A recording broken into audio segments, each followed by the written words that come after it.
Very good. Friday night, BSIME night. What a time. So it begins. Should we wait for some kind soul to tell us that the sound and the visuals are all working fine? It's a Friday night. We're gonna have a party. I mean, someone. Hello?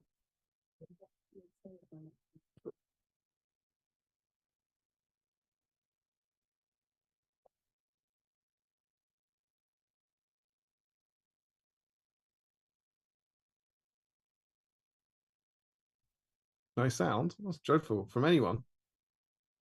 No sound from Steve. No sound from Steve. Can hear Damien, not Steve. It's all right. We got it. We got it. Hold Steve. Hold Steve.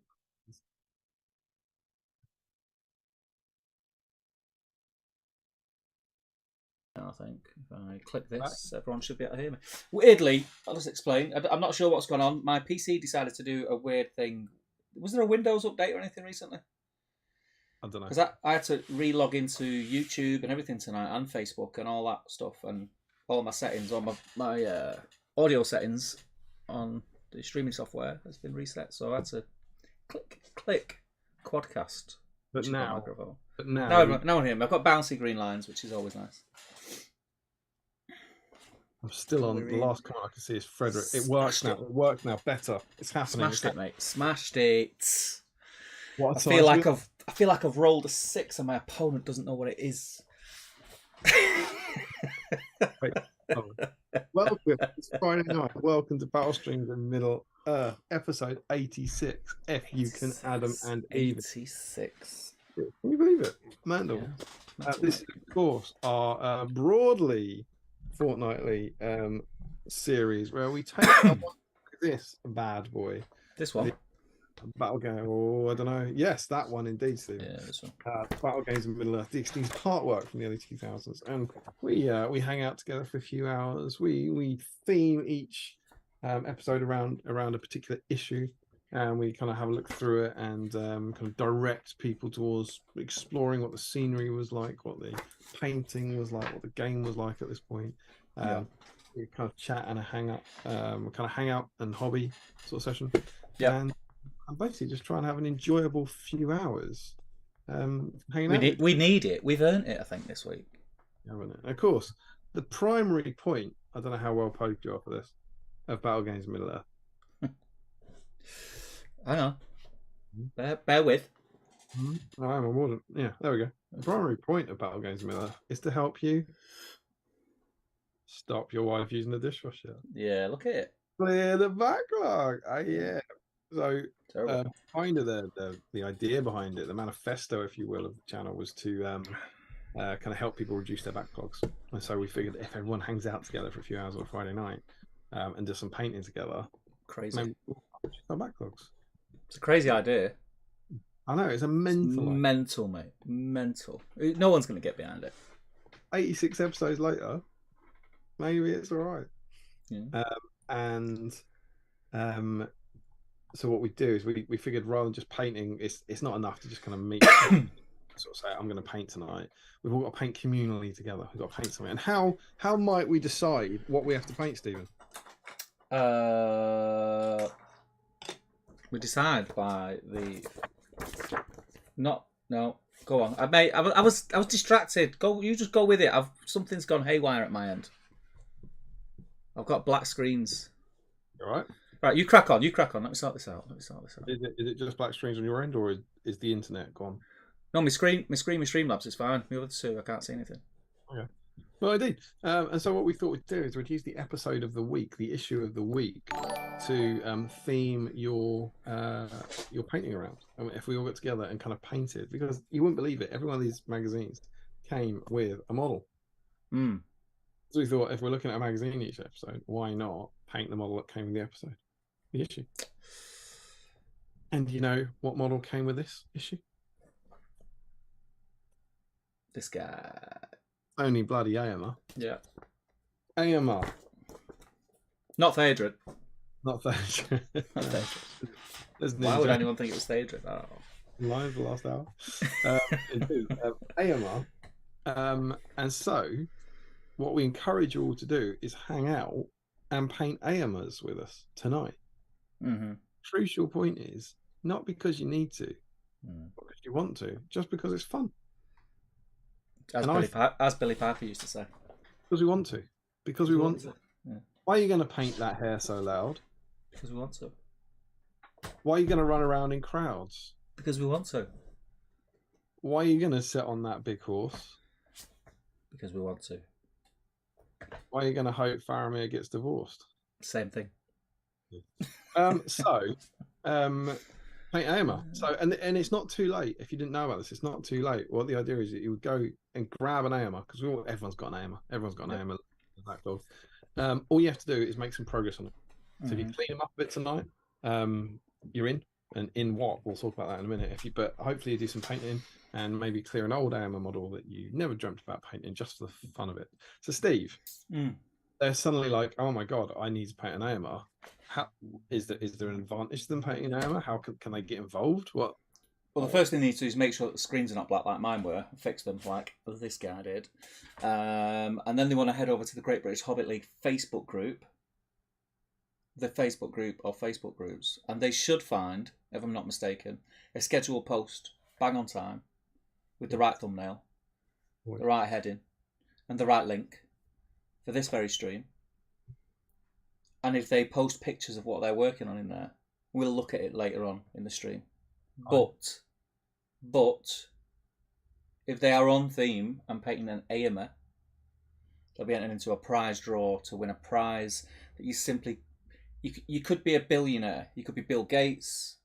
You could be Jeff Bezos. You can't buy these. They haven't got them. They don't have these. Elon Musk does not have one of these. He's desperately. He's the reason he changed it. He's changed it to X is because he has none of these. Spat his dummy out. Furious about this. This is what you can win. Yeah.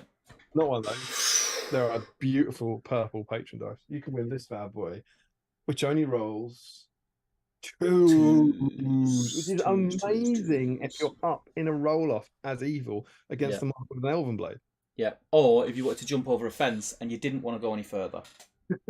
You didn't just want to brag by rolling a 5. That's exactly what you'd want. This is, of course, a black Battle Streams in Middle-earth dice. Come on. Hello, focus, my old friend. There you are. But yeah, same one of these. Look, they rolls 2. Oh, is that 6? Yeah. Oh, Jesus. Yeah. But yeah, one of you in this chat will be winning this very dice today. And all you have to do to win that is paint an AMR. And not finish it, just work on an AMR. Just be working on it. Take a picture of the AMR on your desk. I'm there in spirit. I've got an AMR on my desk, but I've got no paintbrushes still.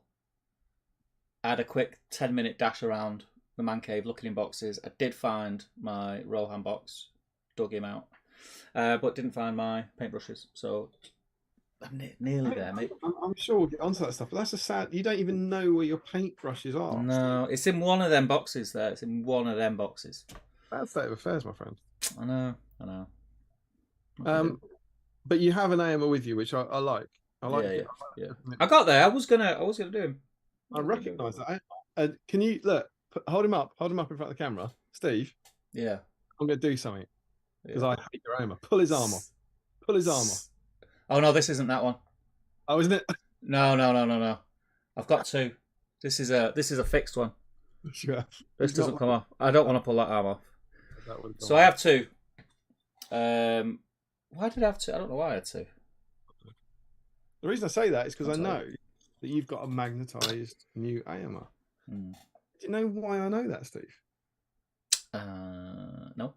Because I told you. We've done an AMR stream before. Did I start painting him? No. Well, not on that night. Did I put the magnets on him? There you go. I went back to it. I went back to it because I was like, sometimes we do like profile reviews and like, well, I'm going to go back, and I went back to our last AMR stream when we were younger. Yeah, it's crazy. It was revolutionary, revelatory. Do you know when it was? Do you know when you did that model? Go on. It was in. Oh, let me make sure I get this right. The 11th of September, 2020. So I wouldn't have been actually sat here then. I think you're in the room, but different angle. Yeah, I would have been in that corner over there. I was in a different room. I assembled this guy. That's crazy, man. Remember what happened to him? Don't we just? Yeah. Arm from the bin. Yeah. Your how can I say your status in community took a hit. bin filled with normal things. That was 3 years ago, mate. 3 years ago. Do you know if I had to sort of, if it was quick fire questions and you said to me, how many years ago did the new Eomer come out? I don't think I would say 3. I would have said maybe 2. Just been released, and so the stream that week was all about kind of building it together. Beautiful model. And do you know what I said in that stream?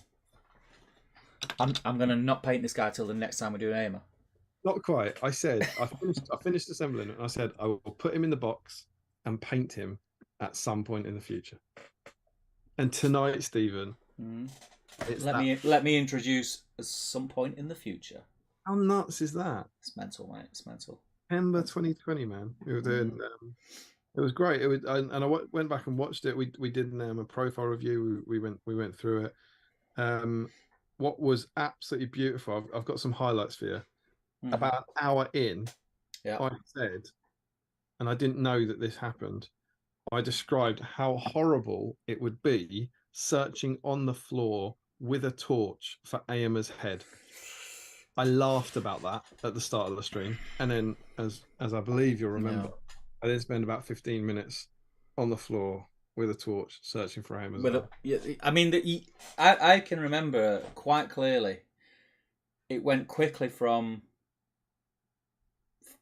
a fun Damien to a panicked Damien to a this is my brand new plastic Eomer that's just come out and I've just dropped his head down there.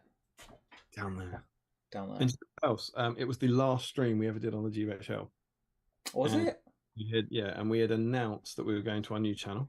We had our name of Battle Streams Been Left, but we hadn't gone yet. And this is verbatim. Stephen Crow. I'm getting used to BSIME. Damien the Bird. It sounds dreadful. Stephen Crow. It does. It sounds like an affliction. David Aberd, it sounds like an affliction of cattle. We've had an outbreak of BSIME. Oh, in the Herefordshire, all sorts of chats, cows, CJD, and about the BCG injection you got, and amazing stuff. We were still at the point where BSIME sounded terrible. Now, 3 years later, it's BSIME. It's a household name, mate. It's a household name. It's up there with. No, I won't go there. I won't go there. So yeah, I mean, what an intro and a half, right? So it's our first Eomer stream in 3 years, and we're going to be, Steve's got his model out at least, but I'm going to be painting 3 years ago, which is kind of cool. It's crazy, man. So there we go. We hope that you are Eomering along with us. Yeah, I'm looking forward to seeing some Eomerage in the whip thread. I do like an Eomer. I have many Eomers. I mean, I have 2 of these guys to start with. I wonder if I've got 2. I wonder if I've got 2 of the foot models then as well. If I've got the magnetized foot. And you didn't have him at the time because you were building your new one. I'm trying to think where he's come from. I didn't know anything about him, but you were very pleased with your magnetized one. Yeah. Don't know. There you go. God knows. I know the magnetized one. I started painting him because he was the first model. I've only painted the flesh tones, and he was the first. For some reason, I do these strange things where I was at the time I was hobbying a lot, and I was watching a lot of hobby videos and painting videos on YouTube, and I watched a video about creating your own flesh tones rather than using flesh colored paint, just using like blues, yellows, reds. And I thought that's not possible. That's crazy talk. And did it, and it was probably one of the best faces I've ever painted as far as blending, shading goes, and that's on my magnetized Eomer Bearhead.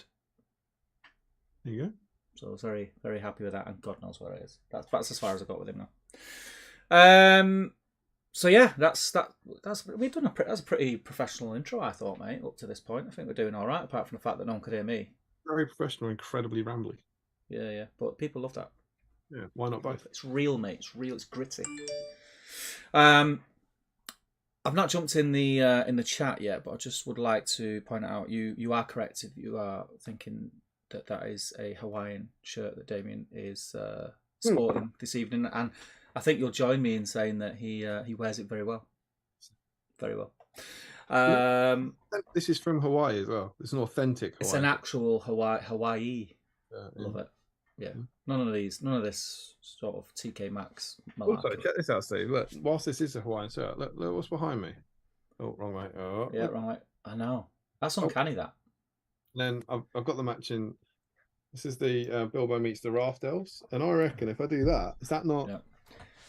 Yeah. Cool? Reminds me of Black Predator.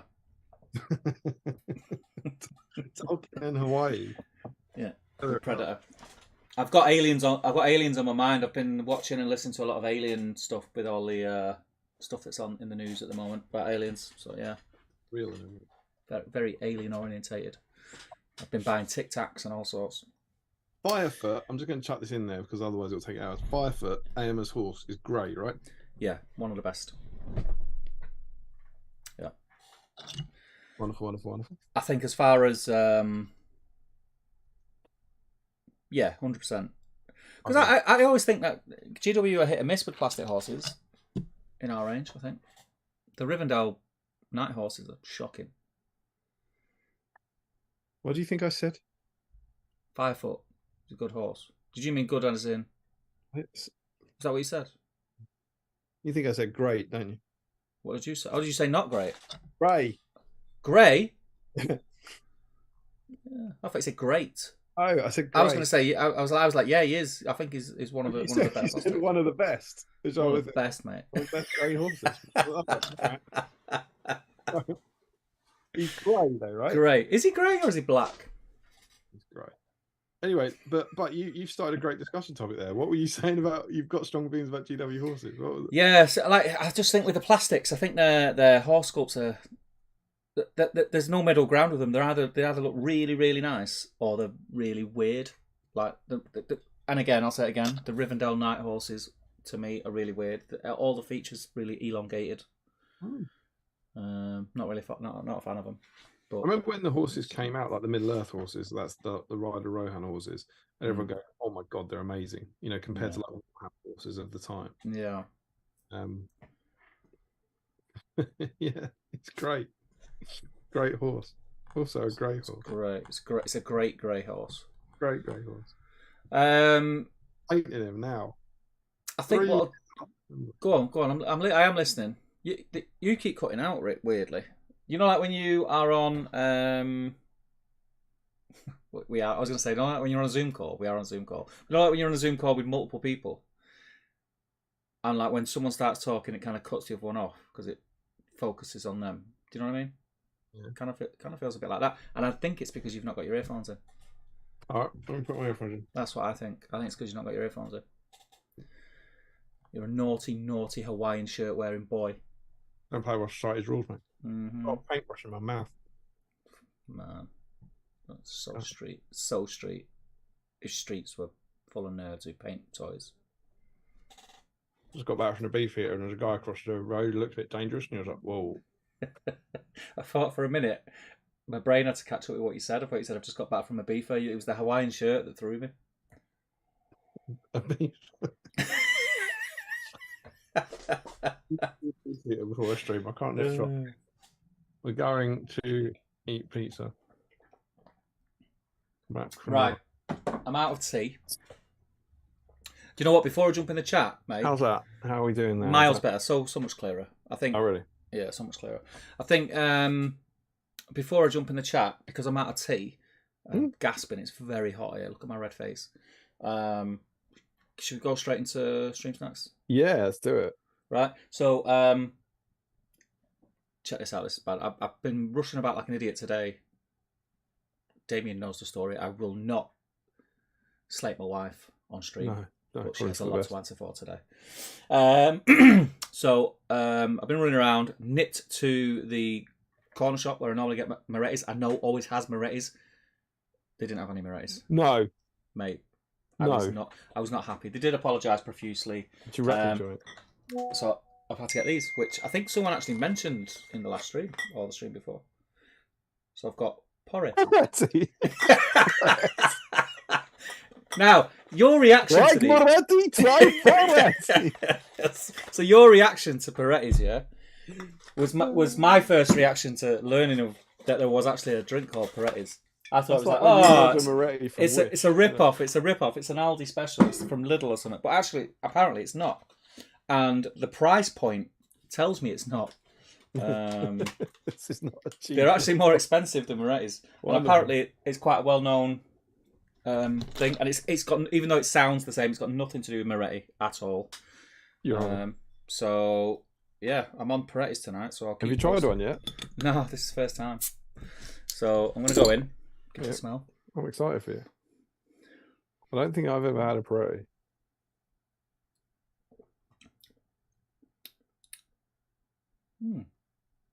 Where did you? You said apparently it's even nicer. Like, did the man who didn't have Moretti's selling them to you tell you this?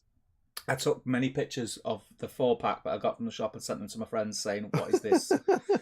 And one of my friends said, "Really nice. The pub around the corner does it on tap. It's not bad. Not bad. Would I have preferred Moretti? Yes. Oh, of course. It's not bad. It's all right. So that's my beers, and then when I was in the shop and I had disappointment in my heart for having to buy Peretti's, I just looked at this and thought, do you know what? It's been a while.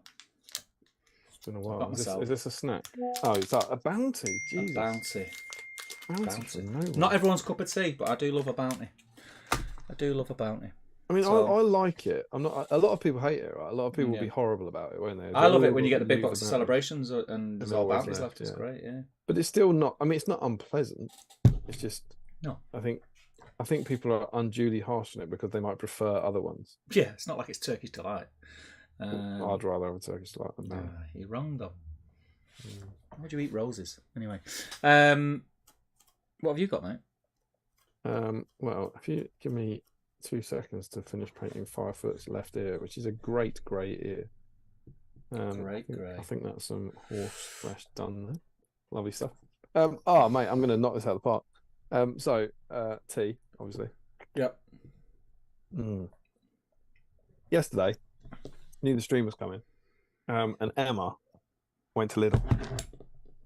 She was like, I'm just popping into Lidl, and I went, Lidl sell a bunch of weird shit.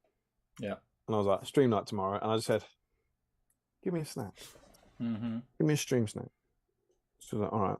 So, introducing on the stream, for I think the first time, we have rum, raisin, and nut milk chocolate. It's wrong, that. You not like rum and raisin? No. Oh, I love rum and raisin. No. Got chocolate there. So it's kind of like fruit and nut with alcohol. Yeah. And I know you don't like fruit and nut. Because I'm pretty sure we talked about it on the last Eomer stream in a really weird twist. We had 9. And then also, Choco Thins Orange. Oh, nice. I'll take them. Yeah, well, I'm gonna pop in here. So a Choco Thin Orange, bit like a Pringle. Yeah. Pretty good. So what have they got? Little bits in? Yeah. It's like you can crunch Is it not that? Or is it crunchy stuff? Crunchy. It's like I think the rose is orange now. There's a crunch, got like little bits crunch. in. Yeah. And then rum and raisin, which I always think tastes like it's full of booze. That's really good. Yeah, it's not for me though. So those must both be first timers on the stream. Yeah, I've not seen them on the stream before. I'll take the thins all day. I like the mint thins. I like those ones. Rum and raisins are really good. They're like matchsticks, but not the rum and raisin. I'm not flying a flag for that. But in big news, I've got 2 Aldis quite near me. I'm not finished. Oh, sorry, go on. Sorry. I just don't want to. I'm still knocking it out. It's like since you rocked in with that shirt on, you got very sort of long, dramatic Magnum PI pauses. Well, I'm kind of chilled out. I'm kind of chilled out on the Kahlua Beach. Yeah. I'm sort of Waikiki Bay, chilled out vibes. Mm-hmm. We're starting at 8:30. We started early. No rush. Did we start early though? We started at. I was 8:30. So I was mid-topic talking about something, and you said, "You know, we should have started 7 minutes ago." I've got a can of pop. Oh yeah. It's not what you think. Can I guess it? Right. Okay. But I need 2 clues. 2 clues. Yeah. I can give you one. There's a really obvious clue that I could give you, but okay. Blow it out you give me 1 clue and 1 question, so I can ask a question and you can give me a random clue. Are you going to start with the question? You give me a random clue first and see if I can get it off that. All right, I'll give you a clue. I'll describe it. It is a sparkling fruit flavour soft drink. See, that tells me I'm seeing Vimto. And I'm going to say, I wouldn't remotely describe it as that. Right.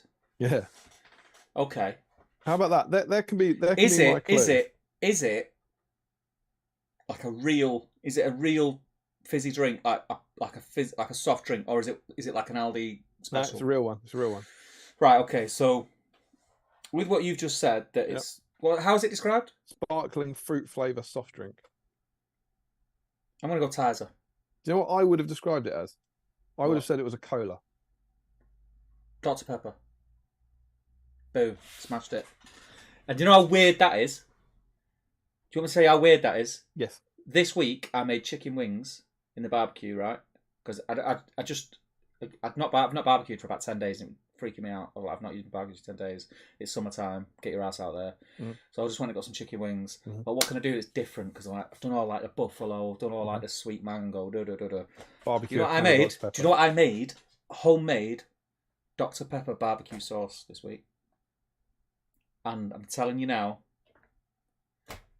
it's the way forward. It's a cola, isn't it? It's basically cherry coke, isn't it? Yeah, that's what. Yeah. Sparkling fruit flavour soft drink. There you go. So that was my well done. That was fun. What do you think the clue I was going to give you that I thought was too obvious? Oh, what's the catchphrase? What's the worst that could happen? Yeah. Well, that was the catchphrase. I was going to say it's so misunderstood. Yeah. But yeah, so we got these. I can probably say too much about this. I don't normally drink this. I don't mind it. I haven't had one in years. Yeah. But I don't know. There's a little magazine I work on. Oh yeah. And in a really, really bizarre little twist, we needed to buy some cans of Dr. Pepper from it. So I bought these, and I opened my boots down. I was like, "There's cans of Dr. Pepper in there. That's got stream written all over it." Yeah. So I've got one there. It's not popped yet because I'm going to finish my tea, but then I'm going to go in, and I don't think we've done Dr. Pepper on stream. Question for you to do with snacks. Yeah. And it's just made me think of it looking at that Dr. Pepper can. It's quite similar. I've been looking at today because again, flipping back to like the barbecue thing, I'm cooking a lot at the minute. And I keep seeing on different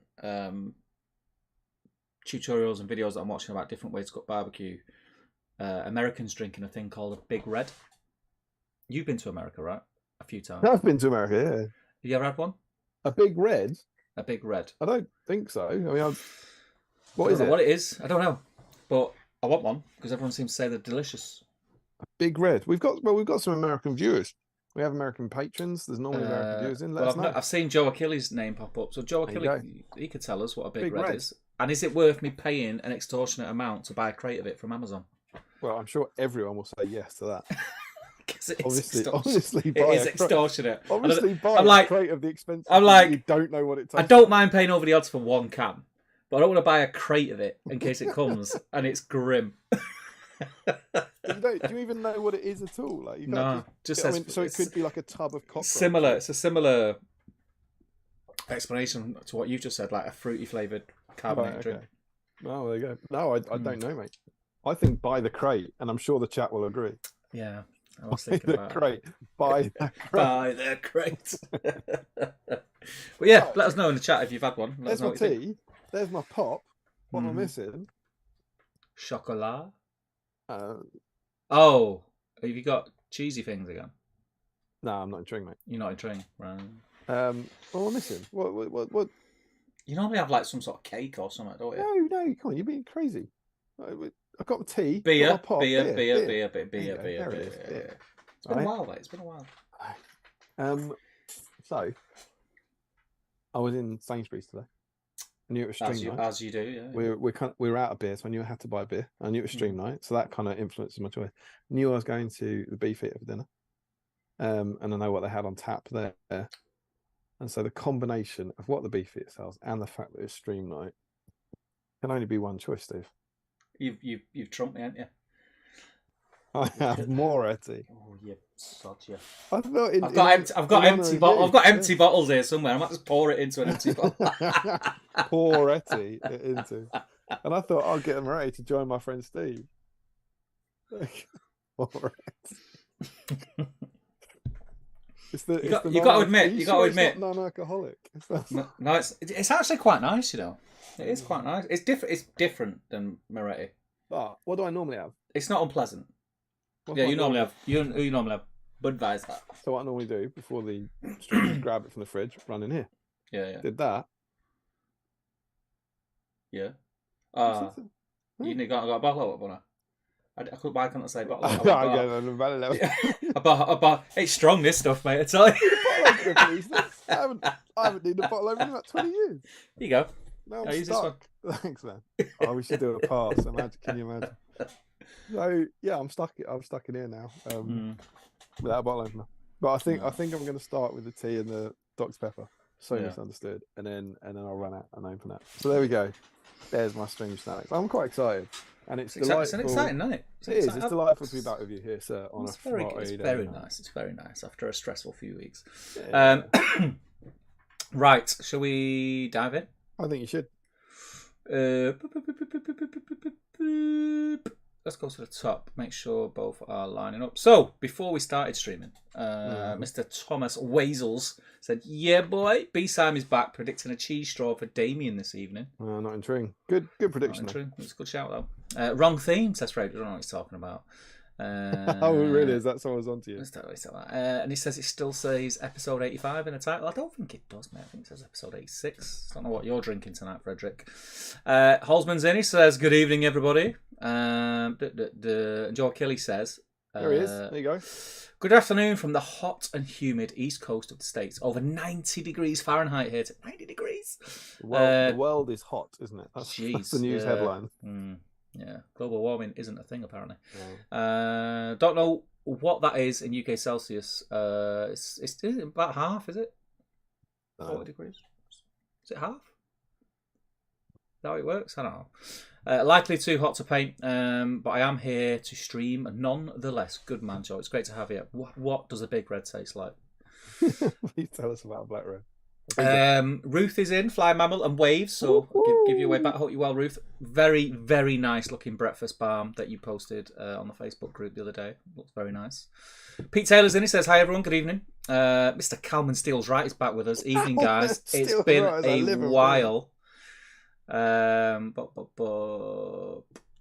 Haven't chatted to Cal in ages. I know, it feels like ages. I've got something sticking in my hand there. Darren Warner says, "Evening all. Hope we are all well on this fine evening." I hope you're well, Darren. It's very nice to have you in. Jake is in, says, "Evening all." Eric L says, "Hey everyone." Green Tree's in. He says, "Hello all." Darren Warner says, "Don't forget to hit the like button." Don't forget to hit the like button. We never tell people to do all that stuff, do we? It's because we don't really care. Yeah. But yeah, sure, hit the like button. We would rather people were here because they want to be here rather than we're asking them to be here. So you guys, thank you very much.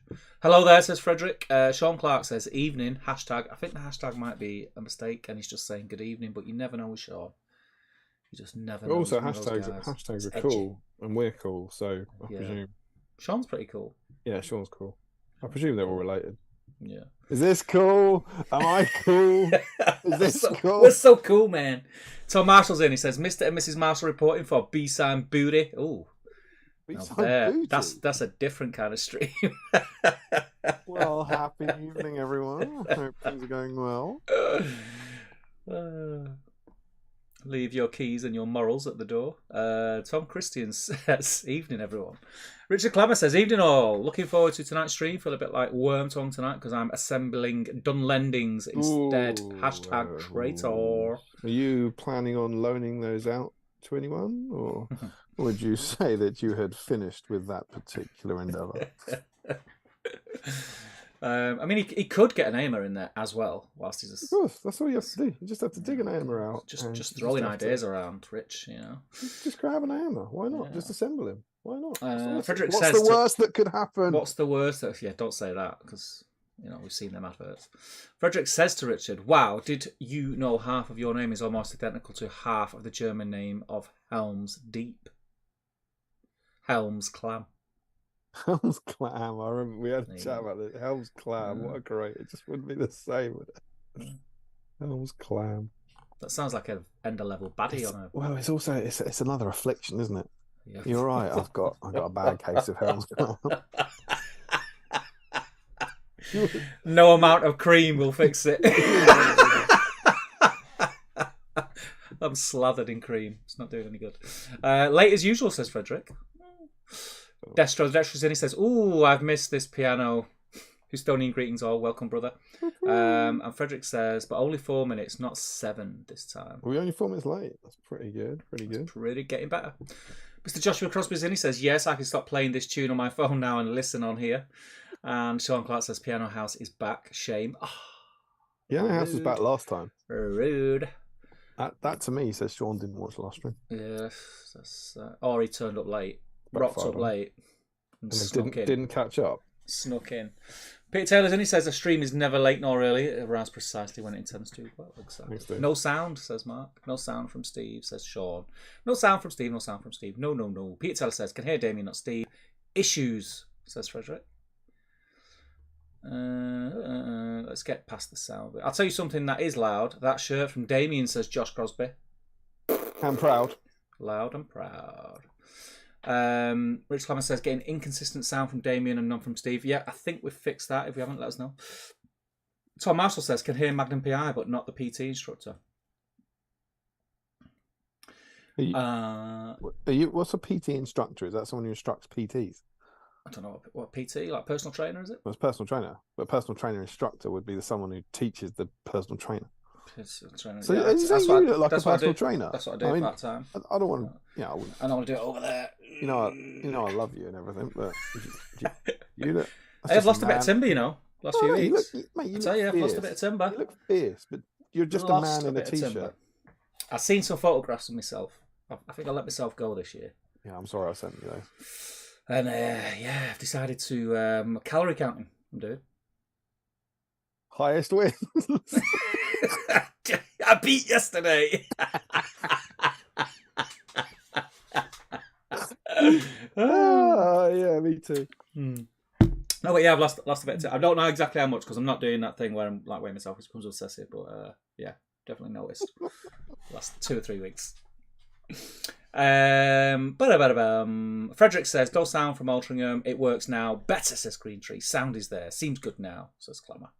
Sean Clark, "I see the man cave still lives. Next summer, maybe." It's looking that way, Sean. It is looking that way. Like, my life at the moment is insane. Everything, it's not on hold. Everything's just behind. Joe Kelly says, "Is that Jimmy Buffet on the left?" Jimmy Buffet? What's that from? Don't know. I presume he's talking about me in a shirt. Yeah. Jimmy Buffet. Jimmy Buffet. Google it. Let's Google it. I will. I'm going to Google it. I'm going to Google it now. Jimmy Buffet. He's an American singer, songwriter, musician, author, and businessman. He's definitely has some nice shirts. Which often portrays an island escapism lifestyle. That does sound like me. Yeah. Together with his Coral Reefer band, Buffet has Coral Reefer songs, including Margaritaville and Come Monday. I mean, obviously that was from Joe, right? Yeah. Big in America, I guess. I don't know. I don't know a Jimmy Buffet. He's not conquered Europe yet. No. I mean, we're not in Europe, but he's not conquered the UK yet. Frederick says, "Did we all see the Honest Wargamer Dice Spice Conquers stream?" We did. Well, I did. Oh, I couldn't help myself. Curiosity got the best of me. Damien had a little cameo, even though he might not know. He did. Damien O'Brien. Why is it people call you Damien O'Brien? Because I can't read. Yep. So we're all painting our plastic theatres, right? Says Frederick. Oh, Frederick. And Rich Clever says, Frederick, I did not know that, but I know my surname is German/Eastern European and means something to do with hammers and smithing. I do know I'm related to the famous skier Franz Klammer. He's only a few cousins away from my dad. Well, there you go, Rich. Claim to fame. Oops. Oh, I'm just doing that thing again, mate. I'm just getting a weird pop-up. When will it end? I don't know. James Hoggs in, he says, tractor driving this evening in a cloudy Lake District. Hope all is well with you and yours. I hope your tractor driving. He did. I hope your tractor is big and has massive wheels, James.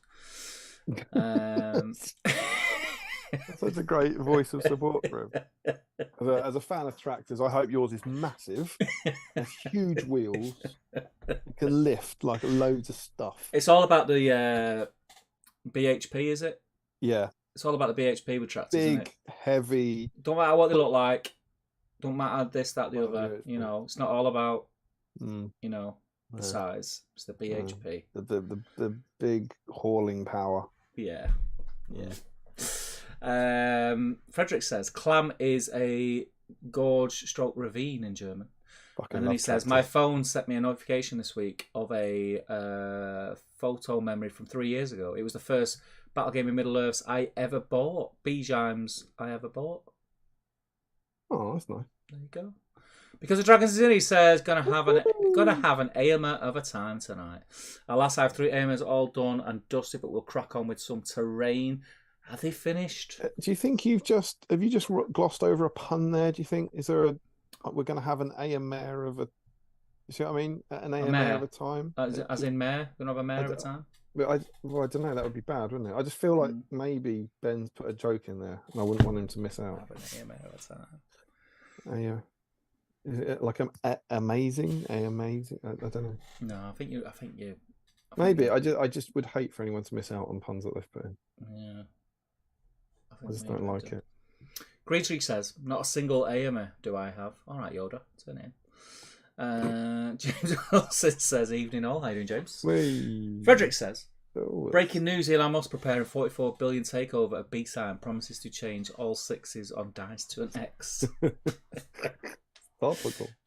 Dave Walker's in. He says, yo to you yourself. Well, Frederick says 6, lol. Josh Crosby says to Frederick, all the Romans in stream are going crazy with you now. Blame Elon, not me, says Frederick. Frederick says also, oh no, not the magnet talk. Please no more brown stuff and finger in holes. Oh, he's remembered. Who's that? How does he remember?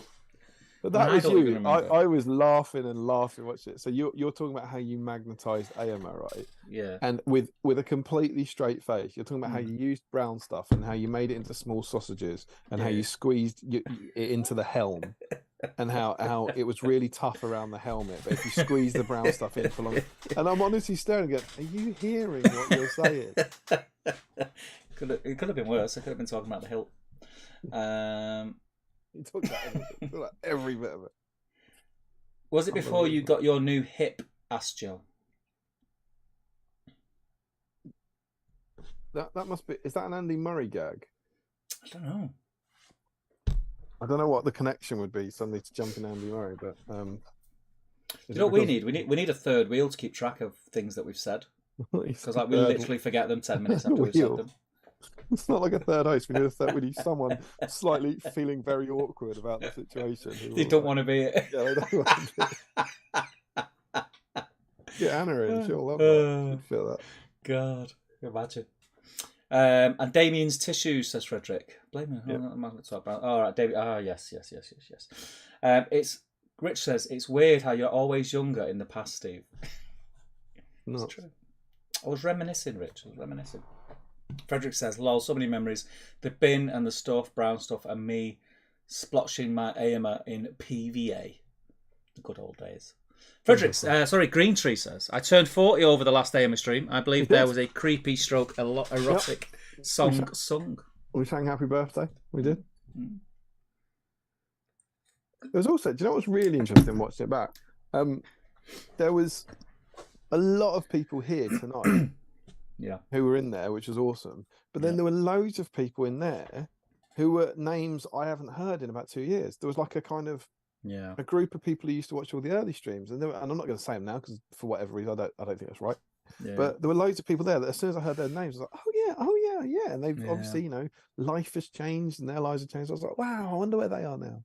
It was kind of really, really, really weird. And you never notice if people gradually drop off, but there was a whole bunch of names that used to be regulars that that aren't there anymore. Well, no one had anything to do. It's true. I mean, we were in lockdown. Everyone was just dying for some entertainment. Gary George is in. He says, "Good morning, all. 5:30 a.m. here in Oz. Can't believe I dragged myself out of a lovely warm bed to join you blokes. I must be mad." Well, you know what? That warms my heart, man. But yes, you are mental if you drag yourself out at 5:30 in the morning to watch us idiots. That's so cool, though, dude. Thank you. Rory says, "Did you steal Dennis Nedry's shirt?" Darren Warner says, "Book him, Damo." Is that a Magnum PI? Book him, I think. Is it?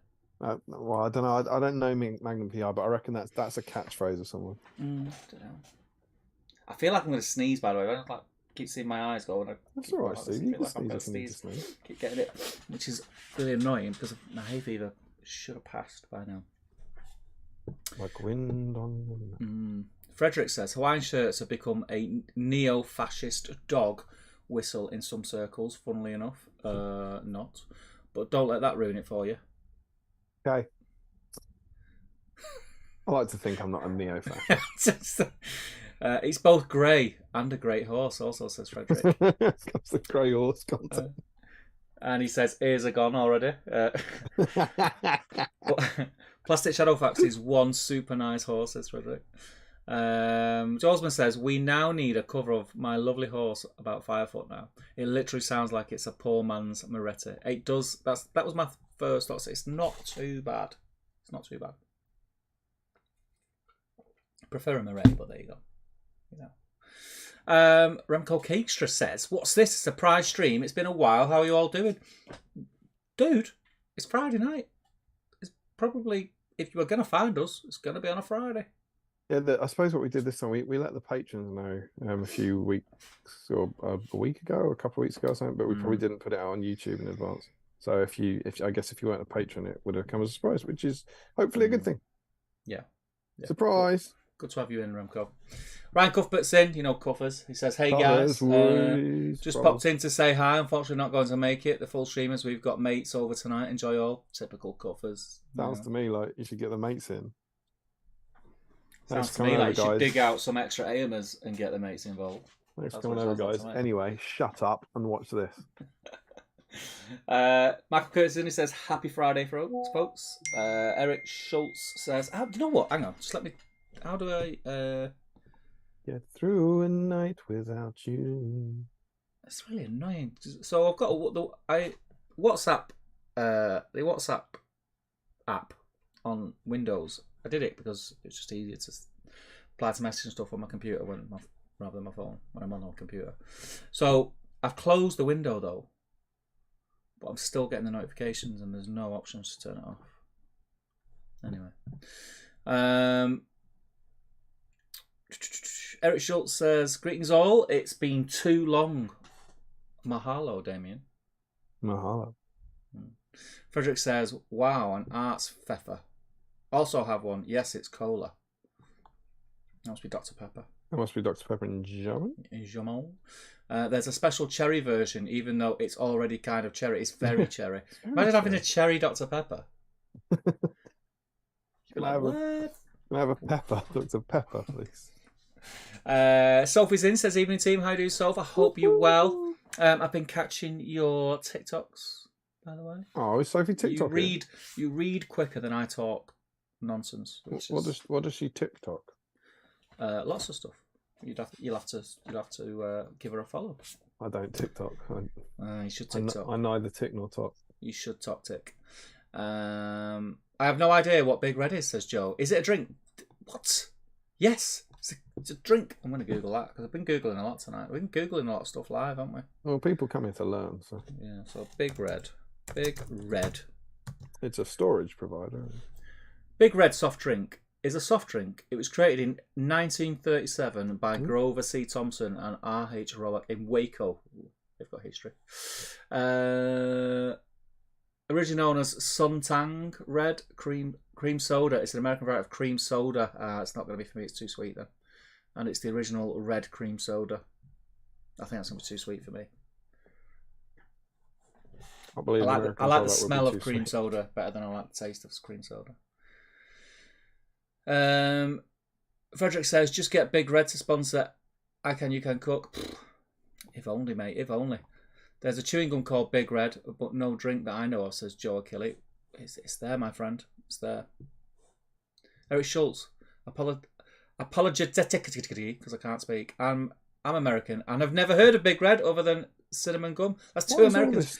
I think I've been tricked by YouTube that it's a big thing. That's two Americans who've never heard of it.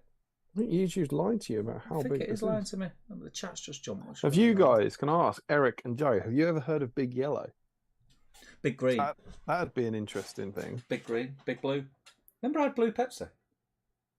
I remember you drank de-icer. I've never seen it. I've never seen it again. No one has. Because Pepsi Blue. It was de-icer. Mate, you're not going to do it. I'm Googling it. But you, hang on, you're making up Big Green, but Big Pepsi Yellow. Red. What the? Big Yellow's a thing over here. So does Big Yellow travel to? Mate, there's a Pepsi Red. Pepsi Red, Pepsi Fire. That's crazy. So just to confirm, you just googled Pepsi Blue, and the best you could do was Pepsi Red. No, Pepsi Blue. Pepsi Blue is a berry flavoured soft drink produced by PepsiCo. It was marketed as Berry Cola Fusion. Was sold from around 2002 to 2004. Discontinued 19 years ago. North American markets. Reissued July 2021, 2 years ago. Thank God for that bit, because I was like, hang on, you said you were drinking. I've drank some out. I drank some out of date Blue Pepsi. You know, that would be a thing. Find the episode where I drank Blue Pepsi. Yeah, the bottle's the same. Pepsi Blue. Anyway. Katie's in, says hello all. How you doing, Katie? I hope you're well. Don't need a bottle opener, says Frederick. And Joe Kelly says Dr. Pepper, however, is a very popular barbecue marinade. It is now in my house. You just said don't need a bottle opener. What? That needs a second sentence. That's it. Is like bite it off with your teeth, smash it on. Frederick saying just rip it off. There is a way of opening bottles with. Yeah, you pop it down and you sort of smack it. But I'm not in a pub. I'm in my house and I like my furniture. No, with another bottle. You do something like this. I've seen someone do it at a party. Yeah. And Go on, you do it. Go on. No, I'm not going to do it. So no, you do it. You put them like that. Yeah. And then you hold them in your hand and you kick up with your foot and you kick that one up with the heel of your foot and it knocks that bottle top off. Go on, do it, Damo. Go on, Damo. I've only got one. And in the top, you know where the second one is, don't you? It's right next to the bottle opener. You, on the other hand, have got two. No, I've got one open. I don't need to look. It's open. I want to see you do it, mate. If you did that in a Hawaiian shirt, that'd be the coolest thing that's ever been on the internet, ever. I'll give it a go if you want. Can you imagine how many subscribers we'd get? I think you could describe how to do it. Do you think? Have you ever done it? No, I seen someone do it and it impressed me. And I said, "How did you do that?" And they showed me, and I didn't have the nuts to do it. How'd you do it? Show me. You hold them like that, stepped like that. Yeah. Yeah. So you put in, and then this one, you sort of put it behind you like that, and you flip your heel up, you know, and you kick the bottom of this bottle, and this bottle pops that one off. Why do you have to use your heel? Because it looks cool, man. Why can't you use your hand? You might be able to use your hand, but that'll look a bit lame. You must need shoes on, I reckon, don't you? Yeah, obviously you got to have shoes on. Yeah. I'll give it a go for that. Yeah, do it. Do it. Use the edge of a table or a lighter or something, says Frederick. There's many, many ways. Joel says it's 32 Celsius, and then he's got a message retracted. Obviously, utter filth. Warwick Griggs is in. How you doing, Warwick? Hope you well, mate. He says, evening, guys. A bit late to the party, but happy to be here. Working on some Moria Goblins tonight. He did not get the memo. You can get the AM memo. But you are so welcome, Warwick, as usual. Joe Achilles says, lol, not buffet, It's buffet. I've been keeping up appearances mode. I think I mentioned buffet before, didn't I? Buffet. I would have pronounced that buffet. Buffet, yeah. Buffet. Rich Thomas says, I've heard of the song Margaretville, but not only because Tenacious D did a cover called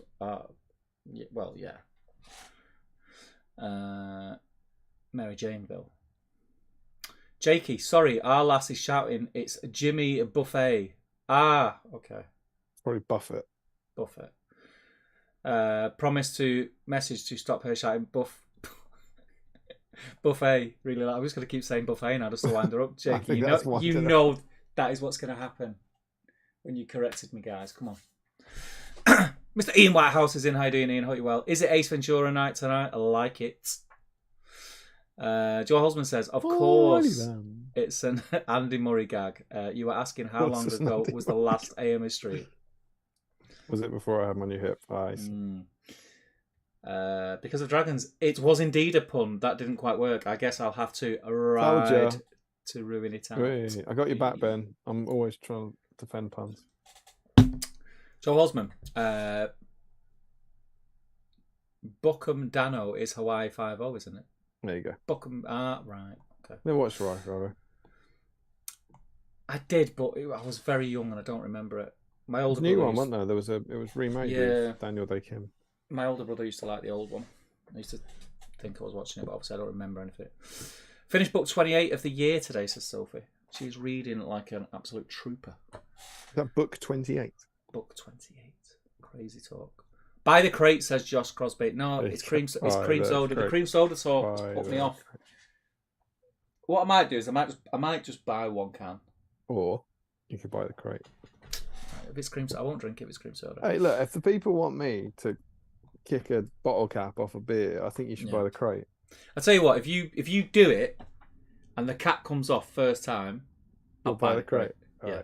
Right. Deal? I mean, this all has to happen then, doesn't it? Buy the crate. Joe Kelly says, we have mellow yellow, but no big yellow. You got a mellow yellow. No big yellow. Where do you put your stuff? Smash the chat, mate. Is that done? Smashed it. I'm going to let you run into our first segment. Well, I admire your optimism. Do you like the way I said it, as if we've got segments lined up? Well, I think I think it's quite clear what our first segment is. Basically, I just want to eat my bounty. So, I need to go to the kitchen and get a bottle opener because I'm a pessimist, and another bottle because I'm an optimist. Yeah. Well, I'm eating, so you'll have to wait. Do a check. It's not going to wait, is it? Not waited. It's like we're married. Me don't listen. So, I'll fill in avoid them. Does anybody know why with bounties? Here's a question for the chat. Why with bounties do you get two little bounties? Why do they not make them as one big bounty? And one for the Americans, do you have bounties? Which is basically sugary coconut and chocolate. And they're delicious. Hey!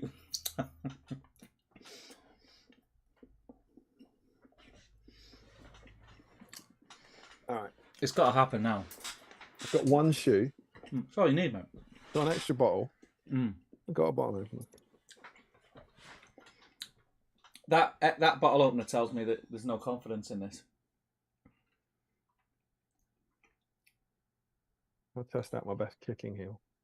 I would go right foot in right hand. Just realised I've only got one shoe, so it better be that one. Is it right or left? Right. I think I'm left foot. I'm left footed. I think you're golden. I think you're golden here.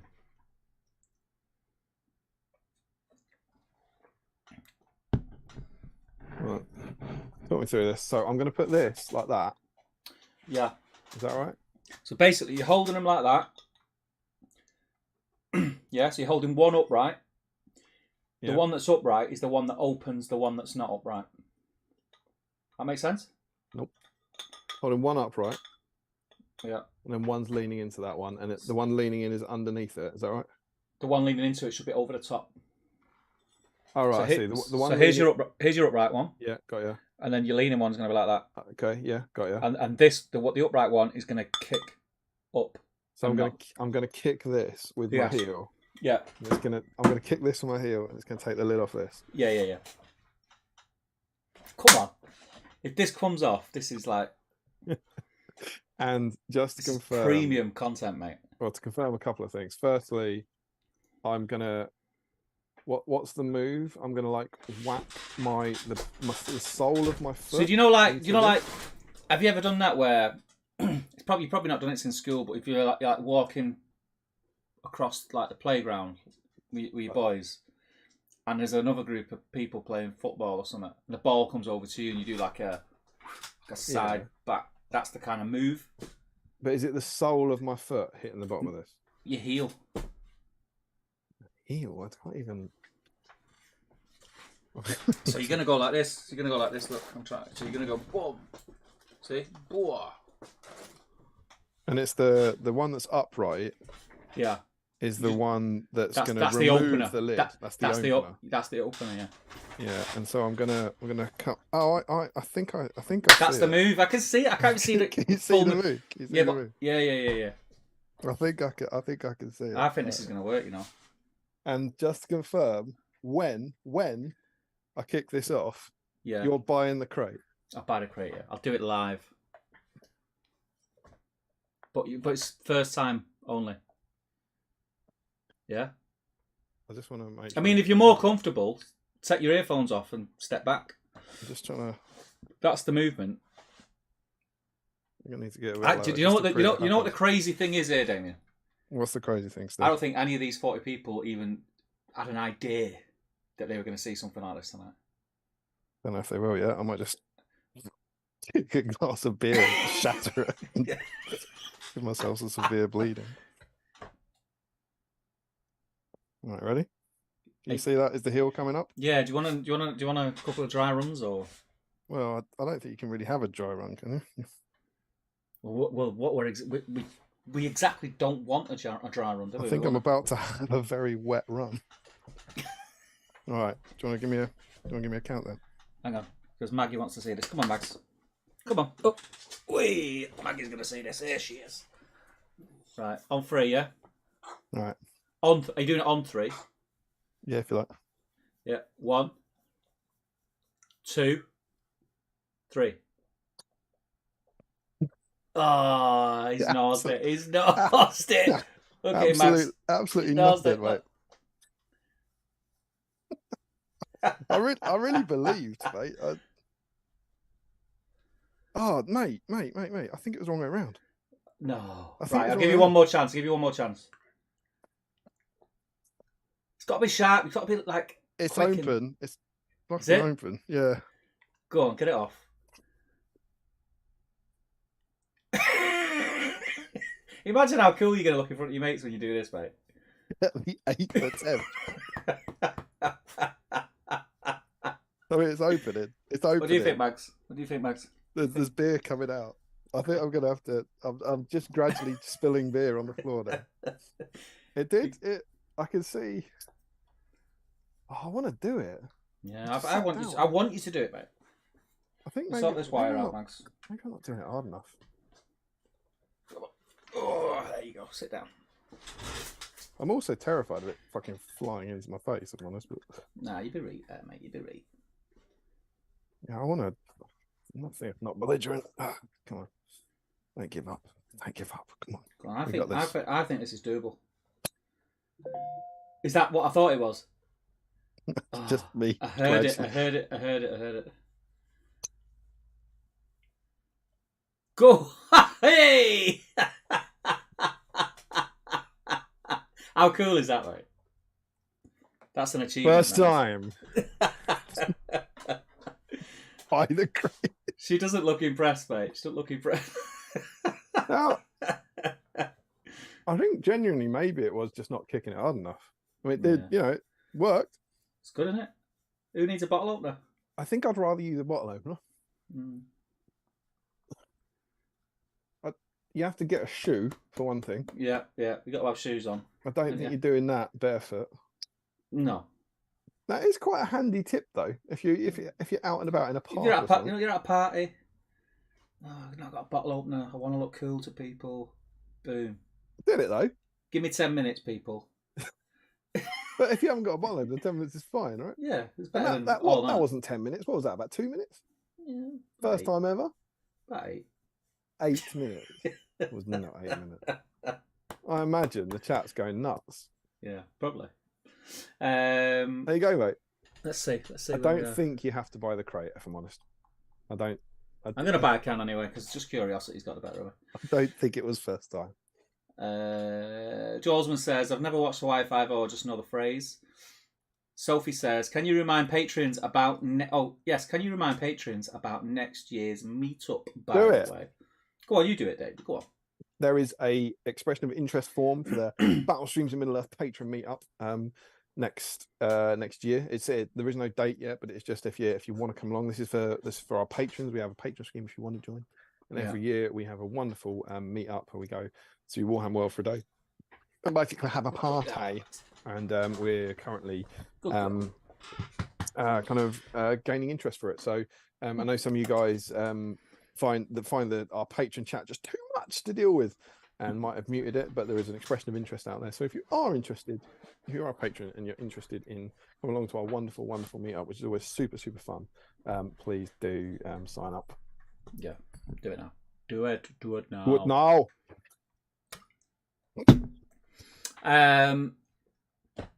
Where was I? Frederick says, oh dear. Green Tree says, hope he kicks Eomer to bits and loses all the pieces under the desk for nostalgia. Imagine. That's what everyone wanted. I'd get the blame for that one. I reckon of the viewing public, there would have been something like 20% who wanted me to kick it off and 80% who wanted it to go really badly. Yeah. I don't think anyone just wanted it not to happen. No. But do you know what I mean? It's. I hope this goes catastrophically wrong. Sophie says, that Eomer stream was my first ever BSIME stream.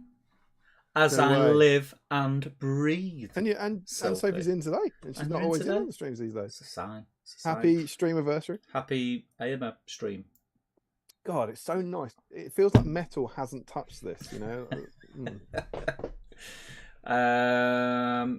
Frederick says, in Germany, you're not allowed to leave elementary school if you still need bottle openers to open your beer. Gary George says, this will not go well. Joe says to Frederick, what's the legal drinking age in Germany? Don't wear your leg out practicing, says Rich. And Frederick says to Joe, 0 when at home. Oh, this pop-up thing is weird. Sean Clark, this is mental. Mental, mate. 14 with parents' permission in public, says Frederick. 16 in public. 18 for the hard stuff in public. Cute dog, says Frederick. What's the difference between 16 and 18? What's the hard alcohol stuff? It's probably spirits in it. Probably beers. You're allowed. Battle dogs in Middle Earth, says Frederick. Jakey. Maggie is cute. She's alright. She's a very naughty dog. It doesn't normally turn up. Well, Anna and the girls are out, aren't they? So I didn't just want to leave her in the house on her own. So she's in the man cave, aren't you? Hey, she's chilling. She's been a good kid. She's actually very good for me. It's just when the others are here, she's a nightmare. What about the time she ran off just as you were about to start a stream? Yeah, that's a nightmare. Let's You not didn't talk think about she was good then? My partner just walked in and was incredulous when I was playing. This is the content I pay to support each month. Who was that? Calamar. Calamar. Oh, you love to see it. Listen, you've got dogs on stream, you've got guys with one shoe on trying to open beer bottles. Jolsman says, go on, get it off. That's a statement associated more with sexy boys and girls than BSIME. BSIME history in the making, says Frederick. Sophie says, I think we have one of the stickers for next year's meetup. Just the heel. That deserves a party popper, says Clarky. Success, says Gary George. Nailed it, says Because of Dragons. Nailed it is a bit much. I nailed it, you bitch. Nailed it. Doesn't really replace a bottle opener because you always need a spare unopened beer. I think you could probably do it with an open bottle. The physics are the same. Am I going to have to put my shoe back on? Yeah. I think the next bottle you got to do it. Rory Campbell says, an eighth of the time it works every time. Bear moves in Middle Earth, says Darren Warner. No bottle opener, give me a shoe in 10 minutes, says Joe Wilson.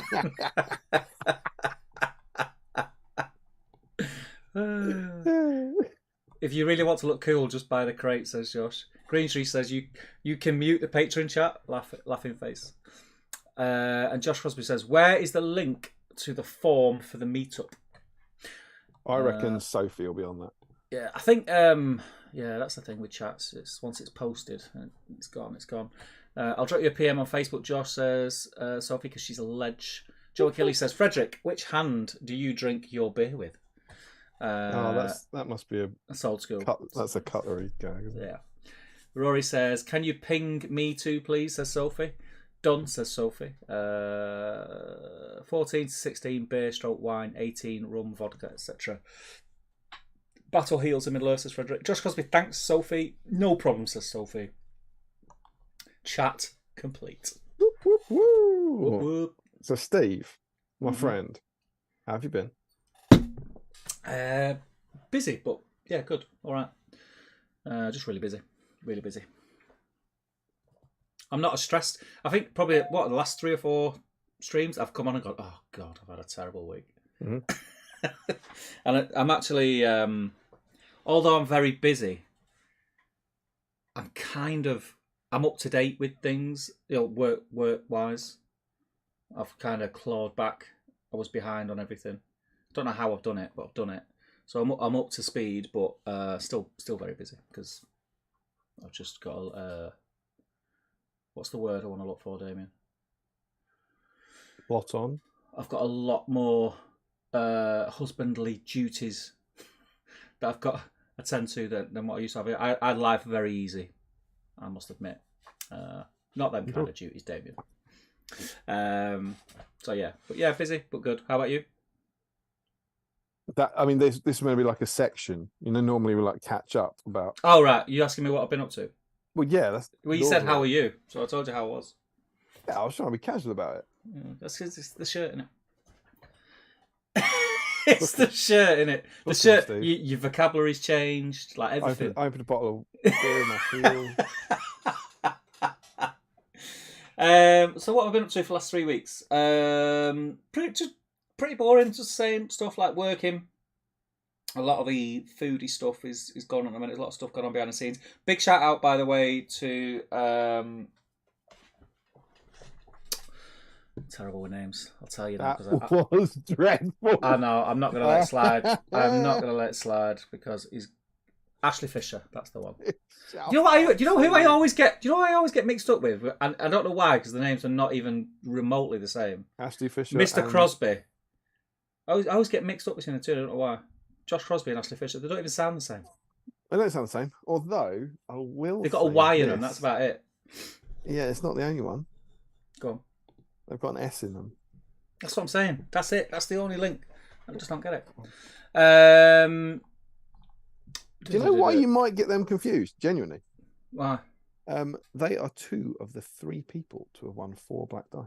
Well, it could be, but I don't think it's that. But you'll hear their names together quite a lot. Them, yeah, and of course, that could be it. But anyway, Ashley Fisher. I mentioned at the BSIME meetup.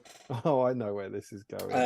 That I was struggling to make a spreadsheet to be able to do the costings for different recipes that I may be doing because I'm venturing into the world of pop-ups and event catering.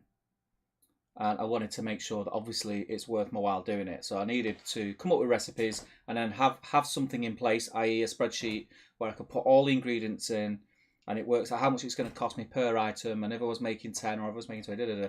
Anyway, it was a great idea. Like, other than the fact that I don't know how spreadsheets work, so I created this spreadsheet that looked like.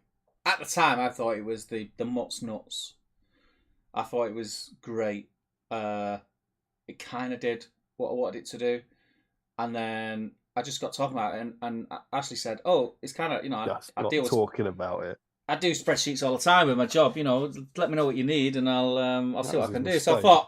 I thought, in for a penny, in for a pound. I've done one, but I'll send him what I've got and see what he comes up with. Anyway, he sent me this spread. I don't want to call it a spreadsheet. It was like a program or something. It was weird. Anyway, he sent it back, and I had to call him, and I had to get him on a Zoom call to explain to me how to use this spreadsheet that he sent me, because it was just immense. It was immense. But once he explained it and it all like clicked into place, he has created a spreadsheet that I'm fairly sure he could copyright and sell that to companies. It is immense. It's amazing. I was there. I was standing with you when the poor lamb walked into the headlights. And I was like, no, actually, no, you don't. Don't do it. But yeah, big shout out to Ashley, man. And I've been playing around with that in my spare time this week, inputting a lot of stuff, and it's fantastic. It's like it is far beyond what I envisaged or what I needed. It does what I needed it to do, plus more. It's great. It's fantastic. Congratulations, Mr. Fisher. Yeah, it's great. So if you need a spreadsheet, Ashley's your man. He's your man. But no, it was great. We had a little Zoom call. It was great to catch up with one of the patrons and shoot the shizer. And yeah, it was nice. That's about it, really. I mean, I don't want to bore you with work stuff. Dare I suggest that, as per your life normally of late, no hobby of any sort? No hobby. I've got no means to hobby. Like, literally, look behind me. There is no spare desk space, and that's probably the cleanest area in here. Like everything else, every surface has got boxes on it. I just feel sad. You know what you're doing? You know what you're doing? You know what the weird? Well, here's the weird thing. So, I have moments where I go, oh, and I miss it loads, obviously. But I'm that preoccupied at the moment. It's only when I sit down and think about it. I'm not pining for it every day because I'm just busy. But yeah, I'll get back to it. I will get back to it 100%. I've been trying and I've been toying with the idea this week. And when I did it, do you remember when I sort of said the other week, "Oh, I'm going to dwindle down my collection and just keep a few armies"? Yeah. And then I ended up all I ended up getting rid of was like my doubles, stuff I had multiples of. How was it? I thought you told loads of stuff. I did sell loads of stuff, but it was all stuff that I've still got. So I need to get rid of some stuff, which is sad on the one hand, but on the other hand, it's just got to be done. I'm at peace with it now. So the only dilemma I've got now is what do I keep? That's my dilemma. Because every time I look at a box, one of my armies, I think, well, obviously I'm going to keep that. Obviously I'm going to keep that. And then when I get to the end of the list, I've just kept everything. I think you can.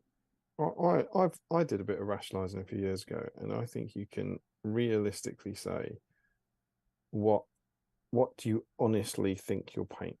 And I found it was quite easy to find the armies that I thought, it didn't mean this year or next year or 5 years. I mean, I do want to do that army, as opposed to the models that I'd bought for the sake of it. Yeah. And obviously, if you live to a ripe old age, you could say, well, I'll paint everything eventually. But I think you can be kind of rational about it and say, I'm actually not interested in that. I don't really know why I have that thing. Yeah. That could go. Yeah. I've got a lot of sort of half done projects. Remember, like my Easterling stuff. I'm looking at it now. Yeah. My Easterling stuff's still on that shelf, which I really want to finish. I really, really want to finish that. But the thought of painting it fills me with dread. Well, that's not good. So that's why I'm thinking, should I just move it on? Because people that it's just sat there. People could be getting enjoyment out of that. which would make me feel a little bit better, knowing that it went somewhere where people are going to use it rather than just sitting there. Do you know what I mean? I do.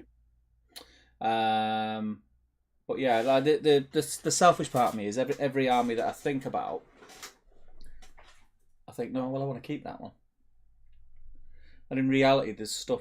For example, here's one, which is a bit of a dilemma for me. My Hobbit army, my Hobbits. Never used them, never played them in anger, never played them at an event, got everything. It's fully painted. I don't particularly have an inclination to play them.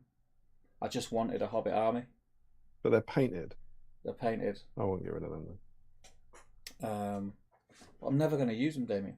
You might though. I'm not. Right. You might. But have you painted them? Did you paint them? Yes. No, Yeah, they're all painted. I don't think you can get rid of that. They're never gonna see the light of day. They might do. If it's unpainted From me, stuff, let's put it this way. Then I'm never gonna play them. Me. No, you say that. You just don't know what's around the corner. I do. Do you? What's around the corner? Tell everyone. Me not playing Hobbits. Because there's so many other stuff that I would want to play that is way down the line. Way down the line. But then what happens? What happens is a new line appears.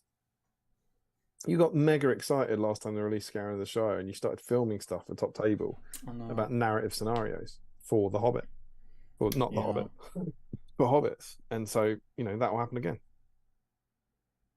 But yeah, I can say that about every army though. It's different if it's painted though. Unless you're at the point, I think, where the money you'll make for that army will in some way change your life or save your life or whatever, I don't think it's worth it. Yeah, it's not. Yeah, but that's the other thing. It's not a monetary thing.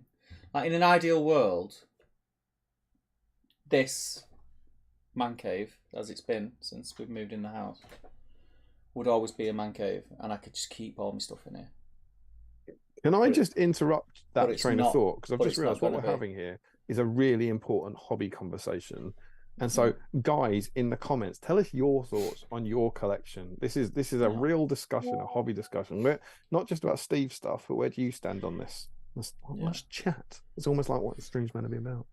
I just think I've got up to this point of my life where I've been almost like a spoiled little kid. Like the new shiny thing comes out and I get it, and it just sits there. It's like, mate, I'm looking at now in front of me. And it's just been re-released, but up until like a couple of weeks ago, Iron Hills were much sought after. And I've got a lovely Iron Hills army that I fully painted myself. Chariot, You lost it for months.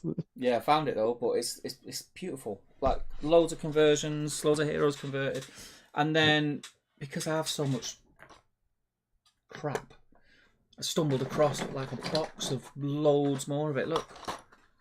Full of bits, like it's jam-packed with bits. There's blisters of bits. Get rid of that. Blisters not even opened. Get rid of that then. Get rid of that. That's what I'm saying. That goes, but keep the painted stuff. Everything. The way you speak just changed. You were saying, "Oh, I've got this army. It's beautiful. It's full of conversions. I love it.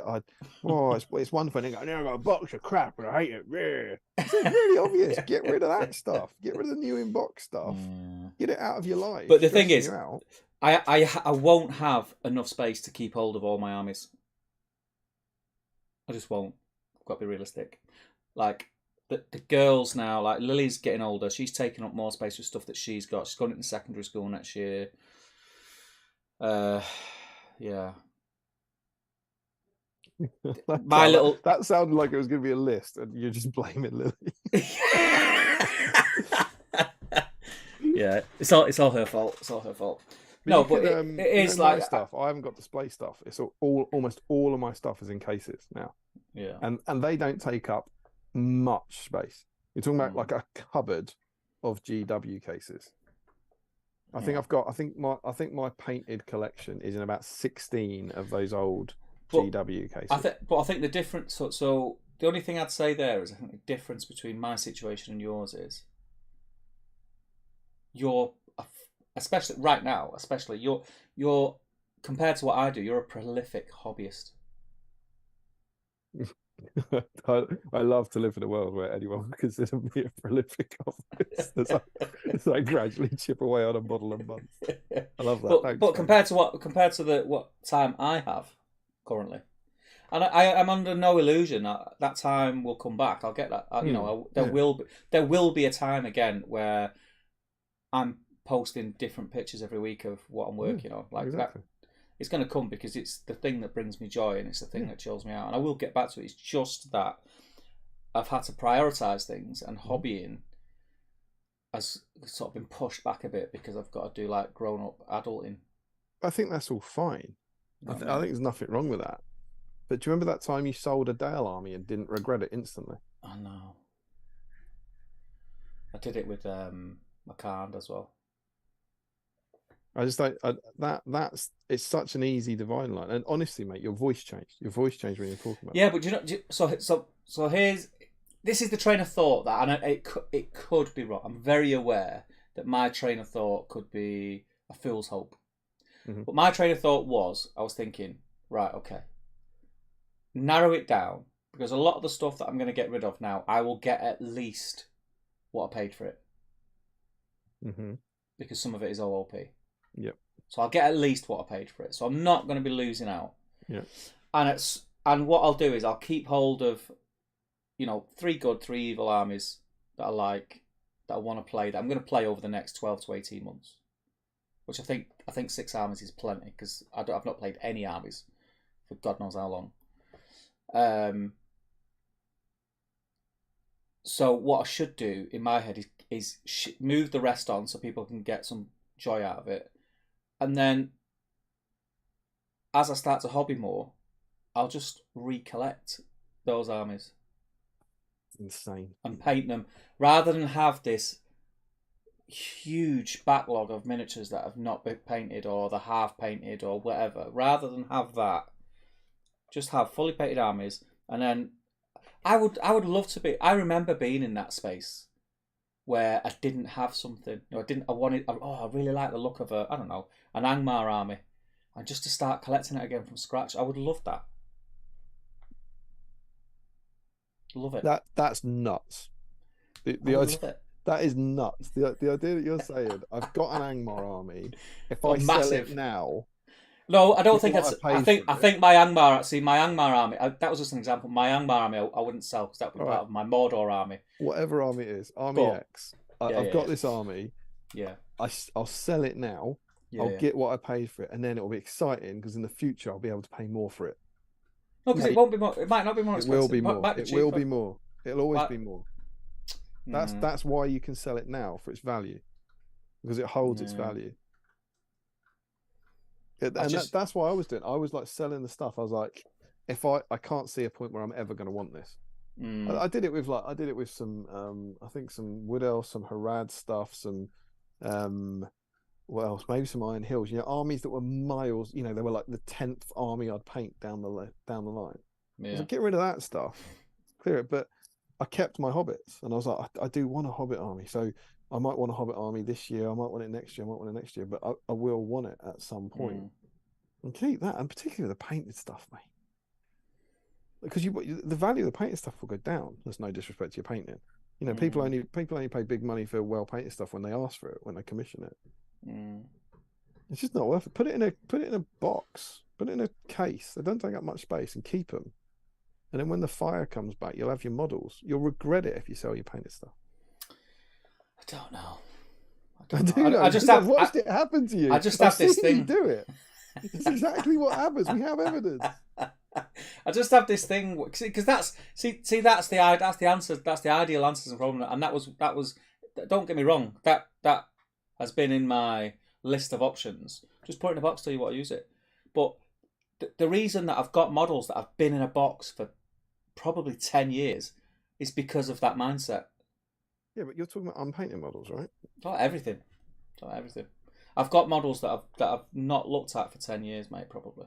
It's all right though. You're allowed to, if you painted them before, you're allowed to keep them and not looking for ages. And then you rediscover them and you go, God, these are cool. And then GW releases a new supplement with a new Legion. You go, oh, I could dig out my Rohan army and buy that one model and I have it. Or you can go, oh, I could dig out my Rohan army. Oh no, I sold it for half its value. Anyway, now what will be fun is to pay more for it, recollect it, repaint it. I'll never do that.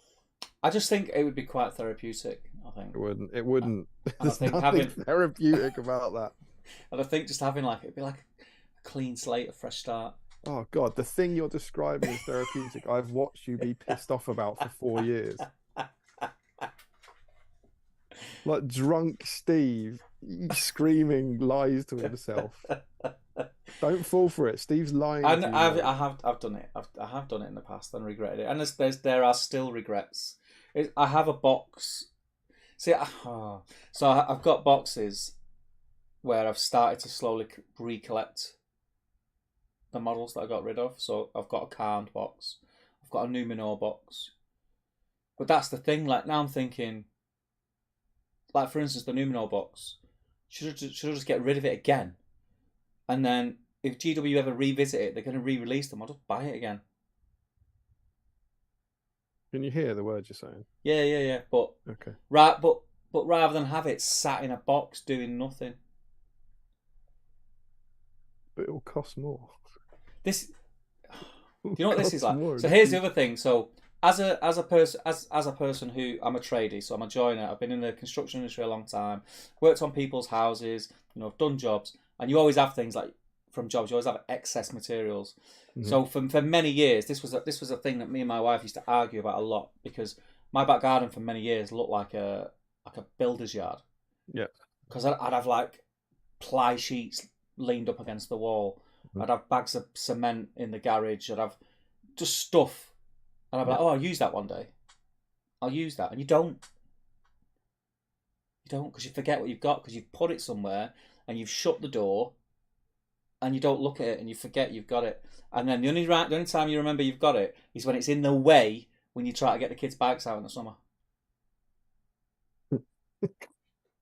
Right. Okay. So. You get what I'm saying? You know me. I would never claim to be something I'm not. I'm not a tradie. I'll try and get into your mindset. Yeah.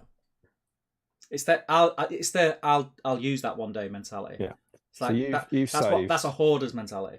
You saved a bag of cement, right? Is that what we're saying? Loads of stuff. I had toolboxes. I had sheds. Plastic Keter sheds. I had about 3 of them, full of gear. Are these spare? Sorry, I'm confused now. Are these spare sheds from a job, or are these sheds full? These are sheds. Is it like you were putting up 10 sheds and you had 3 spare? It's so like you kept them. My shed. It's like my shed's full. I now need another shed, so I'd buy another shed and then fill that with junk. And now I need another shed because where am I going to put all my stuff? Right. Okay. But today, can you see the problem here? Forget about the storage. Can you see the problem? Forget about the shed problem, right? It's you said like a bag of cement you've got left over from a job. Like cement, sand. Yeah, sand. I know. Yeah. Go on. I just need an example. A bag of sand that's left over from a job, right? And you've saved a bag of like builder sand, right? Put it in a shed and forgot about it. Chuck it in a shed, and then the next time you buy a job, and again, I don't know how this works. I presume you go to a job. You spec up what you're going to need in terms of materials. Yeah. I know what you're going to say. Then you go to a builder's yard. I know what you're going to say. You buy the material there, right? Yeah. For the job, and you might need 10 bags of sand. Yeah. Right. Yeah. At which point you're never ever gonna go, do you know what would be handy if I only buy 9 and I go back to my shed and get the other one, right? Yes. Yeah. On the other hand, here's the same analogy. You go, I got this tiny model of Theodred, right? And I'll keep him in my shed. Yes. And then in the future, someone goes to you, oh, you need Theodred. Yes. And you go, right, okay, well, either I'll go onto Games Workshop's website and order him, or I'll use the one in my shed. So there's not a point where you need... There's not a point where you need 10 Theodreds, and it's quicker to go to the Theodred. You know who you're talking to, right? You know that I've got a Theodred box. You know this. This is what I'm telling you. I have a problem. So, and this is part of the problem with, I'll use that one day. So I've got in the shed. I haven't now because I did end up being very thin, and I started to use the stuff. I couldn't reuse the cement because it goes off after a certain amount of time. Layer dread doesn't go off. But after like a the certain sand amount and of stuff, time. I had bags of plaster. You know what really annoyed me? Do you remember in lockdown when no one could get all the plaster and people were selling bags of plaster for £100? Nope. On eBay. So there was a time when you couldn't get all the plaster during lockdown, right? And people were buying bags of plaster for £100. I had 10 bags of skim in my shed. But I forgot it was even there because they've got that much crap. And then when I realised it was there, when I was clearing out, you know where it went? In the skip because it had gone off. Layer dread doesn't go off. Yes, but I haven't just got Theodred. I've got boxes and boxes and boxes of stuff. I would actually... You know what I should do? Listen to me. I should say to someone, tell you what, if you want to come round and sort my collection out and organise it for me, I'll give you 50% of it. I'll do that. Come tomorrow. Come tomorrow. I've got stuff on, mate. So much stuff. I've got so much stuff, mate. I just need to get rid of it. The organising it helps. I organised mine 4 years ago, and it does help if you know what you got. Yeah. But they don't take. I know they take up. I know when you put all the boxes together, they take up a lot of space. They don't take up that much space. Like relative to massive bags of cement, they don't. Yeah, compared to bags of cement, it doesn't. But it takes up a lot of space. Like nearly everything in this. This is a big space. This is like a garage, right? I would say 90% of just, and it's full. Like there's too much stuff in here. 90% of the stuff in here is hobby related. So I've got there's a box there. Tufts. It's a massive box. I will never use that many tufts. Never. I opened it the other day. Some of the tufts in there have been there that long. They're not sticky anymore. They just fall off the paper. Tufts aside, like I don't have strong That's feelings just one on thing. I don't have strong feelings on your tough collection. That's what I'm saying. You see, there's a difference between saying, "Do you know what? Clear the box of tufts, chuck them," and saying, "Rip all the tufts off your finished scenery and throw them in the bin." Yeah. I'm not saying throw them in the bin, am I? I'm saying I'll sell them. Move them on, yeah. You should see what the chat's saying. This has been good. You jump in the chat. You jump in the chat because I'm feeling stressed now. I'm painting. Come on, this is therapeutic for me. Go on. I'll just sit here like I'm in a... You should be... All right. All right. What are I'm they going called? to try and help you. Therapist. I'm like therapist chair. Let's help Steve through this shiz. Yeah, I bet Ashley Fisher will do it. Do you want to tell you where I was up to? No problem. Oh, IREX. We haven't had IREX, have we? We haven't had IREX in, so that must be it. Josh Crosby said, thanks, Sophie Wilkinson. Sophie Wilkinson is, and IREX says, ask Damien, what's the best point value to play SBG at, and why is it 1,000 points? Steve Crow, you love the game. You play it a lot. You're a hobbyist. 700-800 for me. I said, do you know what? We were chatting about it today. I said that. I said 700 to 800. I would rather go to. It used to be 6. It used to be 6. 6 is not enough. Yeah, I've realised that goblin? now. That's like a goblin, a Rohan warrior. Whoever kills each other first, that's it. The game's over. You can't. Yeah. That's not enough. Yeah, 700-800. For me, 1,000 is a lot for me. If we're agreeing on 700-800, I would rather go to 1,000 than go to 500-600. No, I agree. I agree with that. I think it depends what kind of player you are. I'm more of a. I think I am anyway. I think I'm more of a. When I play a game, I quite like the social aspect of it, of chatting to your opponent and having a laugh and giggling. So, if you especially if you're playing in a tournament setting, and it's maybe you've got like you're limited to like your 2 hours or your 2.5 hours, whatever, at 1,000 points. I think you've got to be quite focused on the game. Whereas at lower points, you've got a little bit more breathing space. You don't feel as much pressure to. Yeah, maybe. I said that I thought the reason I like 800 a bit more than 1,000 is because you still get you get fun toys, but kind of similar to you don't have as many things to think about. Yeah. You don't have as many models to think about. Yeah. But I've always liked big games. So yeah, 700 to 800 I think is what I'd choose, but 1,000 I would be. I never liked 500. 500 sounds like a game for children, and this is not a game for children. These are not toys. Rory Campbell says, very busy making the most enormous breakfast sandwich I've ever seen. That's good to hear. Joshua Crosby says, Ashley told me to tell you to buy the crate. Robert Schultz, I believe Damon is telling us SBG magazine is doing Scouring of the Shire next, and you are invited, Steve. SBG, do you want to hear a world exclusive? Go on. Who knows? Like someone bookmark this if you're keeping notes or whatever. So, SBG magazine is planning on doing the Scouring of the Shire in issue 22. Oh. To be absolutely clear, we're about to release 14. Might be 21. That's about so way off. 4 or 5 years ago, but it's planned. Who knows if it'll ever happen? There you go. Remco Keystra, never sell something you painted. So it begins. Just keep them for the display in a box purpose. You don't need the money, Steve. It's not a financial thing. It's not a financial thing. It's just I don't know. I'm just going through this thing where I'm thinking it's just sat there in a box. I'm trying to be a grown-up. We're trying to help you. That's what I'm trying to do. I'm trying to be a grown-up.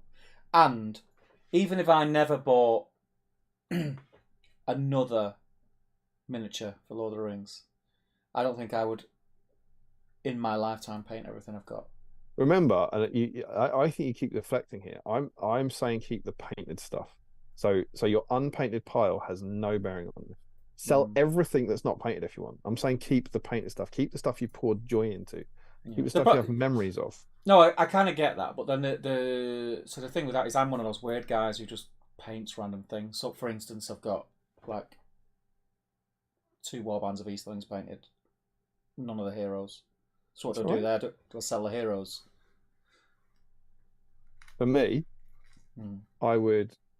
I think I've got a Harad contingent, and I was like, well, I've got a Mumuk unpainted, and I was like, I might paint the Mumuk, and so I've kept like the chieftain and the banner. Yeah. So I was like, I might need those guys to lead them, but then a whole separate box of Eastlings I got rid of because like, I don't need them. I've got no interest in those. So if that were me, I would keep the heroes and also the heroes won't take up much space. Yeah.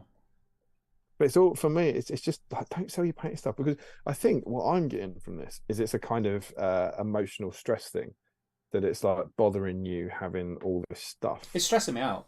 Yeah. It's stressing me out that it's. And I think the relief. It's there. I know I need to get rid of it. I think the relief that you'll get from selling your painted Hobbit army will be less than the frustration you get at some point in the future from having sold your Hobbit army. Whereas that big pile of stuff you just picked up, get rid of it. You've got no emotional connection to it. I can tell you this: I'll never paint another Hobbit army. Then, for the love of God, don't sell the one you've painted. I'd never do that again. Well, quite. That's how this is. Listen to me. This is what I'm saying. But, whereas if you sell it in the same breath, I don't think I'll ever play a Hobbit army. You don't think, but you might. I don't. You might though. I don't have any desire to. No, but I had no desire to play an Ent army, and I dressed it up like fucking Treebeard and wandered off to Warhammer World, didn't I? Things change. Yeah, but that's like 4 or 5 models. It's a bit different. Big models. Gondor. Look at Gondor. Gondor's a great army to play, though. Here's a good one. Gondor's in my keep pile for sure. You know that same stream that I was talking about? Do you know what I said on that stream? I've noted this because I'm doing an article for Future SBG. This is me in September 2020. I've got literally 0 interest in Gondor. They're a bit shiny. Gondor's just never appealed to me as a hobby project. I said that 3 years ago, and I've spent the last year being super excited about painting this BSIME Gondor army. You know why that is? Because things change. No, it's because you've seen my tutorial. Yeah, maybe you'll see. I gave you that oomph. Fair enough. I'll take. Fine. It's because of your tutorial, and maybe you in the future will see a tutorial that does the same thing. That's what things change on that stuff. So you're saying you'll never play with your hobbits again? You might, because something might change. Yeah, I don't know. I don't know. You do know things might change. I'm not having you. That's how the world works. Yeah, but you might change. I know what you're saying, but you could go the other way with that. You could say things might change to the fact that you know, I might be more busier. I might need more space. Yeah, and you might never have time to paint another model, which is why your painted collection would be really handy to have. We'll see. We'll see. We'll see. Sophie Wilkinson, I did a lot of rationalising and gave lots away. Some parts of things in the past I've given away I've really regretted, but others I'm really pleased I got rid of. I think it depends on the army. Sean Clark says, I've sold painted armies and absolutely regretted it and always will. The time and passion I've put into my projects is priceless.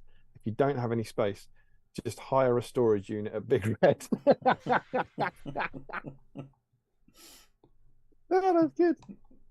But you could loan stuff as well. If space is really a premium. I had your Dunland army for about 6 months, right? You know, I then instantly actually regretted giving you that back because your Dunland army is really nice. I've never played it. No. I want to. That's one of the armies that like I really want to play. I don't know where. I forgot I had it. And in hindsight, and you did remind me, but I'd already kind of made my mind up that I was going to play Goblins at the meetup. But I kind of wish I played that because that would have been what you could do, for example, if I wouldn't get rid of that army. Yeah, space was a real issue. You could give people a box. You could get Ashley Fisher to make you a spreadsheet, and you could say like Dunland army. It's an idea for a spreadsheet. Yeah, you know, and I could send everything to his house. Yeah, you could just give all your go through my stuff. Go through my stuff. Yeah. Send me a spreadsheet back telling me what I've got. As long as you just keep hold of it. But then also keep all the stuff until I need it in the future. But you could give like different people one of your armies and say this is an extended loan, an indefinite loan. It's like this isn't yours. Please don't sell it. But it's stressing me out. Can you look after it? And everyone would have one extra figure case. Do that. Don't sell your stuff. That's because of dragons.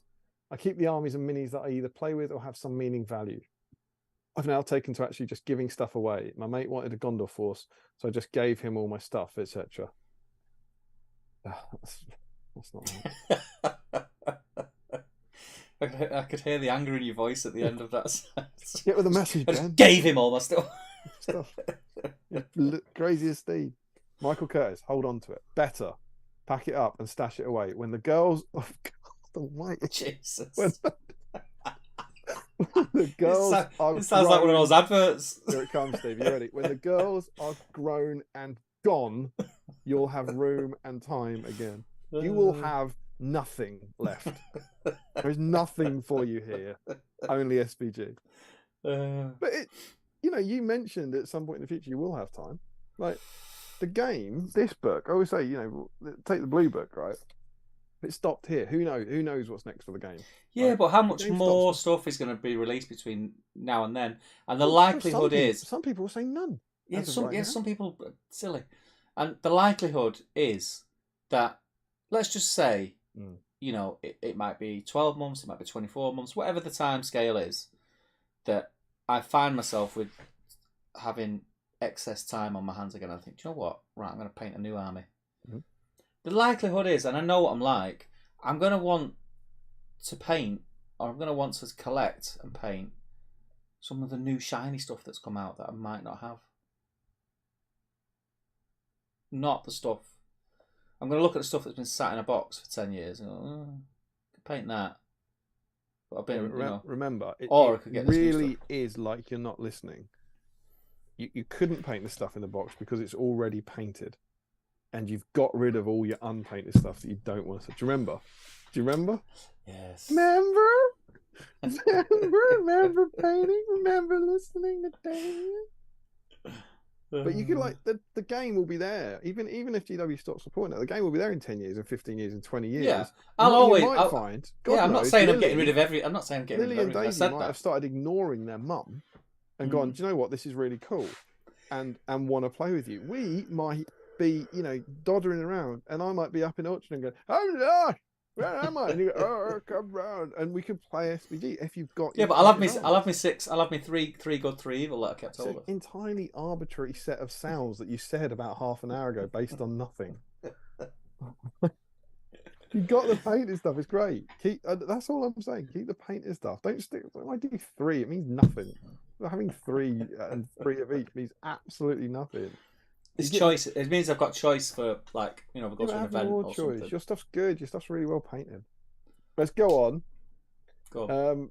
I like that from Michael Curtis, though. That's a good one. Tugget, remember, at some point, it will just be you and Anna. Josh Crosby, I'm not selling any of my armies. You put a part of yourself into anything you create, and everyone's army is unique in the world. I don't mean it in a nasty way, but I'd never want someone else's army. I agree with that. Sounds a bit like Voldemort. Sean Clark, I think your lack of hobby has devalued your collections temporarily. You could sell everything, and then when you start hobbying again, you'd be devastated. That's completely true. Look, your people are here for you, Steve. Except Bear. James Wilson, if you can see yourself painting it, keep it. Josh Crosby, also don't sell those Easterlings I gave you. Give them away instead. No, well, they're part of the. They're on the shelf there. I really want an my Easterling army. I just don't know. I'll never finish painting it. Richard Claver, stop feeling sorry for yourself, Steve. I'll tell you the same advice I told my mate. Just don't sell your miniatures because they'll always be worth more to you than you'll get for them. I completely agree with that. Michael Curtis, I was actually planning on selling my French and Indian war models, but this discussion just made me change my mind. Go, jackpot. James Wilson, anyone who follows my blog post knows I've got a huge backlog, but at the same time, writing those posts and sharing what I've been working on is really good hobby motivation. There is some stuff I'll be selling, having sold on, but I'm persevering with the rest. There you go, Richard Clammer. If storage is your issue, Steve, I'll store your armies for a year, and then if you decide you still want to sell them a year later, then do it. We did that. I don't know if you've ever done this with your kids, but we had the idea that ours are only 6 and 2. We've already got to the point where it's like you take toys and you put them in the cupboard of doom that they can't see, and then if they don't ask for them in a year, you then get rid of them. And you might, I wouldn't do that with anything painted personally, but you might find that kind of thing, that like that idea of we've got all this talk about big red and big yellow. We've got a storage container. We've now got a garden room. You've seen, and we put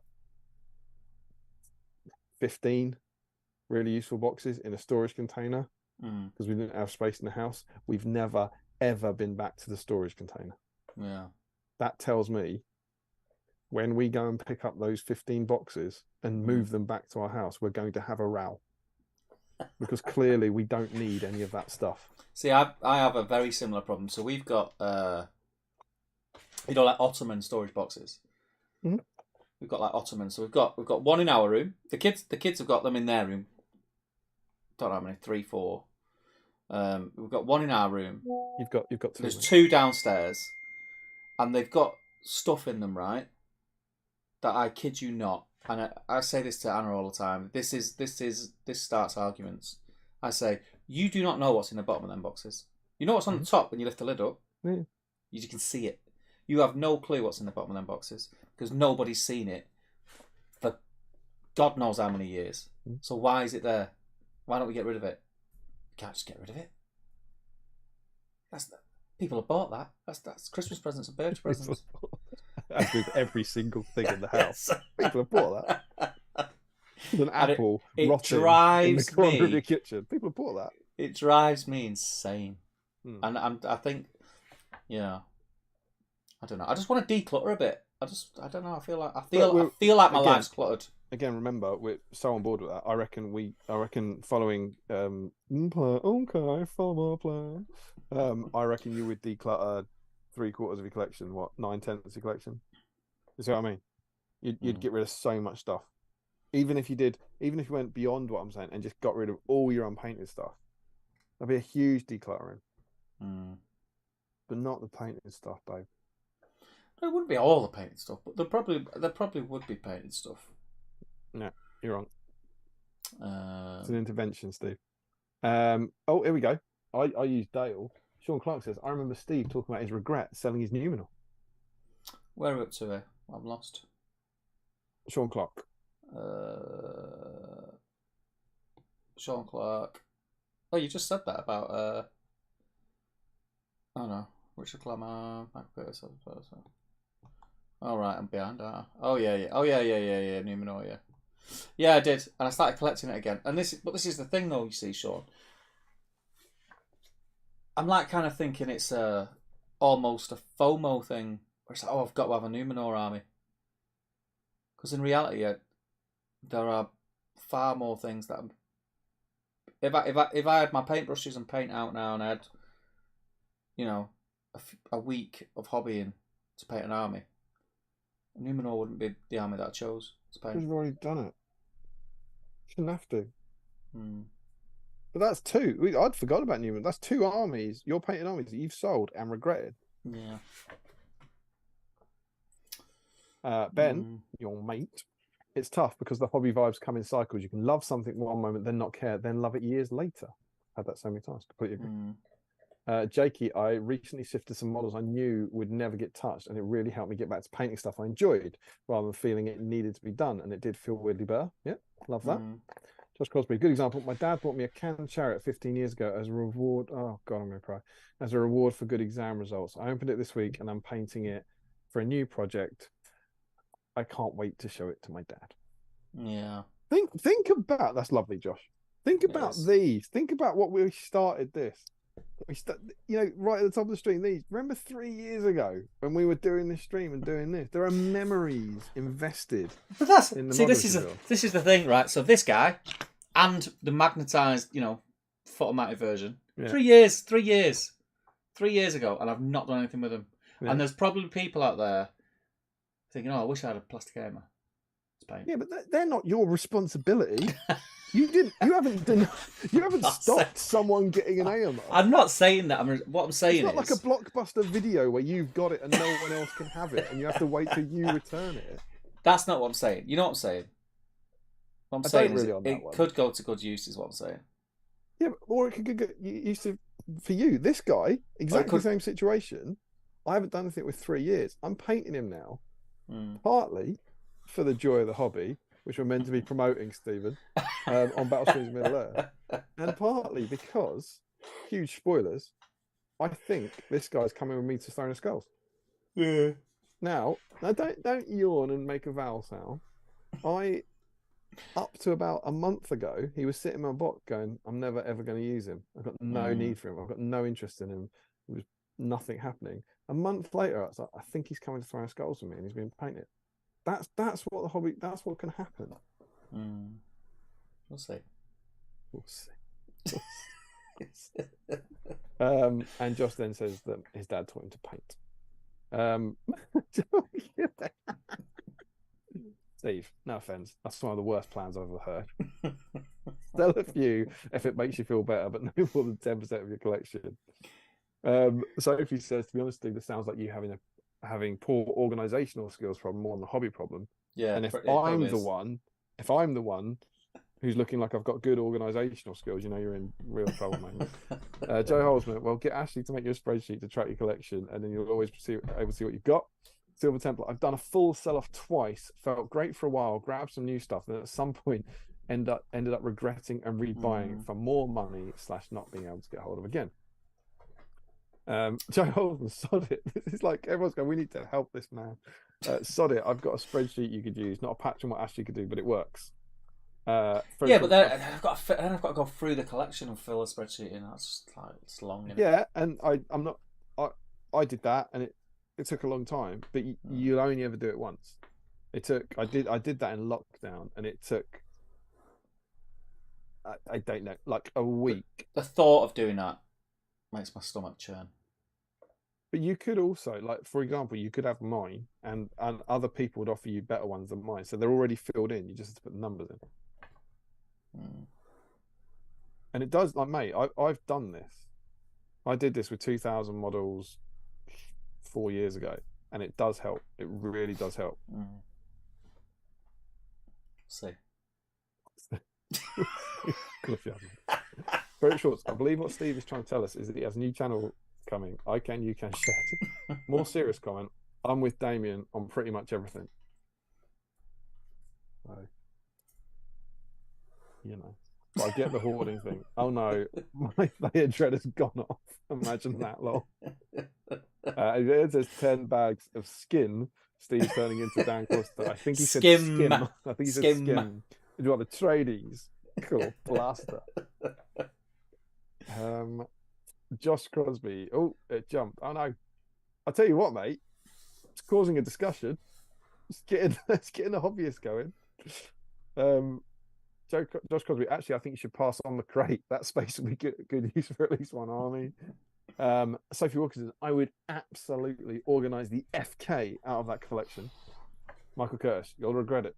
Maybe not today, maybe not tomorrow, but it'll happen. Organise, man. Organise. Oh, Richard Clammer has offered to come and sort it for free. Sean Clark is coming to organise it for free. Frederick Schultz, Steve, are you free on the Wednesday before Ardicon? And how far is Altrincham from Manchester? Would come over for shed sorting stuff. I think Frederick might actually be asked. I think he's confusing the two. I think he's offering to sort out all your tradie stuff. We need to sort the garage, Frederick. That's what we're interested in. Not the 10 sheds full of smaller sheds. Ian Whitehouse, BSIME meet up in Steve's shed. Frederick thinks it's perfect catering by ICUCC. Rory Campbell, move them on so they can sit in somebody else's covered a shed. Larry airdrops in and says 50 points. Also, hey guys, Steve, Ian Whitehouse, set up a loan system that can actually work. Frederick Schultz, you weren't sure BSIME would go this far. Why shouldn't SBG mag do scouring? Well, exactly.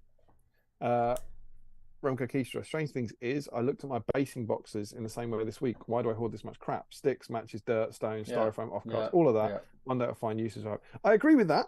I do that. I've got, in the shed, I've got boxes of the offcuts of polystyrene, and then whenever you get a new job, you buy new bits of polystyrene. So I get that. I think they're different things. I think certainly models are different to keeping spare bits of projects, and in that it's quite similar to your cement argument. You keep the kind of 10% of the project because you'll use it in the future, and then you just buy the new. Do you know what I found in one of my boxes when I was looking for my paintbrushes before? I've got it in one of the boxes over there. Shed. It's a kit for making model ships, right? And get rid of that. And it's the rope. What do they call it? The rope for the rigging. Yeah. So it's for scale models, rigging rope. So it's like tiny rope that looks realistic. And it wasn't cheap. And I got it thinking, I'll use that on a terrain project one day. Brie or something. Oh, so it's sorry, when you said kit for making ships, I thought you meant like it's not the whole ships, it's just No. It's just string. Yeah. But I'm thinking, why have I bought that? If you don't get me wrong, if I don't know why I bought it. I bought it on the off chance I might build something that needs realistic looking rope. I think it was when I was going through like the Lake Town stage thing when I was making that board and just never used it. And then it's just sat there, and that's just like one example of stuff that I've got. About a minute ago, when you said you had a kit for making ships, I said get rid of that, right? Because you're not unlikely to make ships. But if it's just the rope, and again, I'm not emotionally invested in the rope. I'm emotionally invested in your painted models. But if it's just the rope, I'd say keep that because you're so good at making boards. And wherever you are right now, think about where you were a year ago, 2 years ago, when it was that you were making videos and making constant boards. You're famous for it. You're known for the boards you make. I don't think I'll ever have that time that I had there. But you had, who knows? And you had kids then. You haven't had that massive lifestyle change. Well, I have. Anna's work has changed, which has dramatically affected my free time. But it might change again. I know. We'll see. But that sort of stuff, that's something you love and that you're good at. And if we can get rid of the rope. Spoilers: someone's mugged you. Just buy string. But it does look good. Yeah, I know. It looks like tiny rope. It looks like tiny rope. It's like, why does this look so much better than thread? Just when you go, why have I got this? When it come, I was buzzing. I was like, oh, that's amazing. I imagine it doesn't take up much space, does it? It's So flat. it's flat, no, isn't because it? it's got also got this like weird metal thing in it for creating the rigging the way it sets out on a Well, sail. get rid of the metal thing Yeah, because you don't want I don't need rigging. that. I You wouldn't don't use need that. rigging. You need No. coils of rope on your lake town board. Yeah. There we go. That's one thing sorted. It's good, man. It's therapy. Josh Crosby, if it will help you keep your Easterlings, I'll paint the heroes you need in your colour scheme. Man, I would. You know what? I would never do that to somebody. Look at these people. Look at No. these people. Larry Miller, strip the hobbits, then pay someone to repaint them. Larry's Do you know what? in, That wanting to actually, watch the world burn as I normal. know it's like sort of a B-side joke. I went through this weird bit where I kind of started to have palpitations about it when I was thinking, "What are you doing?" But in hindsight, I'm glad I did it because I painted that army at so many different stages of my hobby life. It didn't look like a uniformed painted army, if that makes sense. Mm-hmm. But I really loved Gondor, but the thought of repainting it all myself just filled me with dreads. So doing what I did, I'm glad I did what I did. And Reese is a great painter, and I've got an amazing looking Gondor army. Yeah, I should get rid of that. Taking some of the Great space army. Not used it since he painted it. What was that? Was that a beef eater right now? Didn't see Reese. He's on holiday, mate. I think he's in Spain. In Twickenham. Joe Holzman, look at it like this. You sell it now, you're borrowing happiness from future Steve. But it'll charge interest. Ooh. Oh, you should write a book, you, Joe. That's deep. That's a good one. I can't believe I am reading these when I'm trying to paint what we're meant to be painting, and you're watching me read them. Can you take over? I can't read comments that are advice to myself. Right, brilliant. Can't do it. That's a new fun one. Josh Crosby, I've got no desire to play the Fellowship. I painted them so my friends could use them, or I could run intro games for people. Why the hell? I've just put, as I'm reading this, I've just put that tea towel on my head. I've obviously scanned back. You must have done, yeah. That was weird. Hang on. The girls will just come on, so I'm gonna go send the dog back in. So I'll be 2 seconds, yeah. All right.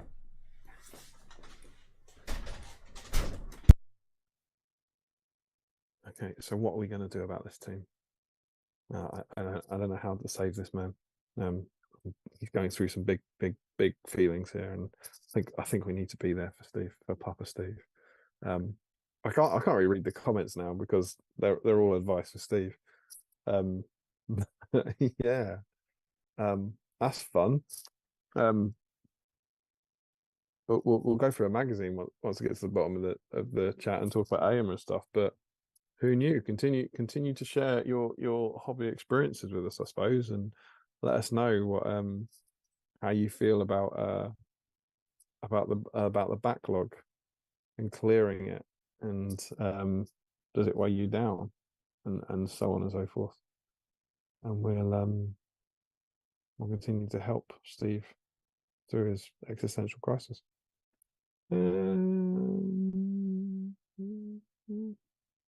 Yeah, can't read that. Paintbrush Pirate has come in saying, "Evening all."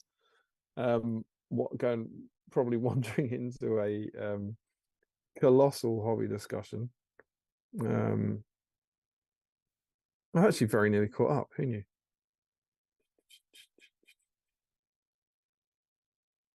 Gary George. If I got rid of my stuff years ago and lost my hobby mojo, I'd never rediscover. I can't read these out and waste these. This is solid gold. Why don't we steer our conversation towards Eomer? Why don't you tell me your experiences of Eomer, because it is Eomer week after all. It feels a bit like Steve week, but it is Eomer week. So let us know in the chat how many of you are Eomer fans out there, and what your recent experiences are. Have you enjoyed using him in your games? Those kind of things. And let us know what. Let's try and. I think we've given Steve his. Oh, that's hard to open. That was hard to open that bottle of beer. I think Steve's had his moment. Let's steer the conversation back towards some Middle Earth hobby. Let us know what Eomers you're working on. Anyone out there who fancies winning the black dice, I am also. I held him up a minute ago as part of my models aren't cement analogy, but I'm working on. I'm base coating Theodred at the same time because huge spoilers. Theodred is the subject of our next stream. And spoilers. Theodred. I take it all back. Take it all back. I take it all back. What's happened? She's all right. Look what she's come home with. Because I was complaining when I come in. Oh, I thought you meant I'm going to. Oh no, that's still going. I was just saying, Theodred is up next, and he's dressed the same as Eomer. So I'm actually base coating both of them to help future Damien down the line. You've only got about 5-6 comments. You should read them. Read it from Gary George. Let me eat my bounty first. I've got my paint. Gary George? Yeah. And I made the executive decision to steer the conversation back to our model of the week. And so hopefully it'll work. But then once we get to the bottom of these, I think we'll make some summary comments and see how you feel about things. And then maybe move on to a topic. We'll see. You know what you should do? I got this wacky idea. Right. You're going to like this. You know, the next stream, why don't you paint Theodred? Why don't you just stop letting things get on top? You've got about 2 weeks, maybe 3 weeks to find some paintbrushes, which I believe in you to do. And why don't you just go back to basics? The last 3 or 4 streams, when I've hung up, after I've said to you, I'm going to have to go make some time for the toilet, we've been here for 4 hours. I always think to myself, do you know what I'm going to do tomorrow? Before I do anything else, I'm going to find them paintbrushes. So next time we stream, I can actually paint something. Because I would have quite liked to start putting a bit of paint on him tonight. Well, that's what I mean. Like, if you're obviously going through something with your hobby, you're at that point where you're like, you've got no time for it, and so it gets on top of you and all that. But all you have to do, for the love of God, Steve, don't ruin the show. Do what we tell them to do. Oh, there you go. It's just get the model. It's far better. And just paint him for the joy of the hobby, if you will. And then maybe you'll go, that was all right, wasn't it? Can you do that for us? I don't know. We'll see. Oh, cool. Who am I doing? Gary George? Theodred. Oh, yeah. If I'd got rid of stuff years ago when I lost my hobby mojo, I'd never have rediscovered them during COVID, and I wouldn't be here with you guys this morning. But I'm not getting rid of it. It's just I have a lot of stuff, Gary, and all I'm saying is, I think it's fair to say I was probably as much a collector as I was a hobbyist. So I'd get a lot of stuff, and in reality, I've just never. Life's just took a bit of a turn where I'm never going to have the time that I used to have, and I've kind of accepted it, and I'm fine with it because I'm still going to hobby, but I just not to the extent that I did, and that I think that's where my head's at. So I think just bite the bullet and move some of the stuff on. And I know what you're saying about the painted stuff, and I get it. And I'm not kind of saying I will get rid of all my painted stuff, but I do have painted stuff, but that I don't ever think I will play with. Not all of it, but some of it. Right. Paintbrush Bright says, evening all, because Dragons to maybe help, I gave away the doubles of stuff I had for Gondor, but a lot of the cheap plastic inventory as well. That's what I kind of did a few months ago. Got rid of a load of the doubles. Paintbrush Bright, I sold a big batch of Napoleonic minis. I put so much effort into them, regretted it instantly when I had to give all of the pounds to a plumber. Yeah. Ian Whitehouse says, bags of sand you're hoarding, tiny men. Bags of sand you are hoarding, tiny men you are collecting. Big difference. That's good. I honestly think that I did get to that sort. I think it got past collecting, and I think it was like was FOMO. It was a fear of missing out on. Oh, if I don't get that, It's like when the new Forge World heroes come out, like getting them with never having any idea of when I'd ever paint them, for different things. Like I've still got blisters of Forge World heroes that are still available now. I think that's true. I didn't need to buy them at the time, and I just did. But then take something like Aldor and Haleth. I know they're quick, but you painted them. So yes, some of them you bought, you never did anything with. Some of them you bought and you painted. So you're focusing on the bad. You're focusing on times you don't do it, not the times you do. Michael Curtis says, "You've got, I borrowed Dunlendings off you. That you had the 3 painted heroes. They were yours. The lady one's not finished though. Yeah, I know. It was really annoying when we took a photo of it and realised the base room wasn't painted. Huskars and you painted them. Yeah. That's new stuff that you bought and painted and did something with. Yeah. Michael Curtis says, wait until BSIME has run its course before selling, because if you do sell and ever publicly regret it on this stream, you're going to get no sympathy. Josman says, you have to go through the collection and sort it to sell it off, Steve. Are you hearing the words you're saying? In Whitehouse, I need some rigging for my Corsair ship I am building. It's expensive rigging, this one. In Whitehouse, you're probably better off with string. Larry Miller, why is this stream suddenly making me want some tiny rope? Sean Clark, I don't understand why Steve is trying to adult his way through this. I've got to grow up at some point, haven't I? Larry Miller, I feel pretty good about my backlog, though mine is fairly small, only about 20 or so models. Don't ask me about my bits box, though. 20 models, that's rookie numbers, Larry. I don't want to ask him about his bits box. Definitely don't. Because the Dragon says, I really like the new plastic Eomer kit. Good kit. So I think that's all right. So Steve, final thoughts, because I think they've listened to me and I think they started talking about Eomer. I don't think this next one's going to be about your collection. So how are we doing? The people have rallied around you. There does seem to be an overwhelming spirit that says you'll regret it if you sell up. I'm not selling up, Omar. That's the thing. You know what I mean? We'll see. I'll sleep on it. There we go. You'll have an answer tomorrow, guys. See what happens. Tomorrow it'll be sorted. Yeah. He says, had a lot of fun painting him. Can't wait to use him in some bigger games. Love the foot version a lot. It's very cool. Bit short. Joe Osmond says, isn't Eomer wearing a reddy brown armour and Theodred a green armour? Well, but I was going to say we do see him. I couldn't care less. He's a Battle Streams model for me. So what, have you painted him the same? Yeah, I think as when you're out, I was saying that I'm base coating at the same time because they're basically wearing the same thing. But it's like he's I'm trying to get him base coated and shaded to then finish him on the stream next week. Although I'm worried that I might have to be holding your hand through the stream next week. I've never looked, and I know it's similar. Is Theodred's armour exactly the same? Is it the same design? It's the same style as Eomer's. It's looking at it, it's the kind of raised leather on metal. I'm just wondering why I never thought of using Theodred as a conversion for Eomer.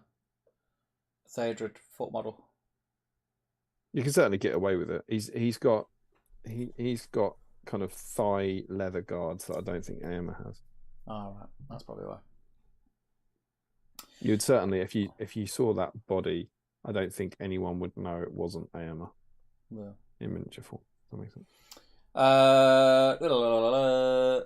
Joe also says, I've got Defenders of Rohan Eomer on the go tonight, but mostly painting Rangers for Ardacon and doing little bits on Eomer in between. Won't be on theme for Theodred week. Already painted him once and have no desire to paint another, so we'll probably just save Eomer to finish off then. Rob Laintbury says, hi guys, glad to be back watching the stream. Did make me laugh when I joined. Damien told Steve to take over the chat as he wasn't painting. Love it. Top hobby content, keep up as always. Larry says, I don't even make terrain. Why would I possibly need tiny rope? But what if one day I do need some? Joe Kelly says, you missed mine above. Please read. Joe Kelly.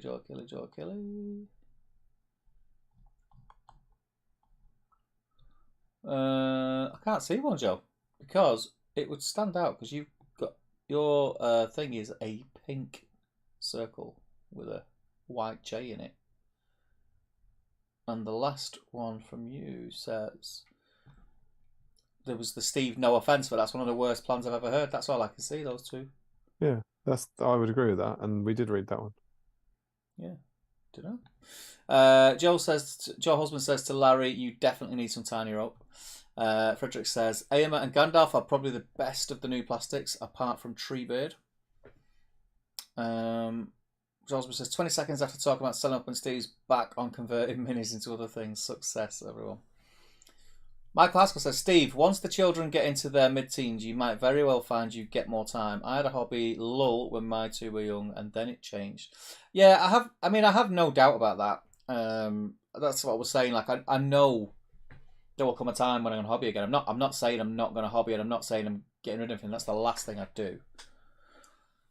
I'm just considering moving things on that I have now that I'll be able to, that are not looking likely to disappear forever. And I know no one can say what that's going to be, but I don't know. I wouldn't take the risk on that. And at the bare minimum, you'll sell them off for less than their RRP, and you'll buy them for more than their current RRP. You'll definitely lose money on it. So the only reason to do that is if you categorically can't fit them somewhere. You just, and I don't know. I've been to your house once, but I would mean that in a sort of situation where almost like you're downsizing the house, you physically don't have the room, rather than it feeling like clutter. Or if you're at a point where you really need the money instantly that will bring in. Yeah. I've got, I'll show you what I've got. It's not models, but it's related to it. I don't think I've ever done it. Right.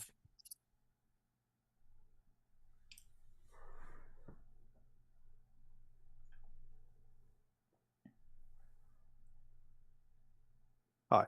So, my daughter, Charlotte, middle name's Arwen. As you can see along here, I kind of collect Funko Pops, not obsessively, but like I've got the Lord of the Rings ones, so they're pretty cool.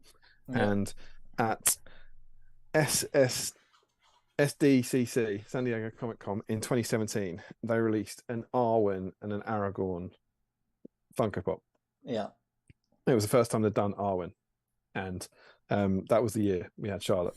Yeah. And I thought, my daughter's cute, and Funko Pops are cute, and her middle name's Arwen, so I'm going to buy that. And of course, I wasn't at San Diego Comic Con, but I got it on eBay for about 40 quid. Yeah. Which wasn't too bad. Her Funko Pops was like 10 quid at the time, so 20 quid for two, so 40 quid for an SDCC exclusive one. And I've got it here. Look, this has even got, see a little cut on her cheek where she rides past the tree. Yeah, absolutely mega, right? I don't know. Someone you could Google it. Remember Happier Times tonight when you weren't sad and all you wanted to do was Google things. You could Google this. I think this is about 200 quid now. All right, somewhere in that ballpark. And let's be absolutely clear. I bought this for Charlotte. Yeah. I really struggle with this. I wanted this, but I bought it for her because her name's Arwen, right? And then you see it going up in value, and I was like, "Oh, that's quite cool." And the other day, Charlotte was like, "What's that?" I was like, "Oh, that's an Arwen Funko Pop I bought for you." And she went, "Oh, can we open it?" And I went, "No." and then she went, "Why are you weird?" And I was like, "I don't know." And she went, "Can we open it?" And I went, "Yes." And look, and we opened it, and we got them out. But this is not the first time. I can just imagine someone crying in the chat now. This is not the first time this has been opened, and we got them out. And as you see, I put them back in the box for something. But we got Arwen out. She had Arwen out for a while. It's absolutely cool. And that's what I got it for. And I was like, I am. What's that? 100? If it is at 200 quid, that's 150 quid, right? I'm not rich. I'm not minted.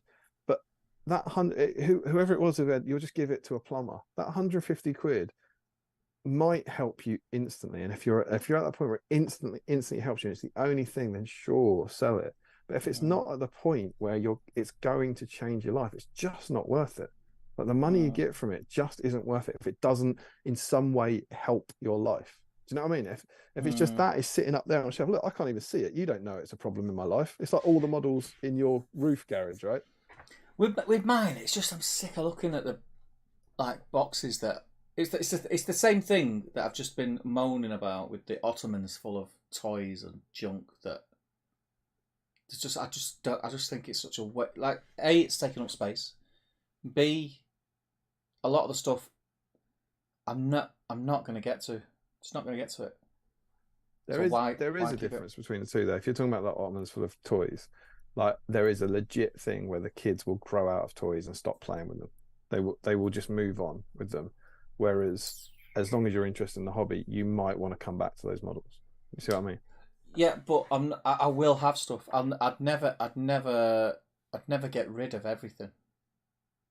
That would never happen. I'd always have stuff. All I'm saying is, but I don't take up much space. Downsizing, getting rid of things that,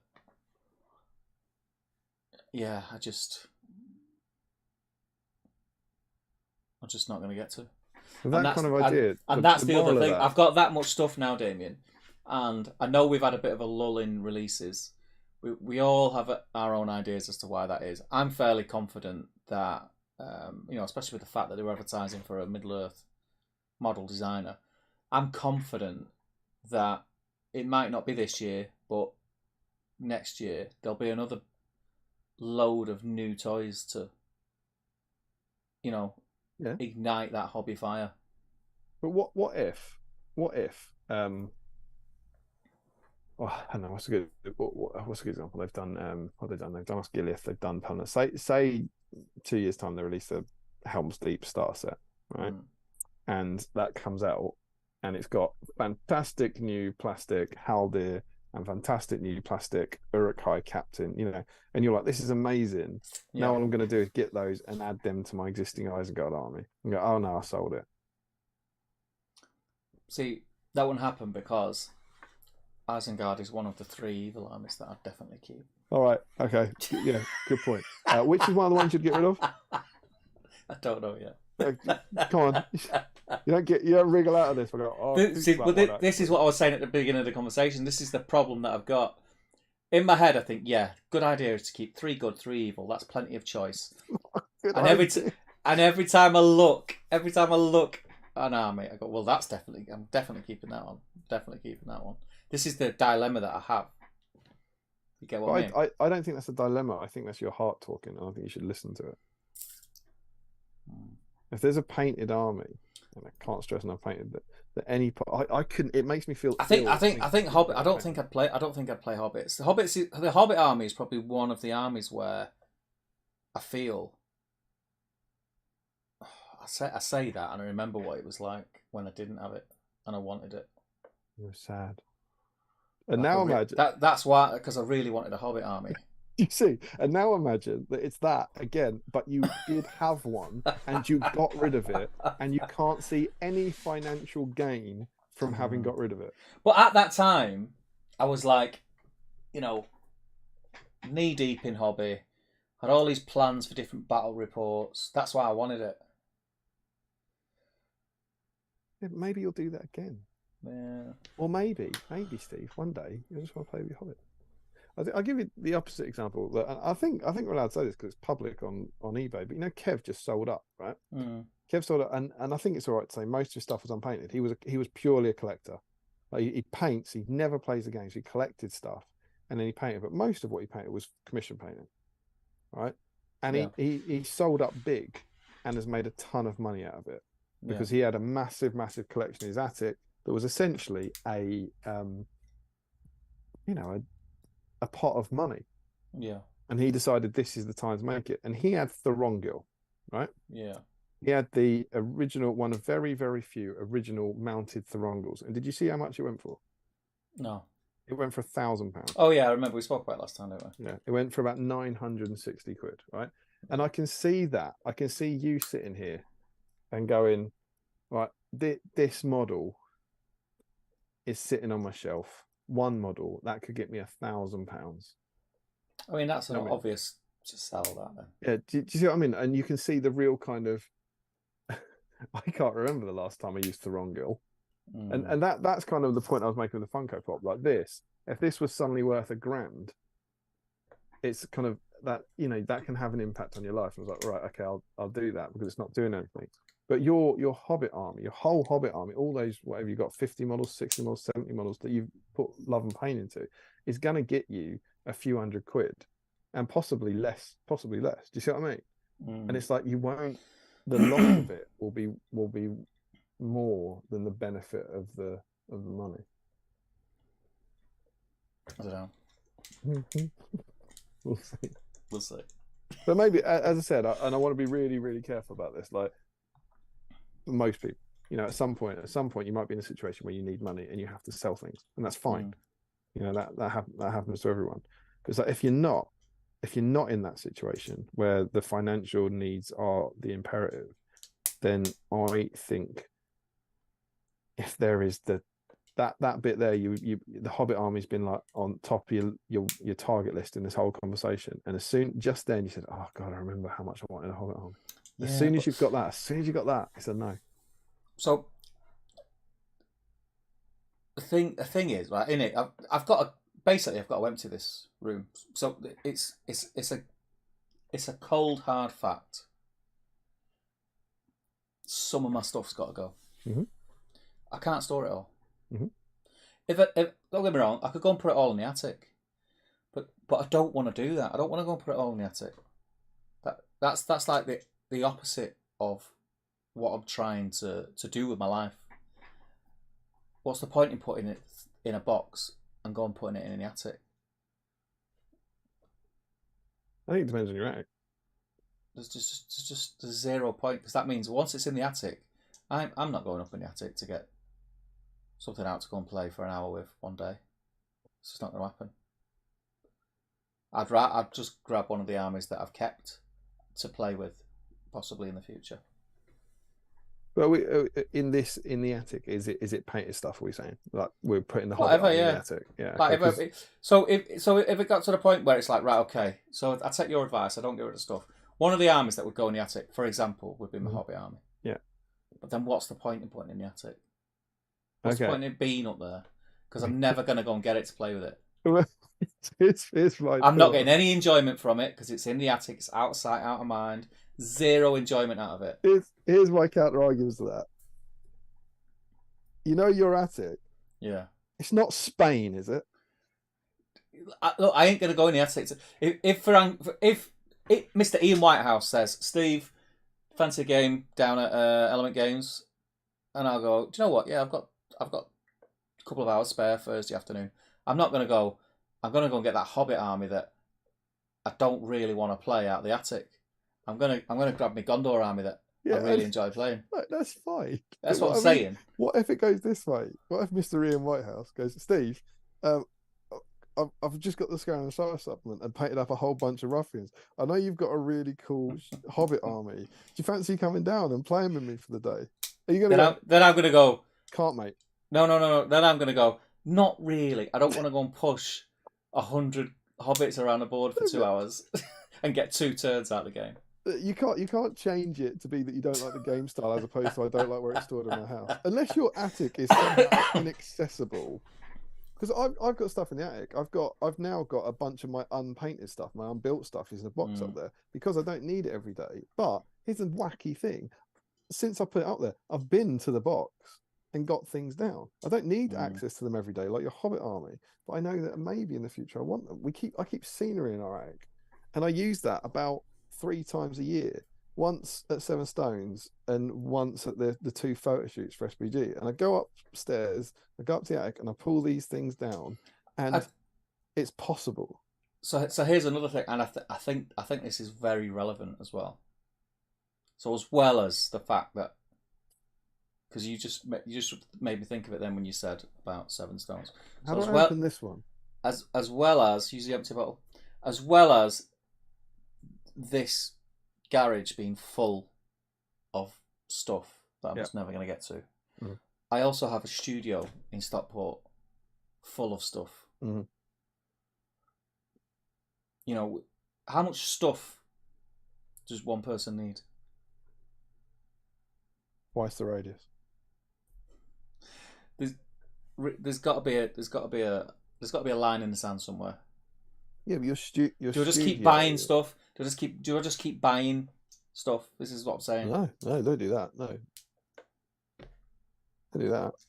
Well, you could do if you want, but no, that's not. But the stuff in the studio is largely stuff that you don't need or don't want. It's all the garbage freebies and all the other systems and all that sort of stuff. Not necessarily. There's lots of stuff in there. My Ent arm is in there. My Isengard arm is there. But my Thranduil's Hall's arm is there. So a lot of my painted stuff is at the studio. There's only a bit of the painted stuff here because I used to film with it. Well, as long as there's only a bit of your painted stuff there, it should be quite easy, shouldn't it? You just get rid of everything else. And then you'll massively declutter. Do you see? I love that. I'm just terrified now. What's in your attic? What do you put in your attic that's so far away you can't use it? It's not far away. It's just that when stuff goes up there, that's like Anna thinks it's like a TARDIS or something. So when stuff goes in the attic, like she'll constantly say to me, "Go and put that in the attic." Yeah. No, and in my head, I'm thinking, "Why am I putting this in the attic?" So it goes in the attic. Nobody's ever going to see it again. The next people to see this stuff that's going in the attic are when me and you are off this planet, my dear. Are your Christmas decorations in the attic? No, they're at the bottom of the cupboard shelf thing over there. My Christmas decorations are in the attic. Old school. Every year, I get them down. Yeah, that's old school. What does that mean? Every year, I go up to the attic. I haven't got room in my attic for my Christmas decks because it's full of shit. No, I need to get rid of some stuff, mate. That's the long and short of it. I've got to get rid of some stuff. But we're fully on. I say we because I think I'm in agreement with every patron except half of Ben Shaw. We agree with that, but we're saying don't get rid of the painted stuff. No, I'll keep a lot of stuff. All the stuff I keep is going to be painted. That's a politician's answer. Hang on, he hasn't answered the question. If you kept one model and it was painted, that would be. I think some of the stuff that I'm going to move on potentially will have paint on it. You'll regret it. I don't know if I will. I'll keep the stuff I'm really fond of, and I've got, I really enjoy painting. There's stuff. The thing you got to remember as well is when Top Table was rife. The stuff I forced myself to paint for battle reports and things like that there hasn't got that emotional connection. Yeah. Mm-hmm. So the stuff that I want to keep is the stuff that has. It's still handy to have, though, right? I know, mate, but this is the thing. So exactly what you've just said is exactly what my mindset's been for the last 3-4 years. It's handy to have it, and it's I'm not talking about miniature rope. It's just sat. No, I'm talking. Like the Hobbit army. Oh, it's handy to have it just in case I ever need it. I've not needed it. Yeah, but you could say that with. And it's been sat there. When we did issue 10 of SBG, right? Yeah. I got in touch with you, and I said, "Bring your Rohan, bring your Army of the Dead, bring your Moran and Orcs." Yeah. And I think you brought a Mummock, right? Got 2 Mummocks. Whatever you say about that's another thing. Why have I got 2 Mummocks? Because sometimes people say we need Mummocks. Can you bring them? And do you know what you did, Steve? You brought them down and you used them in a game. And the Moran and Orcs were sitting on the shelf. You hadn't touched them in years, and you were like, "Yeah, I've got 70 Moran and Orcs." And you came along and they were photographed, and you used them in a mega battle report. Yeah. And it was handy to have them. It was handy to have them. Yeah. And the same thing in issue 22 of SBG when we do Scaran of Shire. I'm going to say, "You didn't sell that army, did you?" And you'll go, "No." Why? I got, "Calm down." I go, "Yeah, sold it." I know I sold it. Why did you sell it? I told you not to sell it. But I know who I sold it to. I've got his number. Painted models can always be useful. Doesn't matter if it's today. It doesn't matter if it's tomorrow. I'm doing it. This Rohan thing. My Rohan army, huge spoilers, is going to be useful again in a way that it hasn't for years, and I'm very excited about it. And you'll find that, and you know in your heart that the joy you'll get from selling your painted models is grossly less than the disappointment and regret that you will get if you regret selling your painted models? We'll see. Read the comments. I'm gonna catch up on the chat now because we'll have to. Right, well, I know. We'll have to start doing some stuff that we're supposed to be doing. I know, right? This has been a therapy session and a half. James Wilson said, I'll throw the new Elrond into that ring too. I think talking about cool plastic models. I think a lot of the plastic stuff that's come out since they started doing the plastic, I think they've all. I can't remember one that I thought, meh. I think they've all been like really Mountain good. Saruman, very good. I think they've all been really good. Elf Banner Bearer. Elf Banner Bearer is class. Larry says, don't sleep on it, Steve. It'll be uncomfortable and you might damage the models. Haha. Can we get a Judge Dredd deep dive tonight? Eric Schultz says, is Theodred the most deserving of a head swap in the game? Got to be up there, no? I think that's is that for a better head or a better body? I don't know. A lot of people have been using the plastic Eomer. It ties into what you said about the armor. Yeah. To be Theodred. To be Theodred. Yeah. Not that one, says Joe. Oh, they're the only ones that we can see, Joe. Copy and paste it, mate. Frederick Schultz says to James Wilson, true, not really on my radar as I don't play elves. It's not about Elrond, but Saruman and Grima are also very good. Yes, they are. Foot Saruman is probably better than Foot Gandalf, but mounted Gandalf has a super sexy horse. Please don't interpret that as a pro-bestiality comment. We won't. We didn't until you said it. I think, and I might be mistaken, I might be in the minority here, I think mounted Saruman is better than mounted Gandalf. I do as well. I think that mounted Saruman is beautiful. Yeah. That was a model that really irritated me because I had a mounted Saruman painted and I was like, I'm going to have to get that and paint it. Yeah, because it's super cool, yeah.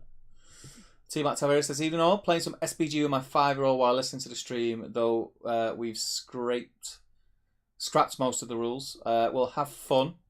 And thanks for listening to us whilst you're playing. Imagine this 5-year-old going, will I not want these models soon?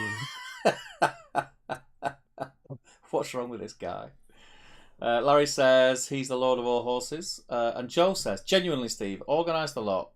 If it's a painted army, keep it.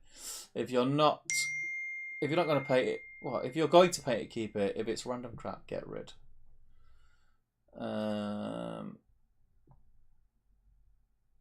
It's like that thing I put in the box, the trebuchet.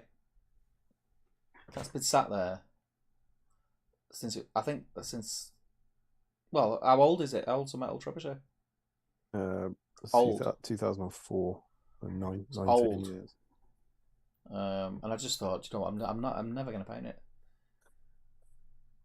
I can only say, but that's fine. So, you know, if you want, as far as I says, get rid of all of your unpainted models.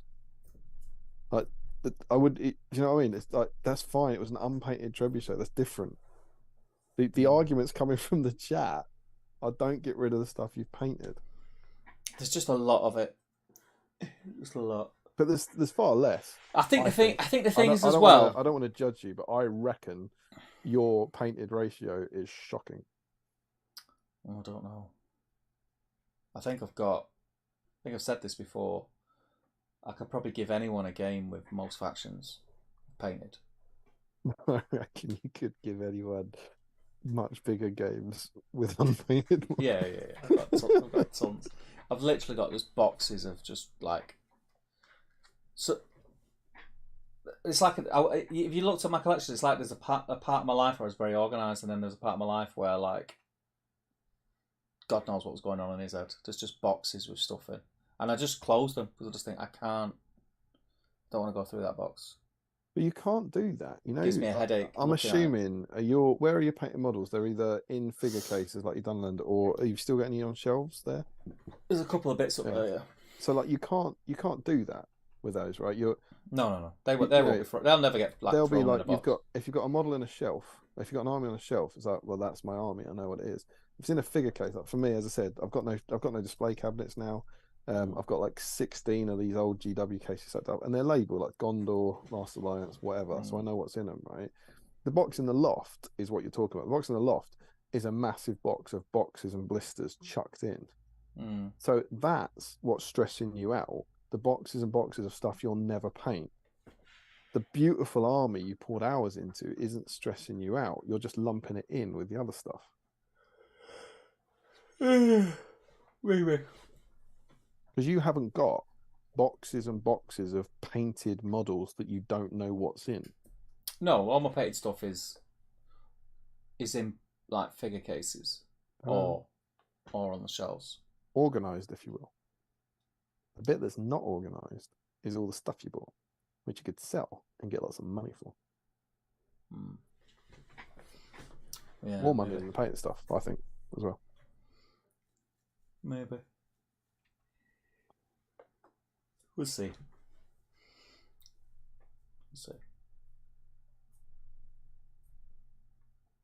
Don't get me wrong, because it kind of sounds like I go, oh, I want to get rid of all my stuff.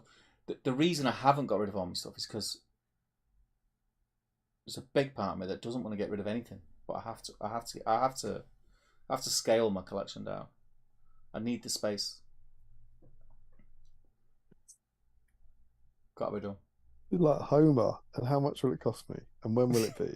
And how much does it cost? And when is it? There's like, scale it down. Sell all the unpainted stuff. You'll scale it down massively. Don't sell the painted stuff. Stop trying to sell the Hobbit army. Yeah, maybe. You're going to put a listing up in Hobbit army tomorrow, and the world's going to go, stop it. Do you know what? Selling stuff, it grates. I hate doing it. Like, not because I don't like the fact that I'm selling it. It's just a chore. Well, he's like, Kev, do you see how many listings he had? He had hundreds. I don't know how he did it. How did he post them out? It's just a chore. It's just like, oh my God, I've got to take a picture. I've got to write something about it. God, what category does it go in? Oh, just take it. Just take it. It is a chore. Anyway, right, I'm going to jump back in this chat.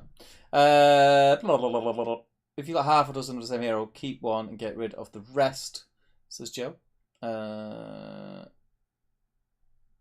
Callum says, I've reposed a mighty plastic one so he's facing down. I'm pointing his spear down rather than up. I think I'm going to swap the spear point for a Moran's trident. Like the one who's shot in a film. Yeah, I think cool. I've seen a couple of people do that. It does look cool. Tosman says, I'm just hearing years and years of misorganisation like Theoden in your Rivendell box has made it feel unbearable. Organise it and feel better. I haven't got the time, Joe. That's the problem. I've got the time. Time is not my friend at the moment. At the very least, it'll give you a clearer idea of what's useful and what needs to go. Can I be bothered to put my boots back on so I can go to the nearby petrol station and hopefully buy a pint of milk, says Larry. I fancy some milk. Can I be bothered to put my boots back on so I can open a beer?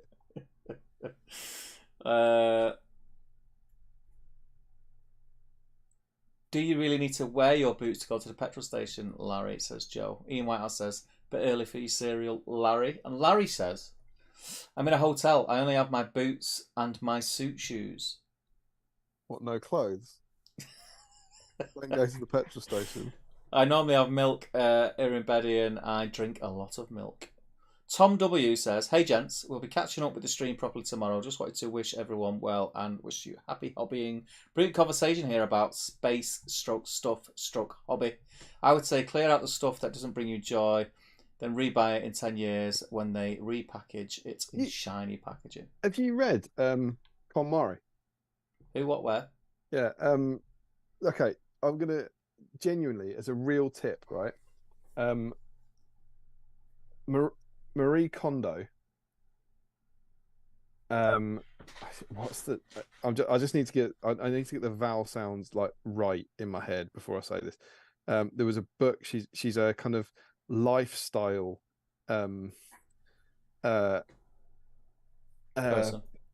Organized. She's Japanese. Her name I'm probably pronouncing it probably Marie Kondo, but Marie Kondo, right? And from Kondo, I think she comes up with this concept of KonMari. Right, and it's the idea. It's about decluttering your life. Yeah, right. And I think he just said someone just said there about the idea of bringing you joy. Right. It's a book that Emma bought about. It's she's now got a TV series website a lot. She's a celebrity, but she wrote this book called KonMari, and it was about like you should keep the things in your life that bring you joy. Okay. And Emma brought it back and gave it to me to transform our lives about 10 years ago. And I thought, this is garbage.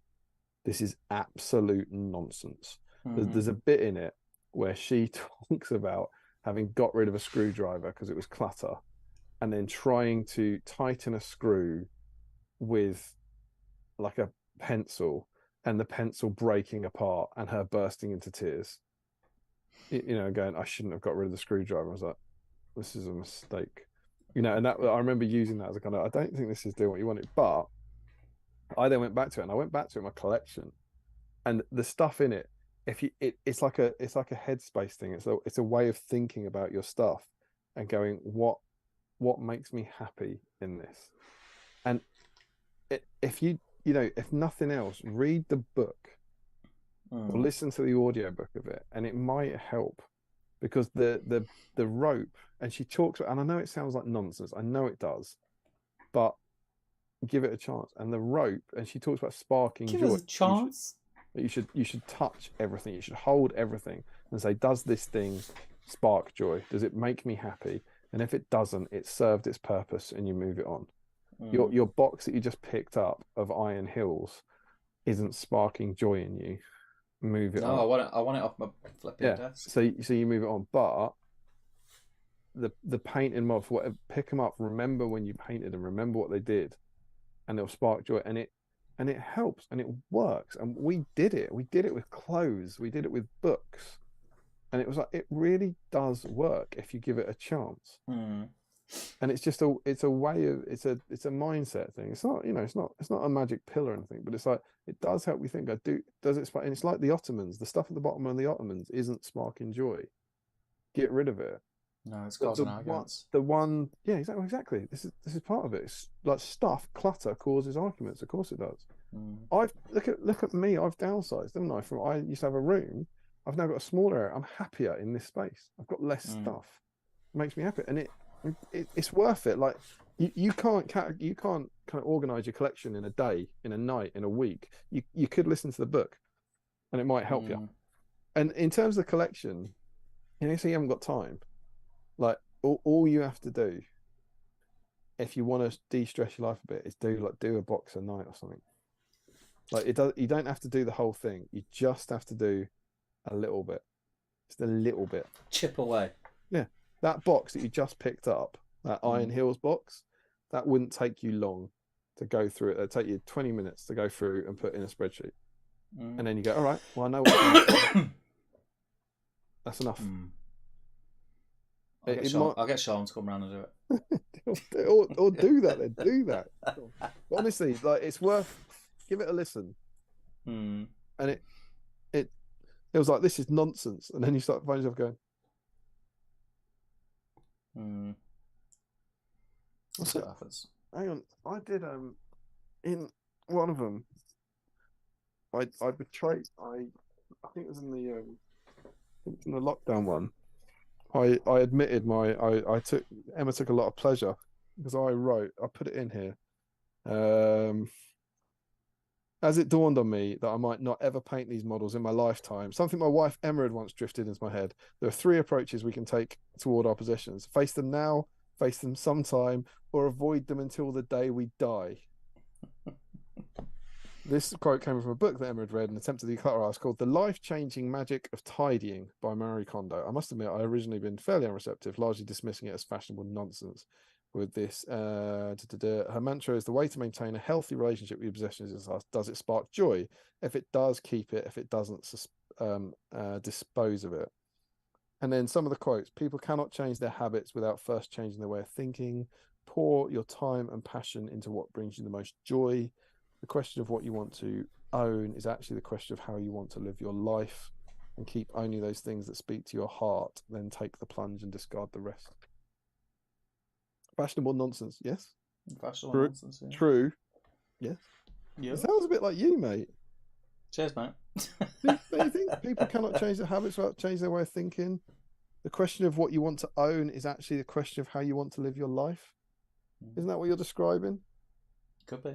That you want to declutter your life, and you're struggling because of the things that you own. Yeah, it's just a lot of stuff that I need to get rid of. Give it a read. You know what I mean? Oh, Right, so- I'm going back in the chat. I'm going back in the chat because we need to go. Yeah, we need to go back in the chat, don't we? You need to go back in the chat. It's good in there. Element Games has lots of display cabinets, as I recall, says Michael Haskell. Would they consider showing off the Hobbits there?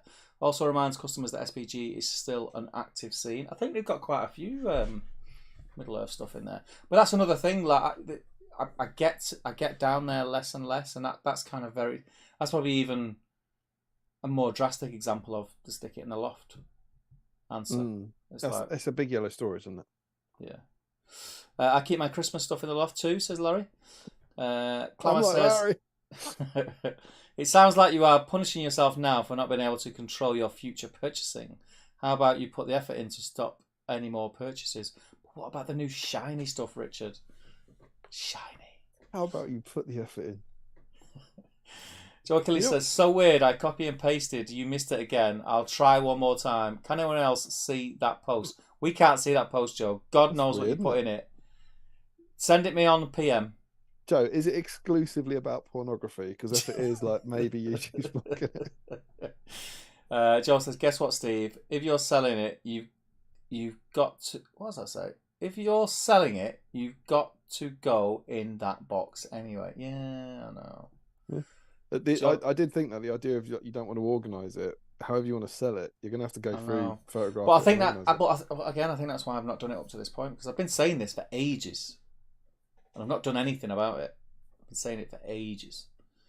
So yeah, Jolsman says to Joe Kelly, all I can see, if you're saying you copy and paste it again, then you're asking if we can see it. So weird, says Joe Kelly. Hasn't got the time to sort it, but has to sort it in order to sell it. Facepalm, says Rich Clemmer.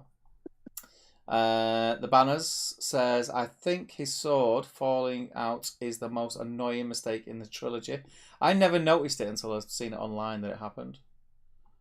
Rich Clemmer says to Joe, it's probably a word in the message that is auto-flagged so the message won't post. Remco Keezer says, Condomar. Yeah, I think he's getting into that kind of Conmar. Laurie Miller says, result, got the last pint of semi-skimmed. It's the small victories, Laurie. It's the small victories. Are we still having a Steve intervention? Yeah. Seems so. Tom W says, have now caught up a bit more with the chat and have to say that I completely understand your dilemma, Steve, and love your arguments, Damien. Marie Kondo Netflix show will help all your clutter stress. I'll check that out. Joe Kelly says, how to fold clothes, mate. It'll blow your mind. I'm a pretty good folder. It's like the way she stores socks. It's like... Joe Kelly says to Rich Clammer, that's what I thought, but there's nothing in there. No profanity, no web addresses, nothing. So weird. Joe Osman says, I want to hear more about the screwdriver. Did that bring her joy? Was it a mistake to get rid of? Obviously, because she broke a pencil trying to get a screw out. Who tries to get a screw out with a pencil? The thing is, it wasn't a pencil. It was something softer than a pencil. It was the most ridiculous argument I've ever read. Do you know what? There's an outside chance. This is so bizarre. I texted. It was when this is back in the days where I didn't agree with it at all, and I texted it to the husband of one of my mates who Emma was telling about. Emma was like, you should read this, and I was texting him going, God, don't let this get into your house. It's nonsense. And I text him the the story about it. And I know that he for reasons that I probably good read I just realized with myself, reasons that I probably shouldn't say, he had to change his phone number. No, that's what I mean.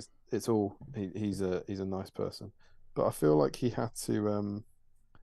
I feel like there's an old number under his name that won't have many messages, if that makes sense, and it might have that anecdote in it, which would be something. Screwdriver one. Oh my God! I've only found it. Oh, it's a jack. Can I not? There we go. I've got it. I've only gone and found it. This is the quote. It was a JPEG. And then there was my screwdriver. After throwing it away, I tried using a ruler to tighten a loose screw. Oh It God. snapped down the middle. This almost reduced me to tears, as it was one I really liked. And then I've put, fortunately, she realizes the errors of her ways and how she was being, I'm not going to say that out loud, and realized what she should have said was, this is what she should have said to the screwdriver. Dear old screwdriver, I may not use you much, but when I need you, why, you're a genius. Thanks to you, I put this shelf together in no time. You saved my fingernails too. I would have ruined them if I'd used them to turn the screws. And what a design, strong, vigorous, and cool to the touch, with a modern air that makes you really stand out. And then Who uses a ruler as a screwdriver? do you know what? Do you know what I then wrote? I don't mind saying it. I just thought you should know this woman is clearly a fucking lunatic and maybe making our dear sweet wives crazy. You know, even more so. Be vigilant. And his reply, thanks for the tip, dude. It really reads like 50 Shades of Bonkersness. X won't stop going on about it. But I'm laughing now, as I said, and then when I actually, read it, I was like, there's good stuff. And the point is, the screwdriver's your hobbits. So I mean, the screwdriver's like, I don't need this, get rid of it. And then suddenly at that bit later, you go, I do need this for this thing. It served this purpose in my life. And if you really don't think it serves that purpose, then you get rid of it. But you might regret getting rid of the screwdriver when you try and tighten a screw with a ruler. Dude, I think the only thing with the Hobbits is I can't ever see me playing a Hobbit army, but I do really, really like the Hobbit hero models. So if I got rid of it, I might keep the heroes. But then you'd need some hobbits to go with them, wouldn't you? No, because I just put them on the shelf to display them because I don't think I'd ever play them. I don't know. Where are we? I want. Richard Clemmer says, cut it into 3, Joe. You'll track it down that way. Twinkle Caves in says, morning guys. Sorry I haven't been able to catch the streams lately, but I have been using the archives to paint my home. It's only a little bigger than Farmer Maggot's kennel. That's huge, mate. Paint his home? Yeah, he's painting his home, so he's been had us on whilst watching he's been battle streams, painting your decorating. home. That's cool. Tom W says, I'm all for you going through a stream, Steve. I'd happily do the same. Could get a new mug made, clear the clutter. And then Joe Achilles done he's broke it down. Pics included, storage pics, BSIME email, did this work. And then Rich Clemmer has typed out in a sentence, and his has come through, but Joe's didn't, which is weird. So what was Joe's comment? Joe's comment was pics included, storage pics, BSIME email. Right, okay, so we've got an email from Joe that says, Damien Stave, please look at these. You don't need to sell anything. There's over 1,800 models on these 2 shelves. Painted models in stackable trays, unpainted models in boxes or stackable wooden trays. 1,800 models on 2 shelves. You don't need that much room. You need to organise. And then he's got some models, and what I will do is right. I can put these... I'm going to stop you there. You keep talking to the people. Yeah. I'm just going to get up. I'm going to take... So let me... 1, 2, 3, 4, 5. And this is just one of 4 shelves, Billy bookcases, right? Yeah. I'm just going to go and get what's on one of them. Because they're all in boxes that I can easily do. Just 1 minute. One night. That one's off. I'm be alive. Joe, I'm downloading your pictures. I'm going to add them to the whip thread. Yeah. Hang on, I'm just downloading Joe's last picture. Just leave them there. Right, okay, I'm back with you on... no, it's gone. Oh, we've got Eomer as well. Cool. Some more? Right. Leave them there.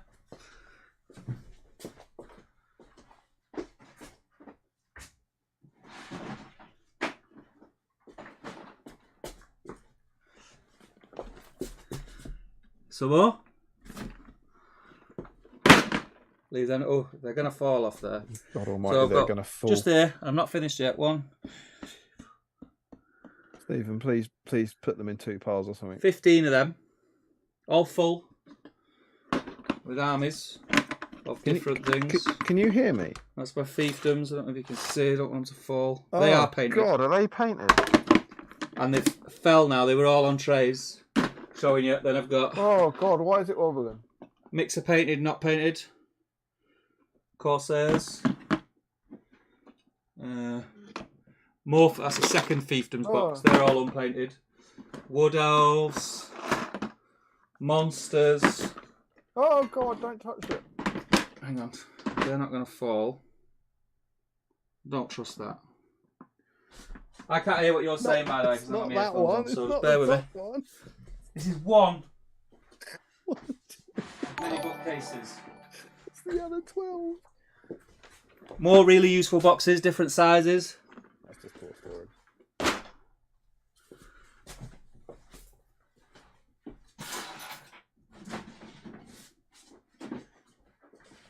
It's gone.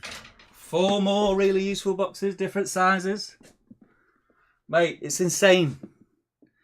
Do I need to get the rest of the stuff off to get my point across? How much shit I've got? What do you reckon? I don't know, can you hear me yet? Hang on. Gee, he's asking questions and can't hear the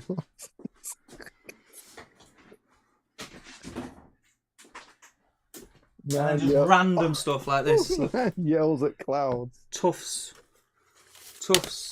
Boxes and boxes and boxes of it.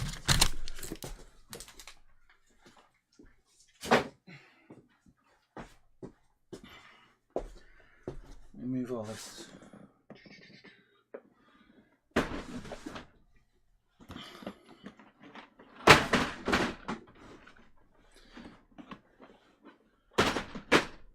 And then look down here, just looking behind my chair. More shit. More boxes, tufts. Another one full of blisters. Mental, mate.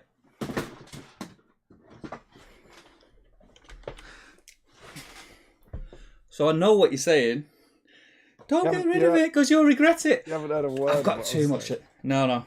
I now want to change to never ever balance boxes like that. But you must see the different, like the bit where you tipped the box of fiefdoms and they just all fell. was Yeah, that made me feel a little bit sick inside. You must see the difference between, I don't know, some of those. It's hard to see what was painted. Some of those boxes and the box behind you was just full of blisters. Yes and no, because it's like I say, some of my painted stuff I don't have that emotional. Well, that's why, mate. That's why I'm saying read the book, because that's what it's about. But then some of this stuff is unpainted. Yeah. And I think, I wouldn't mind painting that. And this is the problem that I've got. I mean, this is a joke, man. It actually annoys me. It's going to annoy me this going to bed. Going through this now, because still in the cellophane. Metal. Don't need them.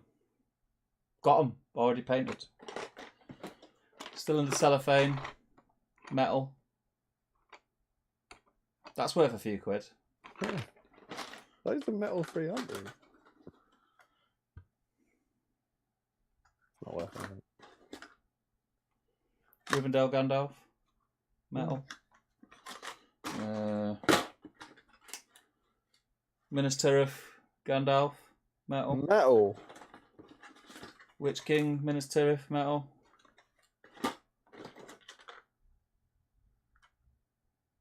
Ass. Showing his ass. What's he called? But all sorts.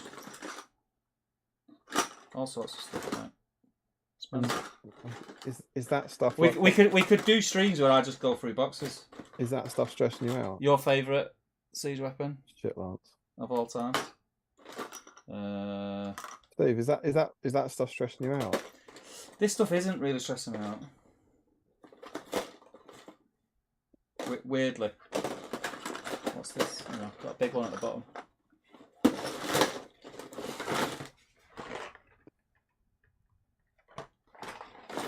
All sorts of shit. But these I'm going to sell. 100%. Don't need them.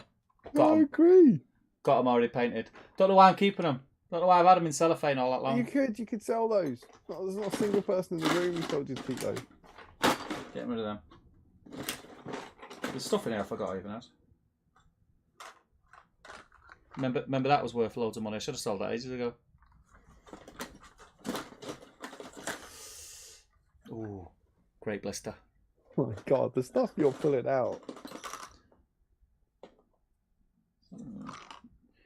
Armies that could have been. This is a new section on the stream called "Steve Gets Sad About Owning All the Things I Want." Young Dwell. I've got Young Dwell. All the, like Young Dwelling, Young Barlin. I know that's one of your favourites. You like that one? Right. Well. Got two of them for some reason. So, also, You could sell that box, Steve. Bilbo Baggins with Sting. Steve, you could sell everything in that box and make loads of money and make yourself happy. Mm. What do you mean? I don't even understand. I don't even understand what you want anymore. But no, I just want to sell my hobbits and be sad and not make any money. That's what I really want. How is that box the problem? That box is the easy solution. Yeah. You're weird. You've gone mad. There's a whole box there that is the problem. And you're going, nah, that stuff doesn't really bother me. You're like, well, I've got these 20 Mario Goblins that I painted, and frankly, I just want to move them on and make some money. Right, listen, anyway, we better crack on. Yeah, I know. What happens, mate, is you keep saying I'm going to read the comments, but then you read one comment, and then you go and get 15 boxes of models out. It's going to bug me now, mate. I see all that. It's good. Yeah. Episode 87, we go through Billy Bookcase number 2. Well, you know what you could do? You know what half occurred to me? Why not? If you're struggling to organise your collection, you could do a box per stream. I was just bloody looking. You could turn it into a fun section. 1 minute, let me see what that is.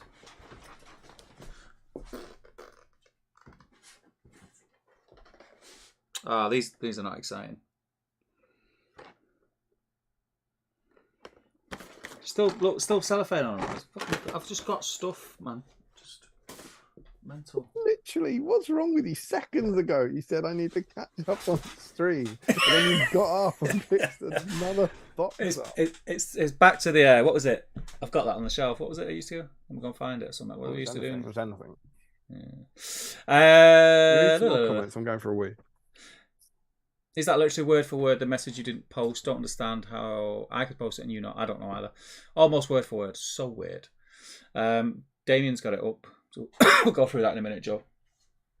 I've used a spoon as a screwdriver and went without one a few times. To be fair, I've done that.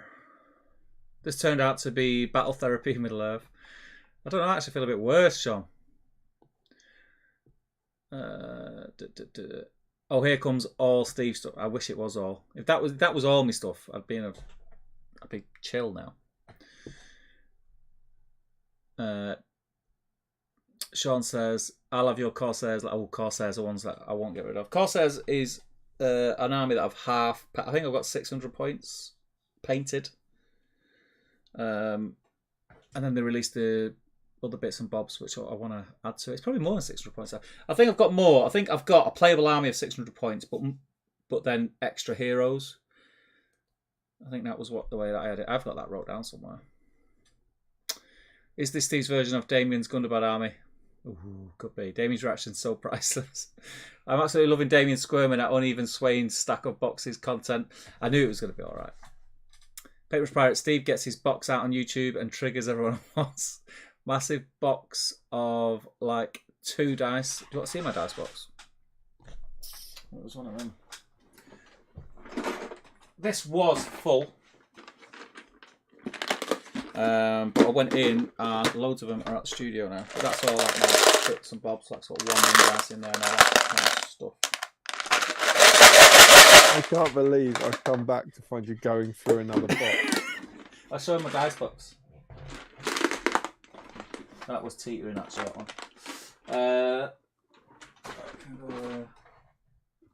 Man. Sad times. Dextrous, I'm calling miniature protective surfaces. I'm starting to think Steve may have a point, says Paintbrush Pirate.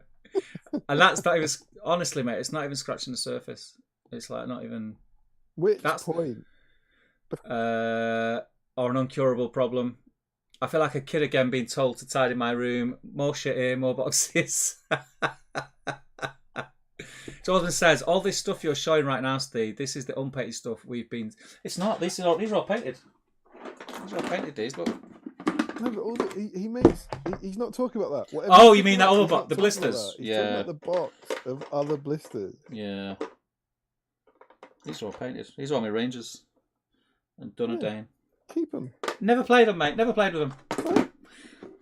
I painted them all, and then they were like filthy, so never. Also, never I think your the boxes behind you, which I can't tell you how unhappy I am with how you stack those.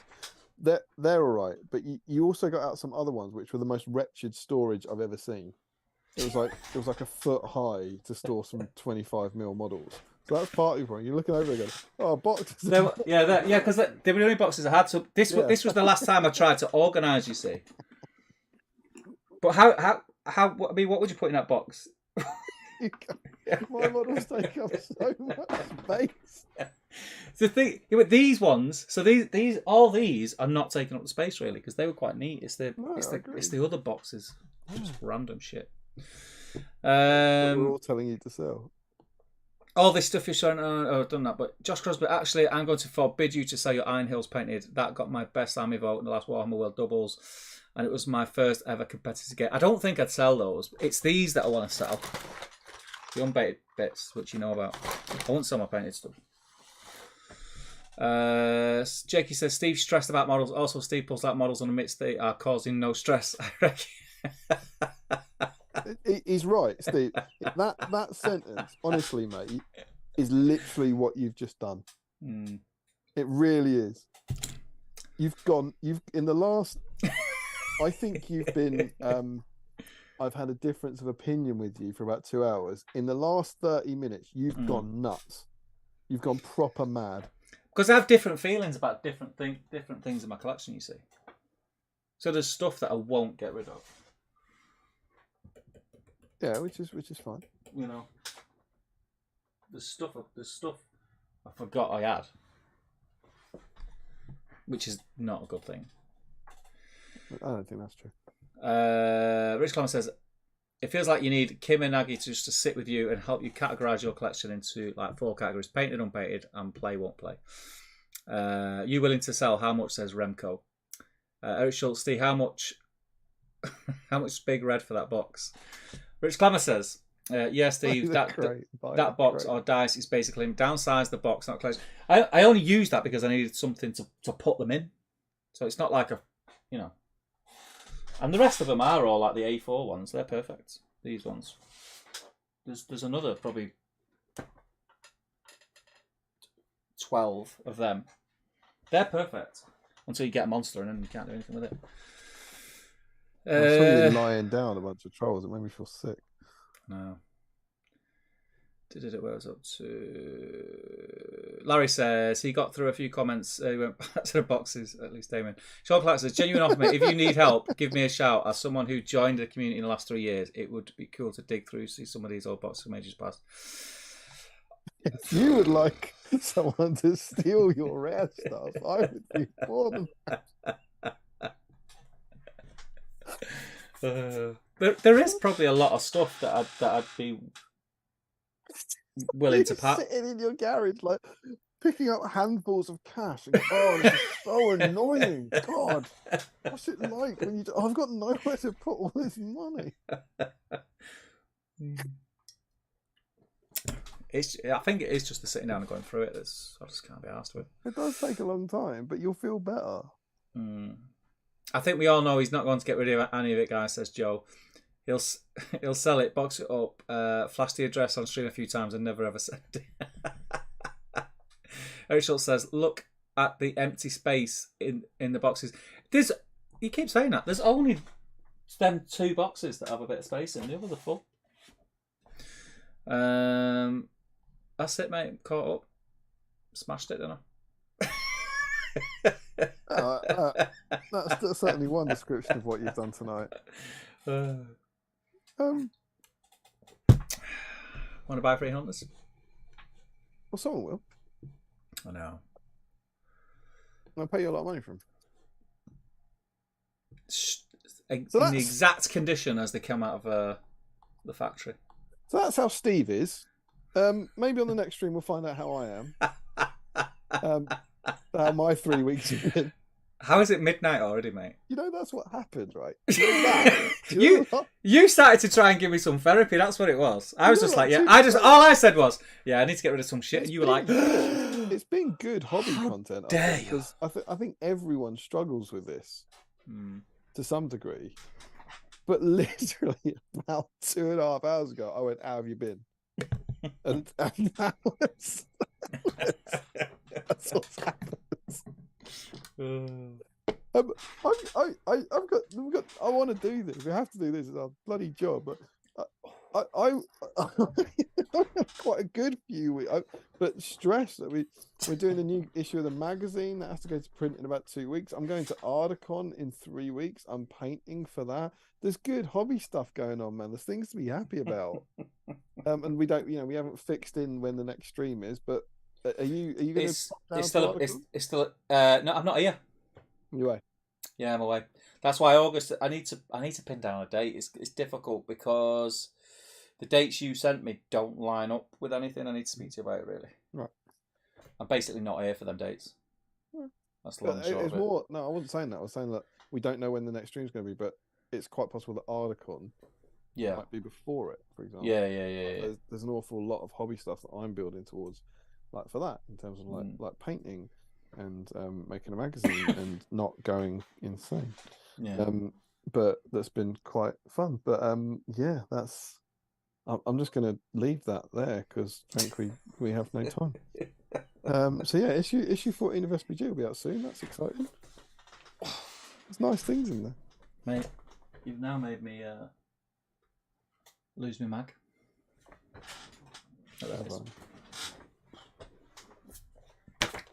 There we go. Issue 64. Yeah. I'm going to put my feet up. I'm knackering all that therapy. I think you meant to put your feet up at the start of therapy. I'm shattered. It's Eomer Week. Eomer battles the treachery of Grima. Sexy picture. Doesn't look like he's playing SBG though. No. To be fair. Or he could be saying, "Is that a 6 or a 1?" Don't tell me that's a 6. Don't like symbols. And bizarrely, this issue appears to be about Eomer and Eowyn. I've gone in. I don't quite get this. Raised together in Edoras, Eomer and Eowyn are both loyal and brave servants of King Theoden. As brother and sister, they also share a bond with each other, and Eomer is fiercely protective of Eowyn, even though she too is an able fighter. Too long have you watched my sister. Too long have you haunted her steps. This is Eomer to Grima. Eomer to Grima. Have we ever seen a quote say who they're saying it to before? No. With that, anyway. So we get a section, the playing the game section. Is it called? Yeah, playing the game section. 6 pages about tournaments. Which you remember tournaments? You used to enjoy them. Yeah. Yeah, and this is quite cool. So you've got there's a picture of Visa Nenya, who is a very, very good friend of Sam Jeffrey, who won the 2005 Lord of the Rings Grand Tournament, which was either the first or second one ever, I think. And Visa then went on, I believe, to win about 4 back-to-back. He was like the apps, which is just absurd. No one's ever done anything like that. He was absolutely the best player in the world for years in the early days of SBG. So it's kind of cool to see his face pop up there. And then lots of fun stuff. It's about tournaments. The idea of how to find a local tournament. Do you know how you find a tournament, Steve? This is good. Do you know how you do it? How did you do it? How did you do it in them days? In today, one of the best ways is to ask at gaming clubs, hobby stores, and Games Workshop retail stores. The internet is a good place to find out about tournaments being held further afield. Finally, hobby publications such as Games Workshop White Dwarf also provide information about playing events. The internet. There you go. Good to you have on the internet. The stuff about prep, bringing your case. Here you go. I read this week, and I was like, well, we won't need to talk about that, but maybe we do tonight. Care should be taken when transporting your figures to ensure they don't become chipped and broken. Using a figure case is the best way to ensure your models arrive safely. Figure cases can be made from containers such as toolboxes with foam padding added to separate the models. They can also be bought commercially. Open brackets from Games Workshop, close brackets. What you should never do is, if you have a case with your models in it, do not balance 12 of them on top of each other on a desk, particularly if you're feeling sad. Over the page, we get common tournaments. We have league tournaments, which is really weird because I don't think these are tournaments. I think they're a league. Because it actually, because of the number of games involved, league tournaments take a while to play through, are generally held over the course of several weeks. There's different terminology as times change, but the idea of, like, I think that would be, I think you mentioned your slow grow tonight, didn't you, about your Isengard? Back into it though. It's kind of that. We also have pairing tournaments, which is what we would think of as a normal tournament. There's a picture, so it doesn't say whose it was. But in some tournaments, being judged to have the best painted force is as prestigious an award as winning the tournament itself. And they've got someone's army. It's clearly, it's really weird that it's obviously not the GW army, but they don't mention whose it is. It's got a Isildur then chucked in basically with a Gondor army. It's obviously built to do well at a tournament, but probably won a best painted award at some point. But alas, no credits there. And some stuff about how to pair it up. And then we get a ladder tournament. I've never heard of this. Have you ever done a ladder tournament? No. Does it make any sense to you? So the way this works, a ladder tournament, in this style, all players are arranged in a list. They're allowed to challenge any player to a game. Only one challenge can be issued per tournament round once a week. The results change your position on the list as detailed in the ladder tournament to the right. The aim is to work your way to the top of the list and stay there as long as you can. If you beat an opponent of a lower rank, you move up to the next position. If you lose to an opponent below you, you only move a place if that was directly below you. In that case, you move down a position. If you lose to an opponent above you, you don't move. If you defeat an opponent above you, you could move several places up the list. Count the number of positions between you and your opponent, half the number rounding up. Sounds very confusing. Anyone ever done that? That's quite cool. Is this top tip? This was written nearly 20 years ago. A tournament can be quite a competitive environment, and games may become a tense challenge to win. Despite this, remember, you are all there to have fun. Avoid getting into arguments over such things as measurements, line of sight, or rule interpretations, as these spoil the fun for everyone. In fact, some tournaments even go so far as to discourage such unsportsmanlike behaviour by deducting points from your overall score. Isn't it both wonderful and horrible that 20 years later you'd still need to write that? They've got this bizarre floating quote. Can you even see it there? Can you see that quote just in the middle? Got this one weird, we've got a massive gap. It just says last one standing wins. You also get a proper blast from the past. Look at the old gaming hall. This was when it was first a castle, but that is standing where the stage is now, looking at the back of the hall, and that's the old Games Workshop shop at the back. And this was still the second revision. It used to be the Games Workshop shop was right down the on the ground floor. But that was when there was no Black Library store, no of the other stores down the side. It was just tons and tons of tables and one shop at the back. It made me giggle that it says finding a venue, and after some recent streams it says where is it? There you go. However, if you're expecting a large number of people to attend, it might not be big enough. In this case, ask if you can use a local village or church hall, or possibly even a school or sports hall for really large events. No mention of a library. Remember the issue that was guest edited by a librarian demanding that you go to the library at every there's no mention of playing in a library. There's the thing about planning your own tournaments, which you might want to do. Organising a tournament can involve a lot of work. It's a good idea to get some friends to help you out. Good advice. Yeah,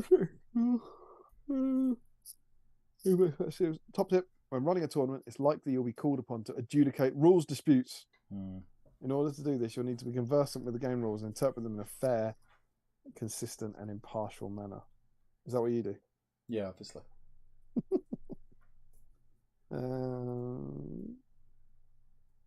This is good. This made me giggle, particularly after Ashley Fishergate tonight. Also, it's a good idea for one of you to have a force raid to step in to play if you know a competitive short. Perhaps the most important job at the event is to tally the results and organise the next set of matches. This can be a big job. So if you have someone who can be devoted to just that task, it would be useful. Don't forget to hire your spreadsheet friend to look after someone. But yeah, it was good. It was interesting. It's like it's all relevant today. It's all good tips if you're on your I think that part, because that's like the first sort of, that's an eye opener to someone. I remember reading it. I'd never attended any event of any way, shape, or form, and this was like, that's mega. What's the first event you ever went to? First event I played in, I think, was Desolation. James and Jamie might have been. So it was, or it was SBG, that, or it was one of the thingy events. What was the little gaming hall on the industrial estate called? Slayer. Might have been Slayer. Actually, was my first event. The SBG event 2013, 2014. But I'd been to Warhammer World because I took Cole for a War of the Ring event. That I wasn't playing. Cole was playing. I just took him. That was the first time I went to Warhammer World. I couldn't tell you what year that was. It was when War of the Ring was out, just come out. It came out that 2008, I think. Yeah. So that was the first time I'd ever went to Warhammer World. I was like blown away by it. First time I went to Warhammer World, it was for a Warhammer GT in about 1999. It was before it was a castle. It was just a big hall. It was like a sports hall. Didn't have any of the castle theme in. Right. Just tons and tons and tons of tables. And they had a gaming workshop on the bottom corner of the building, and you went in there and then went upstairs, and then you just got to this big hall. Completely different. Yeah. But I think it was like a year after they moved to the site or something. They opened it up. Yeah. And done it was mad because I'd never been, like, wasn't really. I wasn't part of the community as such. It was very different then. It was just something I did with Cole, and War of the Ring had just come out. I'd painted up an army with him, and I just brought him. We got on a minibus in city centre Manchester, like the Games Workshop. I'd arranged a minibus for the people who were going. Went down with a load of people that we didn't know, but got chatting to him on the minibus, and just sat with him and went in Bugman's for the odd pint and spoke to different people. And was blown away. They had the Minas Tirith model there. Oh, the big one. The big one. Still got the pictures of Cole stood in front of it. Yeah, that was it. But I've got a feeling my first event I played in was. Do you know what? I tell a lie. The first event I played in was Throwing Skulls, when that guy cheated me. That was the year James Long won it. That was my first event that I played in. Crazy, wasn't it? Because I remember on the One Ring forums, I think you were one of them. Like loads of people were saying, like, don't let that put you off. It's very rare. And I didn't. What, James Long winning? Yeah, James Long. Yeah. But he never came back, did he? No, it was the best advice I ever took, because then I went to one. I went to one at Slayer, and then I went to Desolation, and then that was it. Then I was hooked. That was it. Very cool. Very cool. The scenario is Escape from Edoras, which is very cool. Not something we've got in the modern game. Eomer is banished from Edoras after challenging his uncle's treacherous advisor Grima. In this pack's battle game, we look at what might have happened had Grima not been content to let the Marshal leave the city alive. I have a feeling that Lockie played this one out on when he had his whole. Was it specifically a Grimbold competition, a horse and Grimbold competition? Right. But he had a Grimbold horse stream or something. He had scenarios for horses. I feel like he played this one out. But it's an idea about Eomer trying to run away. So what you get is a 4x4 board and you have the horses are deployed inside the stable. So more on the stable later, and that is, I believe, 6 horses. Yeah. Showing horses, 6 riders of Rohan and 1 for Eomer. And then they deploy on one of the board edges in the middle. And then the evil player sets up Grima Wormtank and his henchmen, which are 12? 8 warriors of Rohan, on the opposite table edge. So stables, Eomer and friends are here, and Grima and friends are over here. And basically, Eomer and friends have to get into the horses, get up here, mount a horse, and then ride off here. So, Agent Saruman. So they don't know that Grima has his normal rules. They don't know he's a baddie, so you can't kill Grima. There's a thug leader who just, I think, he's just a captain, basically an evil captain of Rohan. To escape from Edoras, Eomer and his riders must reach their horses in the stable and ride to safety. If any of the riders are killed while mounted, the horses remain on the board and may be used by other good models. The horses cannot move without a rider. And to win, the good side wins if Eomer reaches the board edge furthest from the stable while mounted on a horse. The evil side wins if Eomer is killed or if all the horses are slain. And to be clear, it's Eomer and 6 warriors of Rohan against Grima and 8 warriors of Rohan with oh, that's interesting. It says with spears and 8 with bows. Oh no, they get 16. That must be throwing spears. Yeah. Rohan never had spears. So they've got 16 models against 7, and assuming I'm reading it right, 8 of them have bows and 8 of them have throwing spears. And these guys who don't have any of those things have to walk towards them and into the stable, and then mount horses and then ride past them. Again, I'd love to hear from anyone who's ever played this. I just cannot see how they won't be absolutely obliterated. I never played it. Did you play it? No, good tactics. As you're a good player, you'll want to get Eomer and his riders to the horses as quickly as possible. It kind of says keep them together. They'll do better if they're together. And then it also says Eomer can nick other people's horses, basically, which is quite great.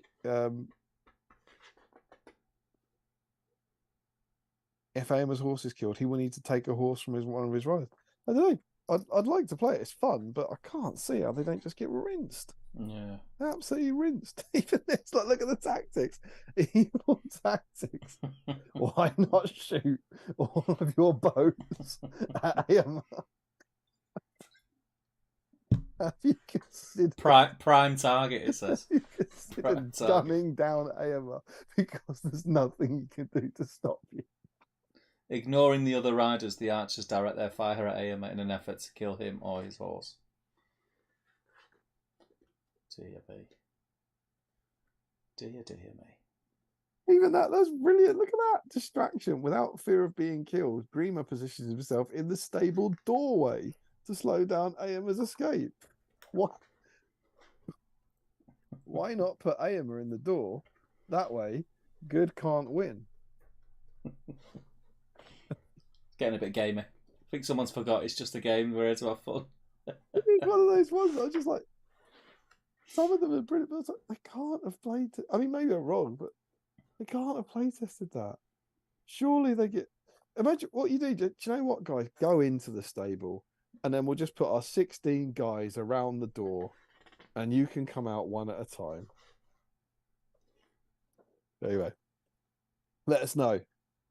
Maybe we're wrong.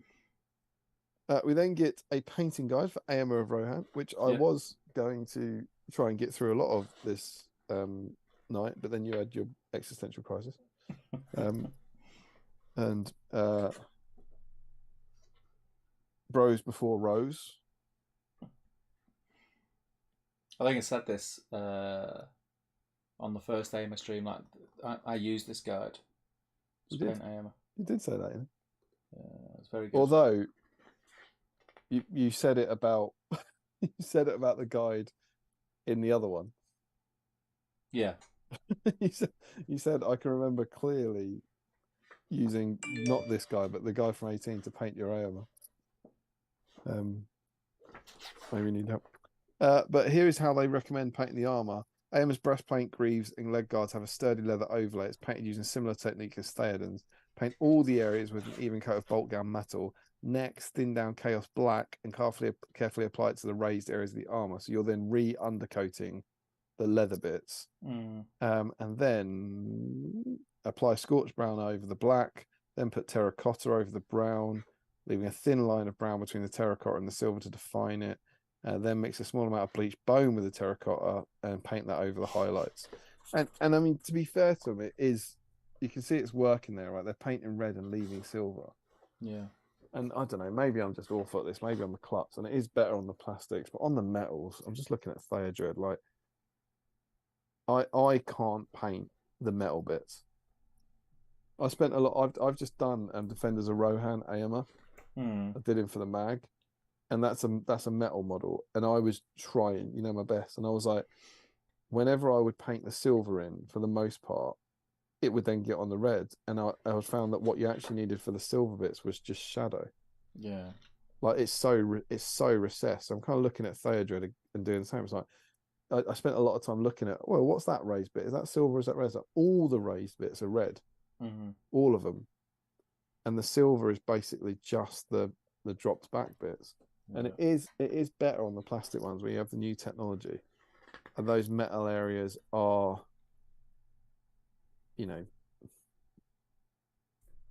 like bigger, more defined. But I don't know. There's something else. I don't know. Do you struggle with that, or is it just me? It's difficult. I think we spoke about it last time. Like the thought of painting the armor, like, is grim. It's actually why I was quite looking forward to Theodred, because it's a model I don't care about, and I'm just going to do. I've painted it all silver, and then I'm just going to do red over the top and shade it and be like, whatever. Yeah. It's a BSIME model. I don't care about it, and I'm taking a perverse pleasure in this horrible, hard to paint model. I don't care. Yeah. Whereas sadly, this guy, I want to be really good. Oh yeah, that's how they recommend. They also recommend then glazing over the top, which is quite cool. They give an idea for what a glaze is. A glaze is like a wash, except that it's watered down and it's painted thinly over that it doesn't run into the crevices. And this way, it doesn't provide shading; it stains it. And they suggest using it with red ink, basically. So what's that? Carabao Crimson now, possibly. There's some stuff about the face. They recommend painting the eyes like they did in the last one. So we're doing eyes on the models next, and just stuff about the helmet and sword and final details. We get an AMR, which I think looks a few steps backwards from where we've been recently, if I'm honest. I think it's just because it's the model that it is, I think. Maybe. I just feel like there's like bits of it that look good. The helmet looks a bit iffy. I think cover the helmet. Yeah, maybe. I think the armor, I think like the chainmail and the scale mail just look a bit. The scale mail looks shocking. There you go. Doesn't it? It just, it's not. I'm not. It doesn't look any different. Criticizing the paint job. It just feels like this is a paint job from about 20 issues ago. Yeah, it doesn't look. The scale mail doesn't look like they've done anything with it from like stage 2. In fact, it looks better in stage 2 than it does in stage 8. It's more defined. It does. Yeah. But cool. Yeah, handy. Paint your own. And then we got our last 4 pages, which is this time making the Rohan Royal Stable, if you can believe it, Steve. And the stable is basically a big Rohan building with some small walls inside it. Yeah, it's nothing we haven't seen before. It's exactly the same. Except it's got some small walls inside it. Yeah, it's exactly the same as the Rohan house. Oh, I just nearly dropped. I think that doorway pattern design's different, isn't it? Probably. That- But yeah, you build these little dividers Yeah. and put them in. Kind of a cool idea. It feels very niche to me that you'd want to open it up. Yeah. Roof done in the same Rohan way with teddy bear fur and doing glue on it. Lovely little painted. Not quite as much as Medicel. Why not just paint an immaculate pattern on the front? Finally, give the decorative borders on the walls and around the windows a base colour. The golden patterning can be applied with a gold pen the same way as on Medicel. And then putting some details. I did quite like this, which is something that I haven't thought of before. That could be quite handy. They recommend like they put this cool chain detailing on to be the kind of what would keep a horse in, and I find it quite hysterical that anyone would think that chain would keep a horse in. And then you're pinning it in with dressmaking pins. Yeah. Now, this idea that you've got a pin sticking out the back of the wall, a safety measure thing, and you're going to clip it off. And they recommend pushing a piece of foam board into it so that when you clip it off, it doesn't fly off. It doesn't ping off. Yeah. I thought that was a very clever idea. And as someone who does a fair bit of that, maybe it's obvious, but I thought I'd keep that tip. There you go. And take it forward. Every day's a school day. Oh, exactly. And they don't give a particularly good picture of it finished there. You can see it there. What you're kind of building. Yeah. And it's cool. Yeah. It's very specific. But then let's be clear. We've also we praised the dam and we praised the forbidden pool, which are very specific. Yeah. But if you make a big Rohan house, it'd be quite cool. If it's 6 horses, though. Yeah. I never like to do the maths on these things. Like how many came? 6,000. How many horses fit in your stables? 6. But yeah, and there we go. What do you think? It's all right. It's got. I mean, the stuff. I think the stuff about the tournaments in it is really nice. Again, from the point of view of someone who was new to the hobby at the time, wasn't even aware that a tournament was a thing. Thought it was just something you did on your own in your whole house with a couple of close friends, or you went to a Games Workshop store on a Sunday afternoon and played. It's super cool. It adds a whole other dimension to the hobby. It does encourage you to kind of go out and make contact with people, doesn't it? Yeah. So yeah, it's all right. Other than the tournament bit, there's not that much in it really. All those weird ones where I really enjoyed almost everything in it, but it just didn't spark joy. I was like the tournaments were good. I thought the scenario's cool. Get rid of it. Put it in a bin. The painting guides I find to be the least interesting bit now, because a painting guide every single issue is, there's only so much they can say. And they're not often introducing new techniques, which is fair enough. No. They're introducing just different colour schemes. Yeah. And the stable's all right, but it's basically a different Rohan building. But it's cool. But I don't think it's challenging for best issue. Is that right? No chance. And now you've read through the whole issue. Does this not seem weird? What? Eomer and Éowyn is like the theme of the issue, and Éowyn doesn't appear in it at all at any other point. It's just odd.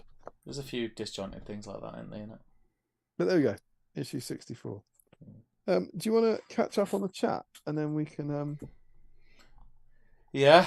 give away a dice? Let's see if my eyes work. Where was we up to? Rich Clement says, he's quoting, I needed something to put them in. You need something smaller to put them in so you don't have to get rid of them. At the moment, that box of dice is taking the same space as 160 miniatures in a KR case. Is it Eckers? He could be playing SBG like how I play SBG at some doubles tournament. Test, says Joe. Anyone else see that message? Mine suddenly stopped sending to. Yeah, I can see it. Saw test. I think Steve turned on some chat filter this week.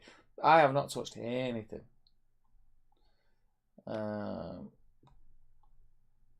Larry says, balance them on a soft chair instead. My message said,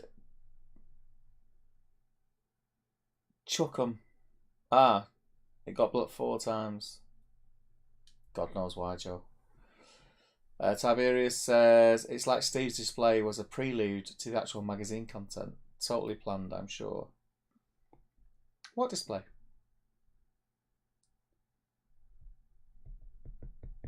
What display did they have? That shows them. Steve's display. Can't bloody remember now. I've heard of leagues run like that, but never heard them referred to as ladder league tournament. It was just how the league was run. My first event was the 351 at Finishley, where I met some guy that looked like a fat Andy Murray. He used to have a YouTube channel. Is that Larry? Yeah. Jolsman says, did Cole pretend he was going on a father-son golfing weekend? No. That was, see, I wasn't playing, so I didn't have to pretend I wasn't a nerd. Is that because, do you reckon what I'm just wondering, I've never dug this thing, that you spent months, years telling Anna, oh, I'm taking Cole's this stupid nerdy tournament again. And then so when you started playing it, you're like, oh, I can't tell her that's what I'm doing because I've spent years saying how rubbish it is. I don't know, it was just that weird thing. I don't like that weird like the joke is, that people are quite happy to let people presume it's worst. Do you know what I mean? Yeah, well, we used to joke, but it was like, she probably thinks you're having an affair. And then when she finds out it's wargaming, it's going to be so much worse. Yeah. Was that the cheaty Easterling guy? Says Larry. It was, yes. Jolsman says, Andreas and Val played this on STF. Oh, yeah. How? Yeah. What was the result? Let us know. You could use tiny ropes to keep the horses in. I was thinking the same thing, Larry, but I couldn't be bothered bringing it back up. Frederick says, tiny string. Is that tower of mini boxes in the background just part of the stream from now then? The way Steve deals with his man cave, it will probably be there next stream, probably. That was about the cover, by the way. So I think that was about this. Wasn't it? Is it this? That was about the cover. Was it talking about? Is that in reference to whoever said the thing about your thing being the prelude? Yeah. Is that the same person? Don't know. I didn't think the Eowyn focus was weird. It introduces the background to the scenario and the issue, and it's also the start of a Rohan arc where the information may be pertinent. Oh, fair enough. Somebody will. That's it, mate. I think what we should do is get over to the Facebook before I crash and burn. Do you know what I'm going to use to help me get through this? What? Dr. Remember this bad boy from 4 hours ago? Dr. Pepper. All right, here we go. Do it. Enjoy it, man. That is I really haven't had one of these in very not as good as you remember. It's a lot sweeter than I remember. I would absolutely say that's if that is a sparkling fruit. What fruit is that? Cherry. Cherry. Flavorings including caffeine. There is no mention of any fruit on there, and I mean like a flavor. There's no mention of any fruit whatsoever in the ingredients. There we go. Who knew? Right, mate. Let's do this shizzle. So I think I've sorted that out. So everyone should be able to see Facebook. What did I say? I had a direct message, which I think I'm allowed to read.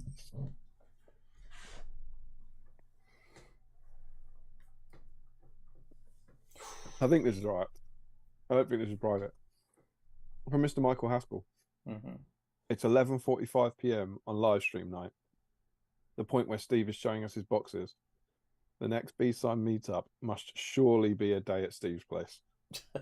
He can do us a barbecue, and we can either buy unpainted stuff off him or be willing home for painted stuff we might use, and he at least knows where it is. A good idea, man. I'd be up for that, yeah. You could say to people, I would much prefer it to go to somewhere that I know is going to enjoy it. You could say to people, if you come over and organise a box, you type up a box onto the spreadsheet. Yeah, go and fill in my spreadsheet for an hour, and you've earned X amount of pounds. Yeah. Everyone's happy while you're cooking. Do you know what? I'll bring 7 cans of this. I probably won't have drunk them. Any of you right. guys out there, a lot of our lovely patrons, lovely subscribers, read SBG magazine. When you see a picture of some cans of Dr. Pepper in SBG magazine issue 14, think of me. Right, you ready? Have you got your little notes? Kind of oddly aggressive. We haven't remotely talked once. Do you reckon do you reckon Eomer's got a chance of breaking No, the record? mate. Oh wow. That was me. No. No? I don't think he's got a cat in hell's chance. Not for the reason that he's not popular. It's just that we've done him before. The number of viewers we've had tonight just hasn't peaked, and the stream got quite depressing halfway through. Do you know something else? I mean, there's probably Samaritans were probably very busy tonight. I didn't mention this on the last Eomer stream. Eomer broke the record. It's just been released, hasn't it? Do you know how many you got? I'm gonna say. I'm gonna guess 35. 24. 24. I would have thought. It was like episode 18, and he got 24, and we were like, we broke the record. Now look at us on Aragorn on 51. Yeah, rookie numbers then. Can you believe it? James Wilson, is he first? Is that right? Yeah, James Wilson says, "Isn't it Eomer tonight?" Because for some reason people thought the wrong thumbnail was up. I don't know what people were thinking. Right, but it wasn't. It wasn't the wrong thumbnail. No, it's always been correct. I mean, I corrected him in the comments. Yeah. Okay. Frederick says, "Got some BSIME supplies and hobby tools ready. Converting some Uruks and finishing the green stuff on Eomer I built and accidentally drowned in PV8 3 years ago." Amazing. Hey, Kafifi. And can you see? I think I've fixed so that when I zoom in, people can see the zoom in. Oh, I can confirm for you if you like. So we can see what he's got there. Looking good, brother. He's got toffee fees. They're my favourites. He's got that weird Dr. Pepper can again. I'm just waiting for it to. I'm watching. I'm waiting for you to zoom. Oh, that is good, mate. Yeah, you've done that. So I think it works. It's slightly smaller on the main, but it works on the zoom. It's good. So yeah, Frederick's in. Lovely. Joe Hosman. We'll be doing a bit of work on Defenders of Rowan Eomer tonight alongside some Rangers for Ardacon. Got some Lindt chocolate for stream snacks. Nice. Hang on, sorry, something just went weird. Joe, oh yeah, fancy chocolate. There's some fancy rope. If only it was a little bit smaller. Huge though, huge.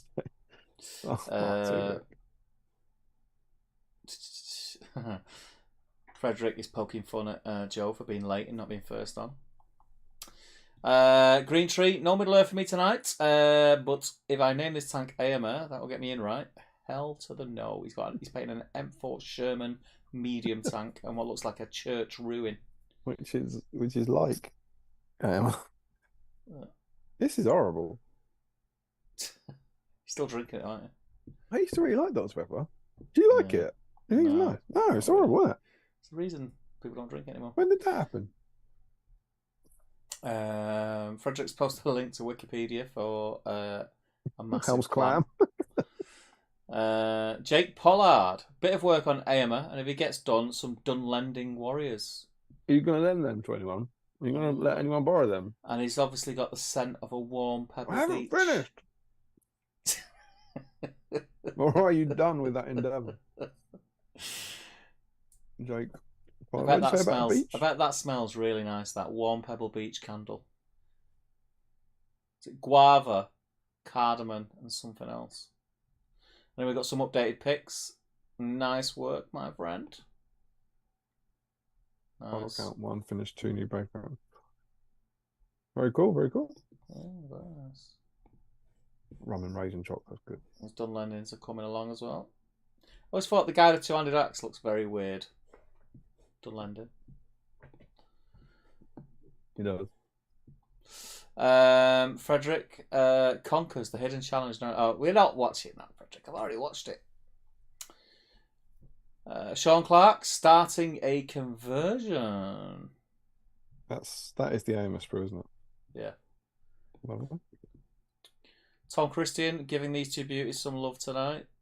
Very nice. Night of the Pelennor model. Oh, he's flashing the rare Eomers with that picture, isn't I can almost hear the skid of that horse stopping. Beep.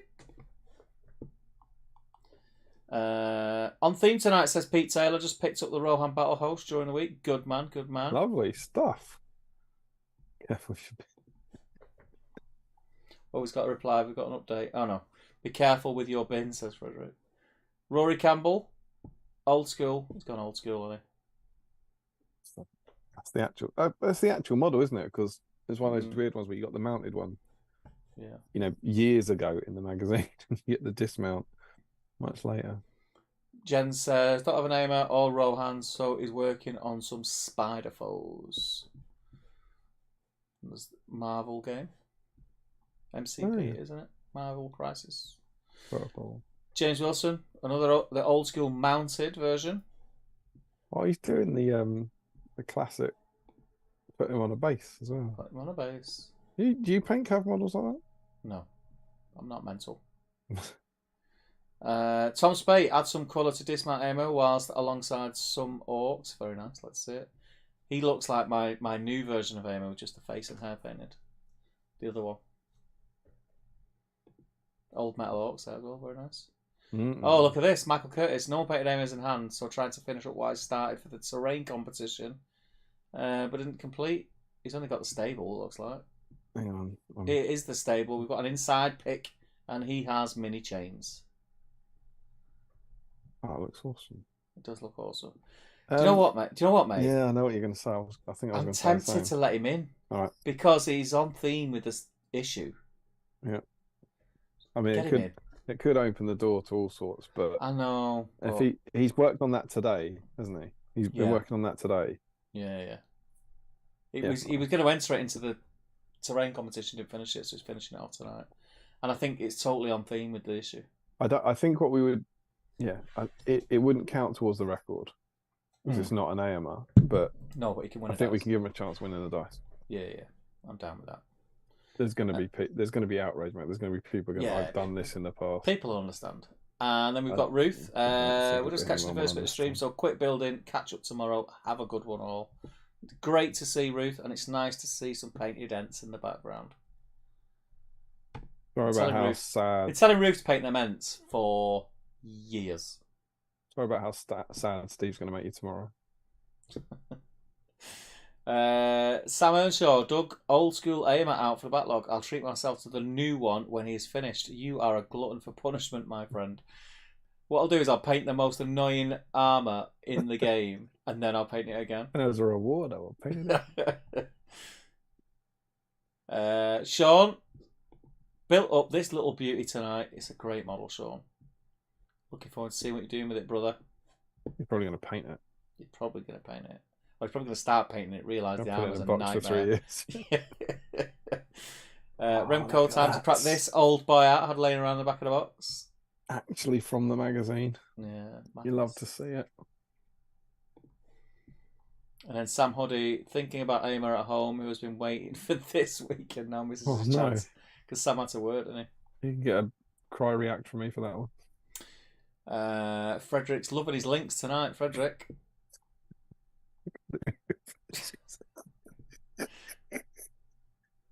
We've got a bit of a flex here from Haskell. Long hours in London this week. Delayed train. What's the German beer one though? What is it? Which one? Germans teach me how to open the beer the right way. Can we watch that? Let's have a look.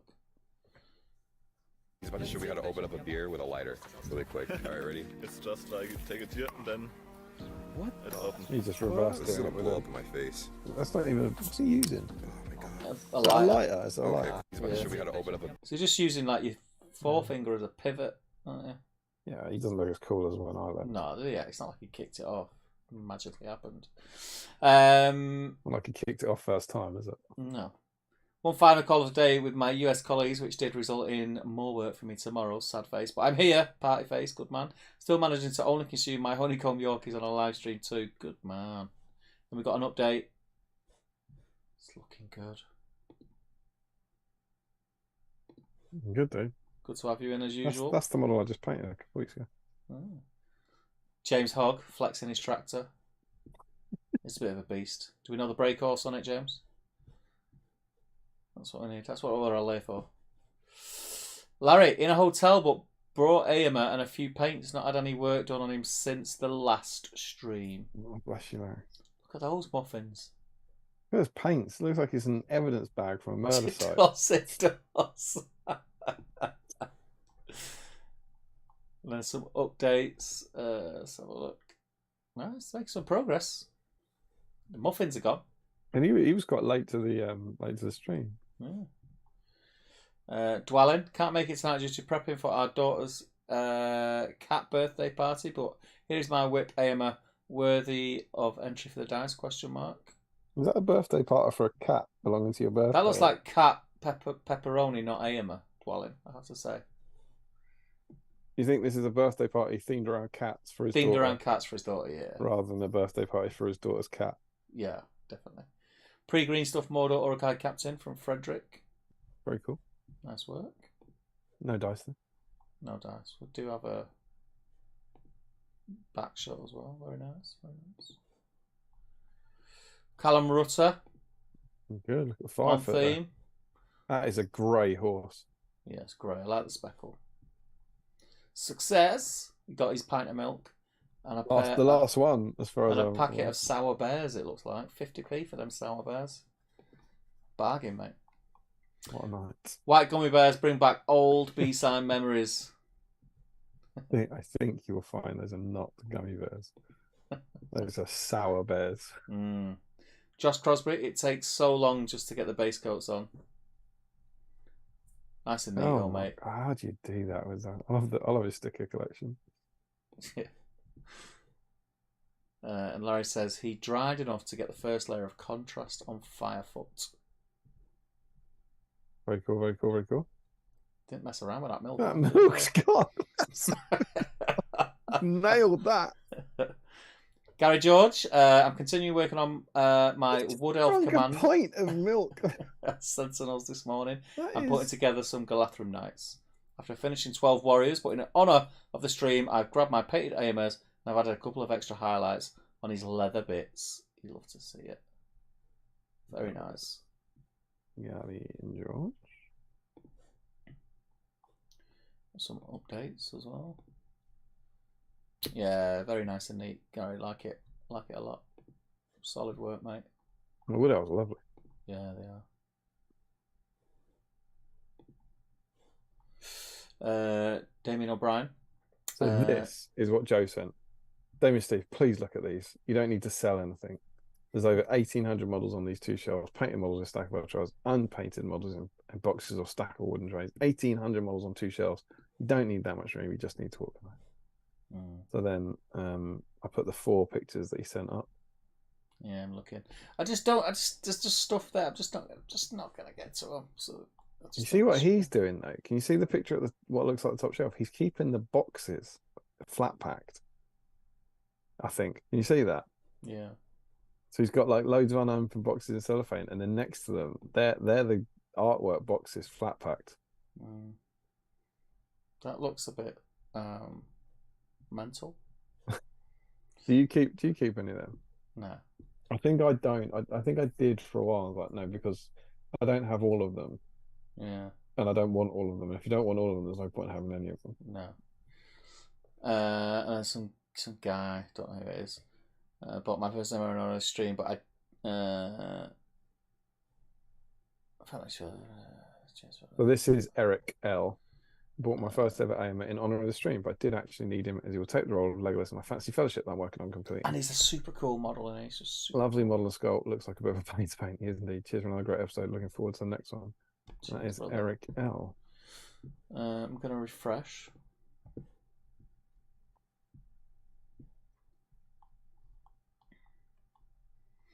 Got one from Rich Clammer. Just Forge World Alani's tonight. Really messy cleaning them up, but that's an okay price to pay for these lovely sculpts. Is that Eomer? No. So Rich is not in? No. They are great sculpts. Great sculpts. And that's it, buddy. While you count them up, mate, I'm busted for a wee. So if you want to count up and catch up on the chat, I've got to Joe Holzman saying somebody won in the chat. Somebody won. Somebody won. I'll be as quick as I can.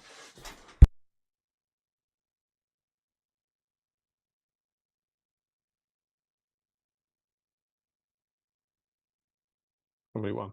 Joe Holzman says, I think it was good, but I don't really remember. It was years back. I think that's a scenario. Larry says, I played him too. I think he got Macklin too. Oh, that's a unfortunate bevy of nice people to play against for a cheat. Rachel's, why is Zombie Theoden on the cover of the Theodred issue? Don't know. Probably because we don't get any decent pictures of Theodred. I really noticed me saying he was playing SBG on the cover, like how I play it on some. Oh, I see. So Eomer looks like he's playing SBG on the cover of this issue, the same way Larry plays SBG at some doubles tournament. Gotcha. Joe Holzman, technically caffeine can be found in fruits. Cheers. Larry, there probably wasn't any promotional images of Theodred. It was only in this edition. Yep. Joe Holzman, coffee cherries contain seeds that are turned into coffee beans. But wouldn't it say cherries then? Larry Miller, I would love to spend a day putting stuff into a spreadsheet. 26. Is that his guess for how many Eomers? Close. Joe Holzman, the chocolates from an end of term gift that are out of date. Still tasted good though. I forgot to ask, did you guys finish your sweat?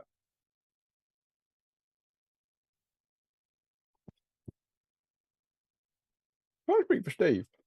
I don't know where my sweat is. I feel I might have left it in Tring. It might still be in my dad's study in Tring. I can only apologise.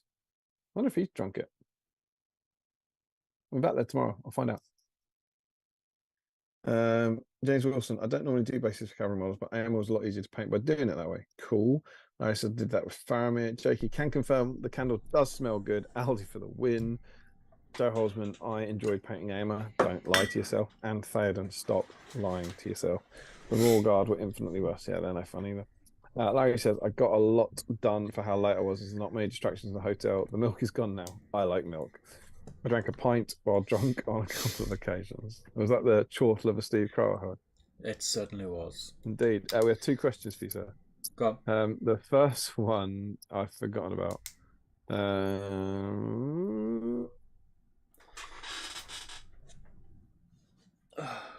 Oh no, sorry, it was one question and one comment.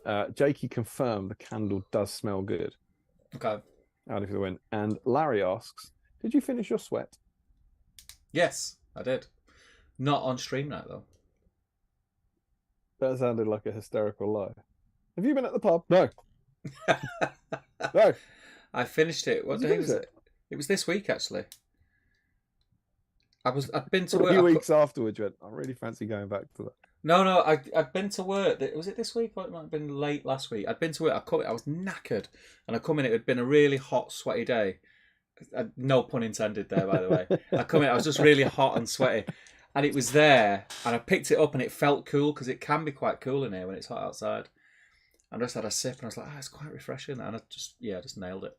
It's nice. Oh, gee, you're going, I'm hot and sweaty. This is hot and sweaty. Yeah. So I did finish it. Yeah, thank you very much. Did. I actually enjoyed it more. I fully expected not to enjoy it. I'm not going to lie to you. But yeah, it was nice. Eomer? Yeah. He's got 20 entries. Do you know what? That's not bad, is it, considering, what was it, 25 was the first?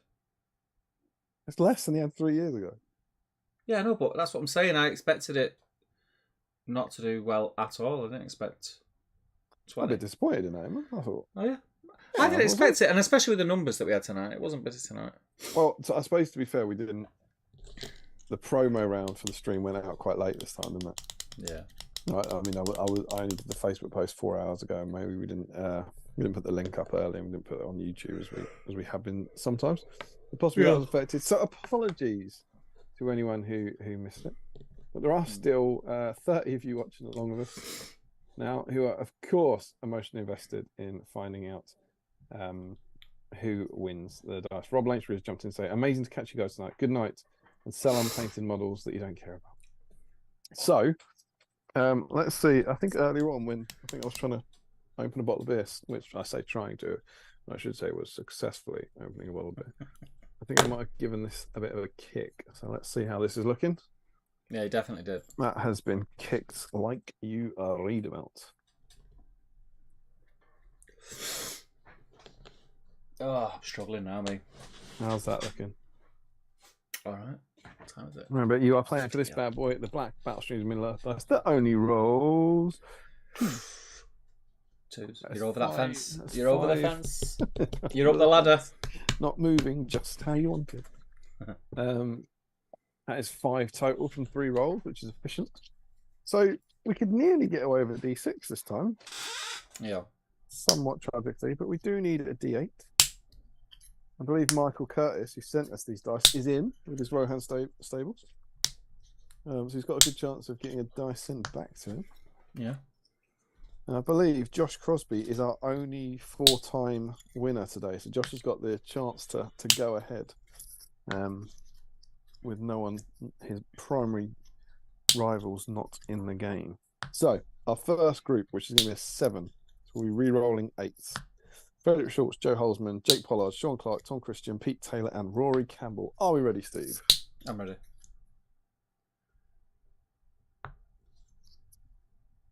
Do it. For 2, it's Joe Holzman. Well in. Well in. Joe Holzman's into the Not final. being first has paid off tonight. Exactly, yeah.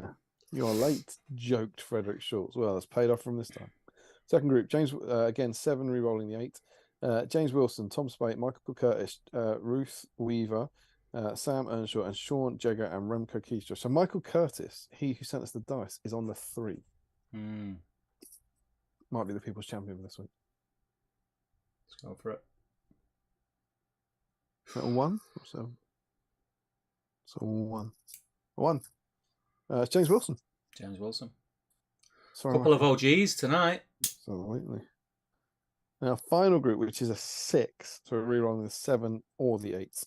Yeah. Michael Haskell, Larry Miller, Callum Rutter, Josh Crosby, Gary George, and Eric L. from the email. Are we ready?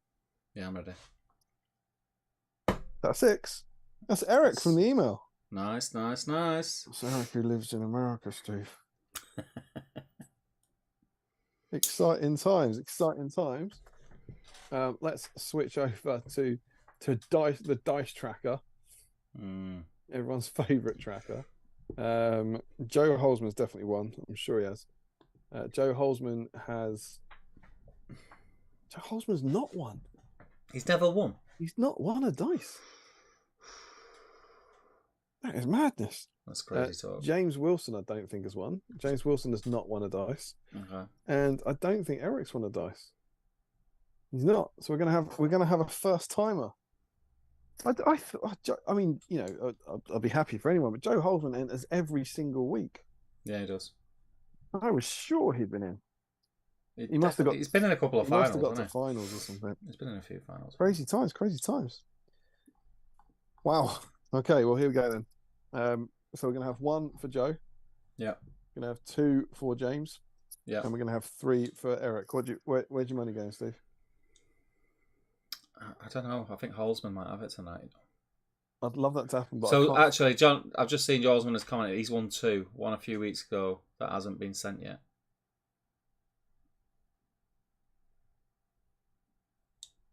So now what's happened? Yeah, Ashley Fisher didn't do your spreadsheet. I was looking down an alphabetical list of people who have won 1 dice. He has not done that. Bear with. Sort ascending. Yeah, Joe Holzman's won 2 dice, mate. Yeah, he's won 2. Yeah. I don't know what you're talking about. 2 dice. Eric has not, and James has not. I don't think James has that. Yeah. So I'm turning my back on Joe now because I was like, he's won one, he doesn't need it. I can't shake the feeling that our money is going on postage to America. Okay, let's do it. Are you going for Wilson? I'll go Wilson. Yeah. Right, let's try and get Eric, the emailer, to win a dice. There he goes. Ooh, Eric did not come here to make friends. Straight off the blocks. Straight off the box with an email entry. What can men do against such reckless hate? Oh, there comes Joe. That's his 2 dice. He's form. having none of it, Joe. He's having none of it, is he? Joe's like, I'm after a 3 dicer. Remember, Steve, Mm. there are only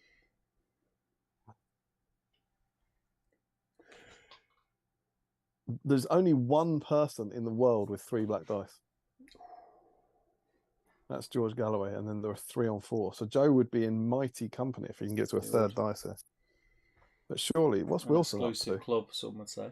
I don't think Wilson often qualifies, so he's probably a bit out of his depth there. Out of my depth, my arse, says Wilson. He's back in it. That's 1-1. We are down to a best of 2 set shootout. This is what you want from high quality sport. Yeah. You want it to come down to it. Everyone pulling their weight. Who is going to move ahead? It's repeating. It's repeating. Is Joe going to follow the trend? Or remember, Eric could take it now. Eric is on match point. 1 more 3, and Eric is taking the dice to expensive America. Joe! Surely, it's got to be James now, isn't it? It's got to be James. It's gone. Eric, Joe, James. Eric, Joe, James. Oh, it's Joe Holzman. Joe Holzman. He's in the group. Has done it. Is that 3 dice Holzman, they call him. have I just heard that I haven't sent him one? That's brilliant. You call that combined postage. He won on stream 84. Is this 86, isn't it? Yeah, That is nuts from Holzman. He's had enough for not winning them. That's what it is. He's just won 2 out of 3 streams. That's crazy. Greedy, some would say. Greedy. He becomes one of only 5 people in the country to have 3 or more dice. Madness. Crazy. Let me. It's gone from never having any to having loads. Well, absolutely. So we are on episode 86. Mm-hmm. It was on the 28th of July, I believe. Yeah. It was, our winner was Joe Holzman. I'll just copy and paste that from 2 streams ago. We only had a mere 20 entries. I have a notes section. I'm going to say Steve has massive existential crisis, which dominates stream. It was you that wanted to expand upon it. You know what I mean? More excitedly, Damien opens beer with foot. Issue 64. Got to think about the next music video. Certainly not nominated for best. The theme was Eomer. I painted Eomer. And we didn't do a deep dive, or we didn't do a profile review, because we actually did a profile review last time. There we go. Don't forget to put your camera back. Oh, yeah. Thanks, babe. Mm-hmm. That's it, people. I'll see what the nerds are saying in the chat. Go on, I'll let you do it because my eyes are knackered, mate. That's kind of you. We were up to Larry Miller. That is what it's designed for. They're replacing those electrolytes. That's the sweat. Joe Kelly. Seriously though, Steve needs one dedicated closet with lots of shelves. I'd also suggest he sells off his non-MESBG stuff. That'd help a lot. That's good advice. Got rid of my 40k stuff the other week.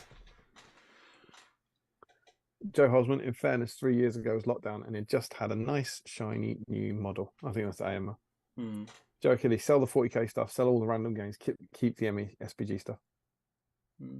Joe Holzman. A Holzman is never late, nor is he early. He arrives precisely when he means to. I've won 2. 1 a week ago. That hasn't been sent yet. Get on it. Brady Schultz. Hello. Joe Holzman, now worried it hasn't been sent because Damien's not written it down. No, it's not because Damien's not written it down. It's because Damien hadn't sorted the spreadsheet correctly. Oh, look at this. Eric L. made it into my first final nerves. Oh, the sweet naivety of hope. Eric Schultz, if I win, I promise to send Damien more of his beloved Hershey chocolate. That will guarantee you not winning. Eric Schultz, sorry, speaking for another Eric, but regardless, Damien, some god awful Hershey's milk chocolate is in your future. Larry Miller, I think Sam Page might have 3. If Sam Page got, I think he might have 3 because of Macklin. It's not because he's earned them. Sam Page It's legally earned.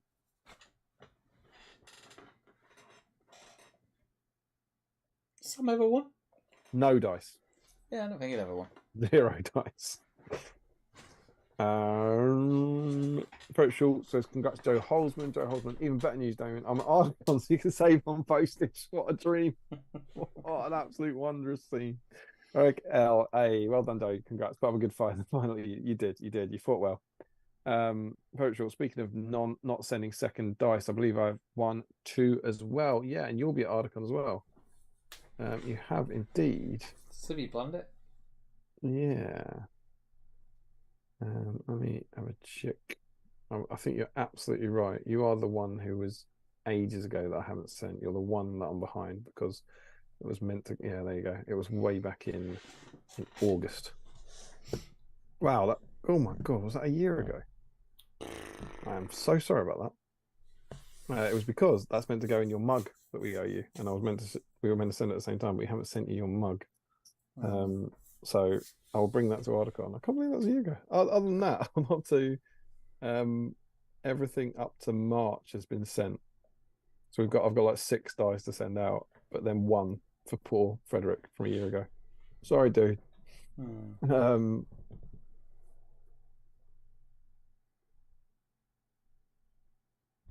You're only waiting on 1 though, haven't you?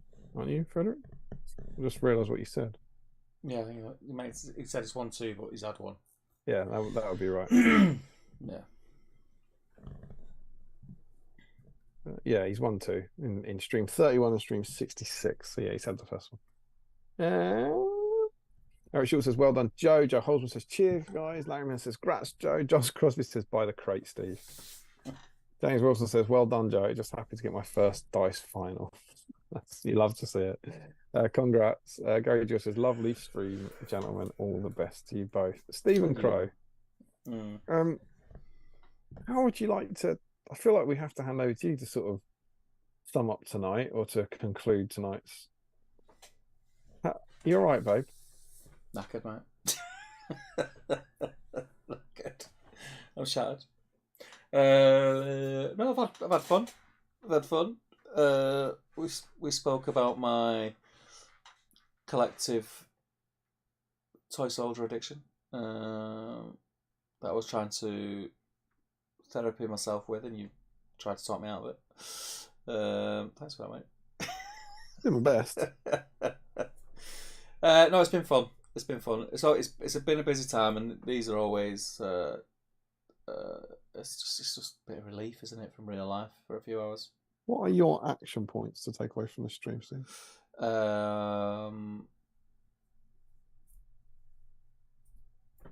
Sort my shit out. If this was like an appraisal at work, I wouldn't let someone go with sort my shit out.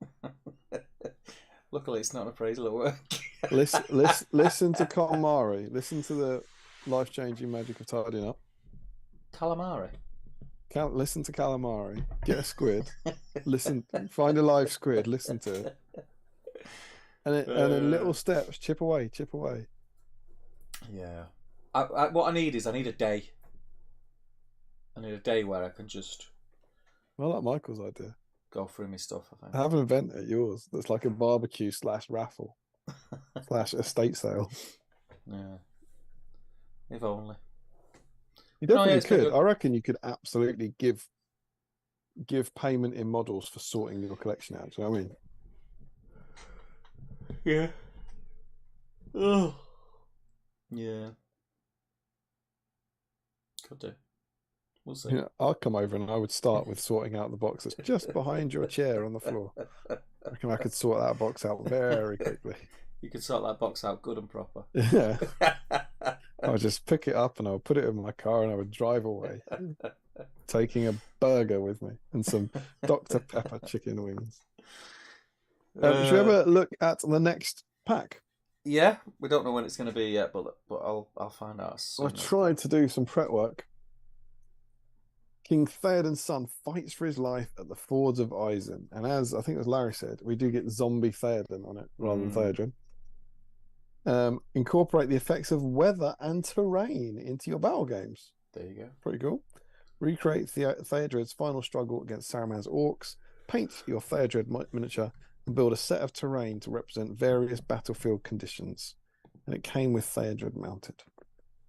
So, Steve, do you fancy we try and paint a Theodred for a bit of fun?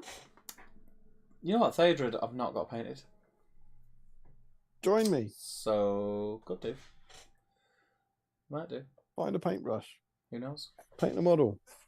Find the joy. Bit of green armour. Could see it done. French Short says, how will we be able to play Ardacon with only one dice? French Short's best to everyone in the days to come. Joe Kelly, what is next week's topic for Steve to bear his soul? French Shorts, you should really do the Patreon hangout thing, sorting out your stuff. That'd be cool. Also, Steve, I watched your 2 recent I Can You Can Cook videos. They were awesome. Commented on both, says Joe Kelly. Cheers, buddy. That's that. That's it, mate. Bring with a difference tonight, mate. Bedtime. Absolutely. It was a big one.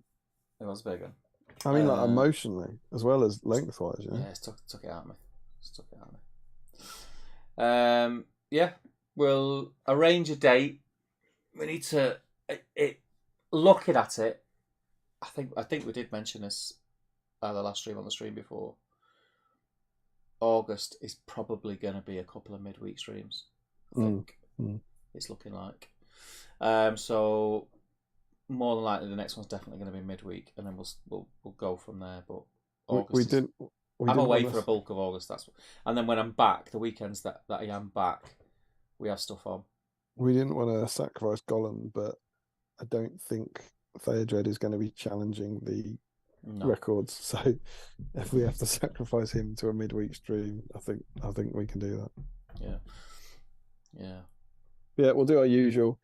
We'll have a look at it. We'll have a chat. We'll see what we can sort out. And we seem to have a rule now where it's like, if it's more than 3 weeks apart, we're going to make it a midweek one, so it's not more than 3 weeks apart. So it seems to be our little go-to. But yeah, we will do our best. It's a busy time for everyone going on holidays and such. We'll see what we can do. I'm sure you'll understand. Yes. Excuse me. Just keep your eyes peeled. And we'll see you in the next stream. Yeah. And also, what date's Ardacon? It's the end, isn't it? Like the 19th of August. It's the main weekend is the Saturday 19th and Sunday 20th. Yeah. I'd also say to any of our patrons who are watching now, who might have muted the chat, if you're worried about when the next stream is, just go in the chat and ask. Like sometimes we will always announce there in the patron chat. That's the first place we'll ever announce it. So if you're ever wondering when the next stream will be, even if you're not using the chat, drop in there, ask that question. If there's any information, that's where it'll be.